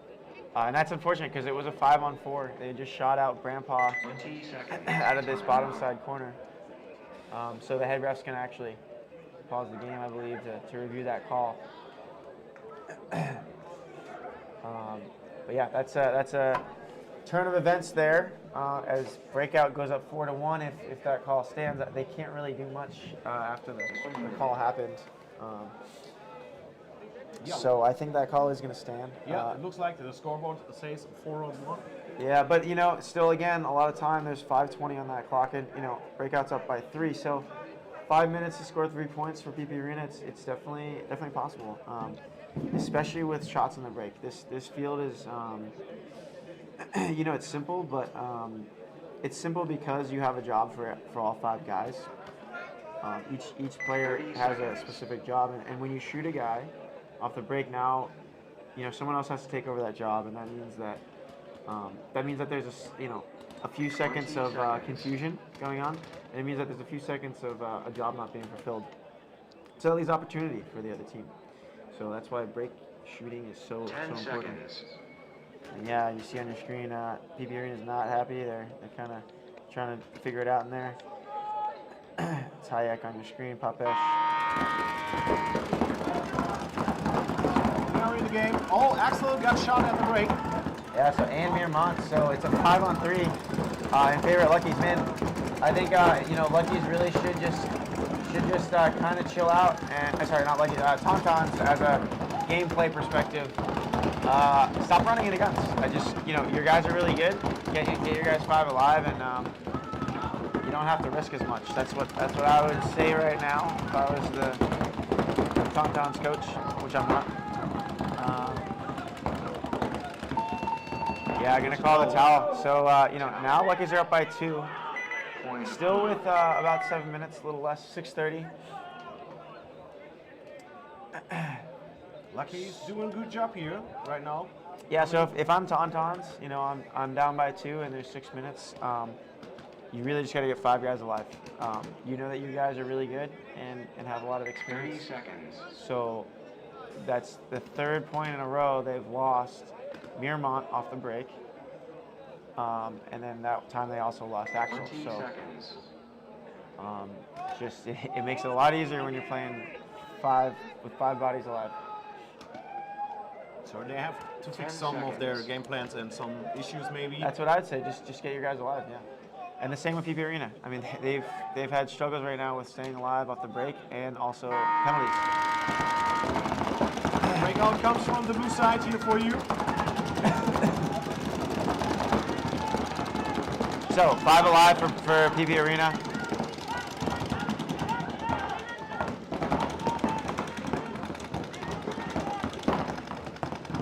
And lost one player on the top side. Yeah, I believe that's Hayek gets shot. Hayek used to play with the ML Kings, the other Czech professional team, which is no longer a team anymore. He moved to PP Arena a few years ago.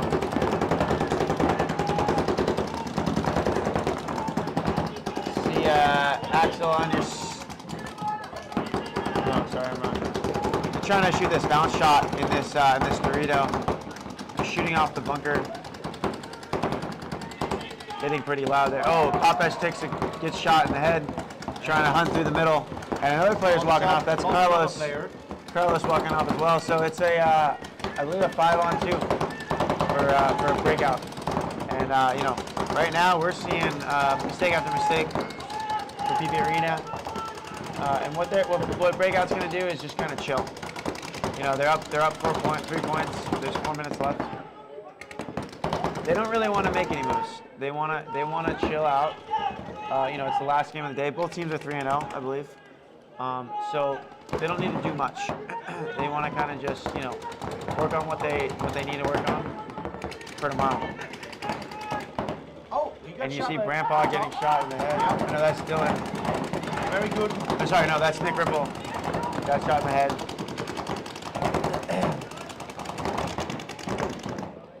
So Nick Ripple, the first one to take a walk here.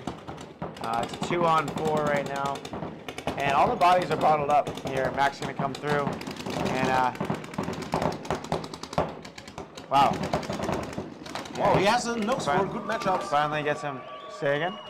I think Quentin has a good nose for matchups. He's smelling when it's time to go forward and do what he has to do. Yeah, Quentin Duchesne, aka Mac, another confirmed 2-pack. He is just feasting up here in the middle. You know, obviously his team is great as well, but he's getting a good portion of the kills, at least the close ones that we can fully see. Yeah, he's a great player. You know, it's showing right now. So now, what we got some see, lucky fans out there, I see. A lot of lucky 15s, yes. A lot of English people. 20 seconds. He asked for a question and Ja, du just kannst auf Deutsch. answered by himself. Du kannst auf Deutsch sprechen mit der. Bis morgen und ich für Livestream. Yeah. Thank you. So, restart. Yeah, another 5-on-5 break. So Miramont finally makes it alive. He still runs far, but made it this time. So 5-on-5 break, and yeah, like we said here, Lucky's up by 2 with 6 minutes. Yeah, Tontons have to bring an answer right now. You said it before, 3 points in a row lost. Yeah, you know, Lucky, Tontons went up by 2 early. Lucky answered by 2 to tie it up, and then went up 2. So, you know, 4 in a row here for Lucky. It is a very critical point for Tontons. If they win this, you know, it's only a 1-point game. If they lose it, you know, it's a 3-point game with not a whole, you know, still about 5 minutes, 5 minutes 40 right now.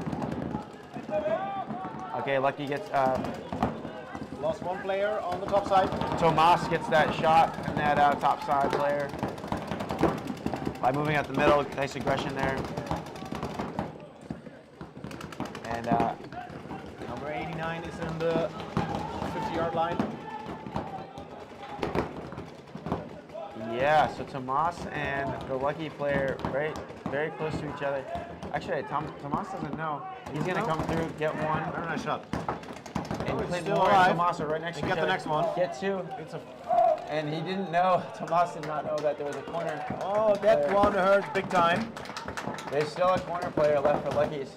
Tomas did not know about that one. But yeah, great move by Tomas. That's a confirmed 3-pack for sure for him.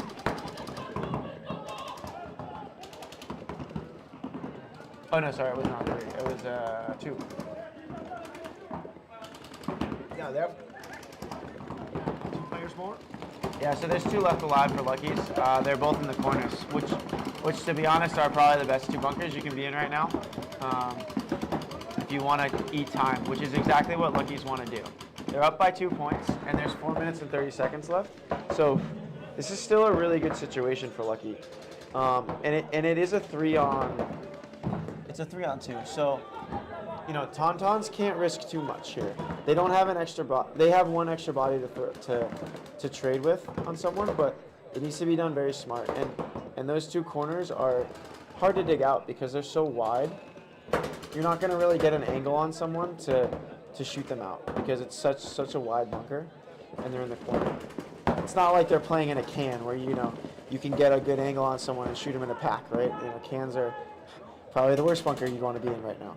It's totally funny when you are listening to some players from lower divisions. When this bunker is not very old.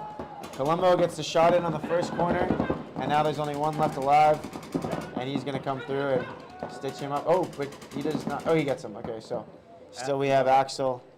And I think this is a point for Tontons. And Tafossi finishing up the point. Nice point. That's a really important point. Now they're up by or sorry, only down by 1 with 3 minutes left. Sorry, what were you saying? I want to say when you are listen to some players from lower divisions and this corner bunkers come new to this new layout plans. Yeah. You are looking at these bunkers and a lot of players just like, I don't want to go inside. It's just small and you have to crouch there and stuff like this. And when you listen to the pro players, a lot of pro players say, I love this bunker. When you are inside, you are really safe there. But it's hard to play this bunker because you have to sit down a lot of time. Right. Yeah. It's definitely requires a lot of flexibility and kind of endurance on your legs because yeah, you're trying to be active, especially in a 2-on-3 like that. When you're trying to burn time, you have to be checking around and doing it safely. But those mini Ws are amazing bunkers. Really, one of my favorite bunkers to play. You have the nipple you can play over top of and still be safe. And again, probably one of the best bunkers in that scenario. So a super big move by Breakout Arena all the way to the snake on the top side. On the shot, one guy from PP Arena. PP Arena getting shot, and the second player getting checked, filled into the same lane, but he's clean. So it's a 4-on-5 in favor of Breakout, and Breakout is also up on points. Yeah, it happened again. Short after a break, PP Arena lost one player, and also another one has to go from the field. Yeah, so you see Breakout making that pretty big move on the break to that snake 1 off the break. The reason they did that is they want to test the guns right now. There's not much to lose because they're up points and they're feeling confident in this game. They're probably going to win, and it doesn't. If they do lose, they're still on to tomorrow. So they're taking what looks like a big risk, but it's a calculated thing for tomorrow. So tomorrow, if we need to, can we make this bunker? Let's try it now against a great team like PP Arena. And if we get shot, we get shot. That's kind of okay. We want to experiment. It's more about experimenting for that run to see if we can make it in the future, rather than making it right now. If that makes sense. Does that make sense? It makes sense. So obviously, great if they make it. It's going to help that point out, but that's not the reason to do it. Right? They're already up. They want to know if it's a good move in general, right? And if they're going to be able to make it tomorrow when they might need it. Yeah. PP lost another player here right now, and things don't go very well for them. And Yeah, number 10 also leave the field. Yeah, that's This is Hayek taking the field Milan. as well. 60 seconds. So it's the 6 point from a breakout, and yeah, this is the match point, or? Yeah, exactly. So 5 alive there, so could not be a better point for breakout spot, and could almost not be a better match there. 5-on-1. I'd say PP Arena definitely gave them a few points. Not trying to take away from PP Arena from breakout's play, stellar play, but Players clean. But for sure, PP Arena definitely made some mistakes there. A bunch of penalties. They got shot off the break for the first 4 points in a row, I believe. But they start really well. They got just some won very- both of their games yesterday, I think. And today, this game against Ronald Dynamite also was a win for PP. Right. Yeah. So that was more of a a consolatory match. They both won. Or they were both moving on. It's actually really for seeding. And this same one here, Luckies and Tontons are both 3-0. Is that correct? Yeah. So they're both 3-0. So this is really to decide who wins their bracket. And that's important because sometimes you get a bye, depending on how the tournament's structured. Sometimes, and in most cases, you're going to be playing a lower ranked team, which most of the time is a good thing. Here from number 97 from Toulouse. Yeah, 5-on-5 for both teams with 3 minutes left. And it's only a 1 point game, so it's still pretty open here. You'd probably like to see Lucky's pretty content with shooting a lot of paint and kind of controlling the game and trying to slow down. And Tontons kind of have to make something happen if they want to win this. And and you know they do want to win this because this is about seeding going into Sunday.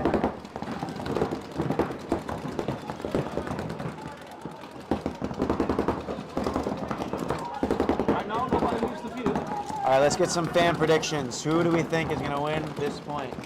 I see some lucky 15s love out there. Do we have any Tauntaun love? Amor de Tonton. No, that was wrong. That was wrong. Ame is right. Chitem, right? Amir is love. Oh, Colombo gets dotted in the eye there. That was either by Clint Moore. And Axel also gets taken out. So it's looking like this is Lucky's point and game, but we'll see what happens. It's still a 5-on-3. So Moss in the center there trying to wheel and deal. We got Mirman as well here in the bottom. So it's Mirman, Alfoni, and Tomas trying to make something happen here in the last minute 30 of this point. You know, so Mirman gets shot. One guy more. So it's a 2-on-5. You know, depends how they want to play this. If they really want to win this game, they should towel it right now. But once again, you know, this isn't a Sunday game, so they'll probably be content with you know taking the loss and not trying to risk anything too hard, right? You know, not trying to run too much on this next point. It's Lucky's gonna win this game. That's why they're not toweling it right now. You know, Tontons accepted defeat.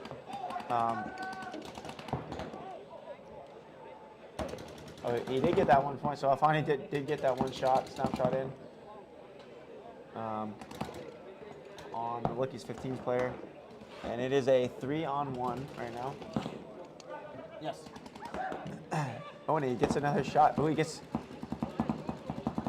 Looks like it bounced him. So video material for pro school.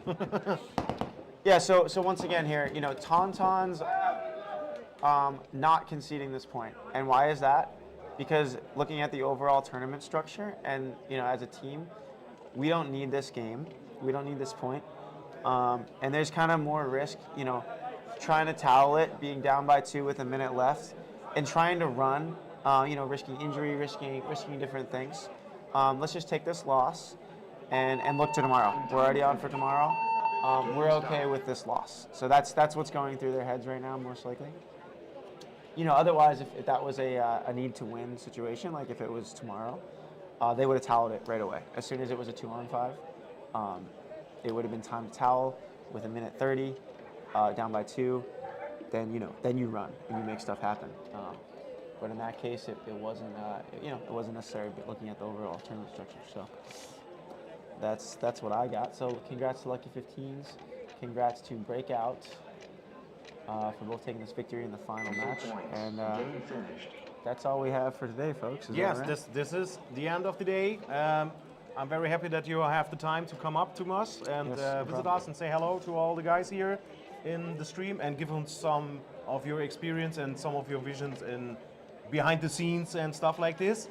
Very nice. Maybe a little too much. Usually I charge for this, but this is a freebie. Just kidding. Content is every time nice. I'm so just kidding. In every direction. Yeah. But I am for hire. Give me a call. I can only say this was the second day in NXL event in Europe in Sevenum, and we are coming back. Wait, how do you pronounce it? Huh? Sevenum? Sevenum. Sevenum? Okay. Like 7 and UM. Sevenum. Yeah. Sevenum. This is the place where we are, and this was the last bracket. We see you tomorrow again. Thank you to all of my guests and to all of the people, all of the players, everything, organization, and etc. PP. Sponsors also NXL. Doing great job. NXL doing great job. All of the people that have something to do with this event here. Holland. Thank you, Holland. Thank you, Holland, he says. Yeah. Otherwise known as the Netherlands. Figure it out, guys. I don't know which one it is, but figure it out. Maybe we become an answer. Can we? Why does it have 2 names? That's the question.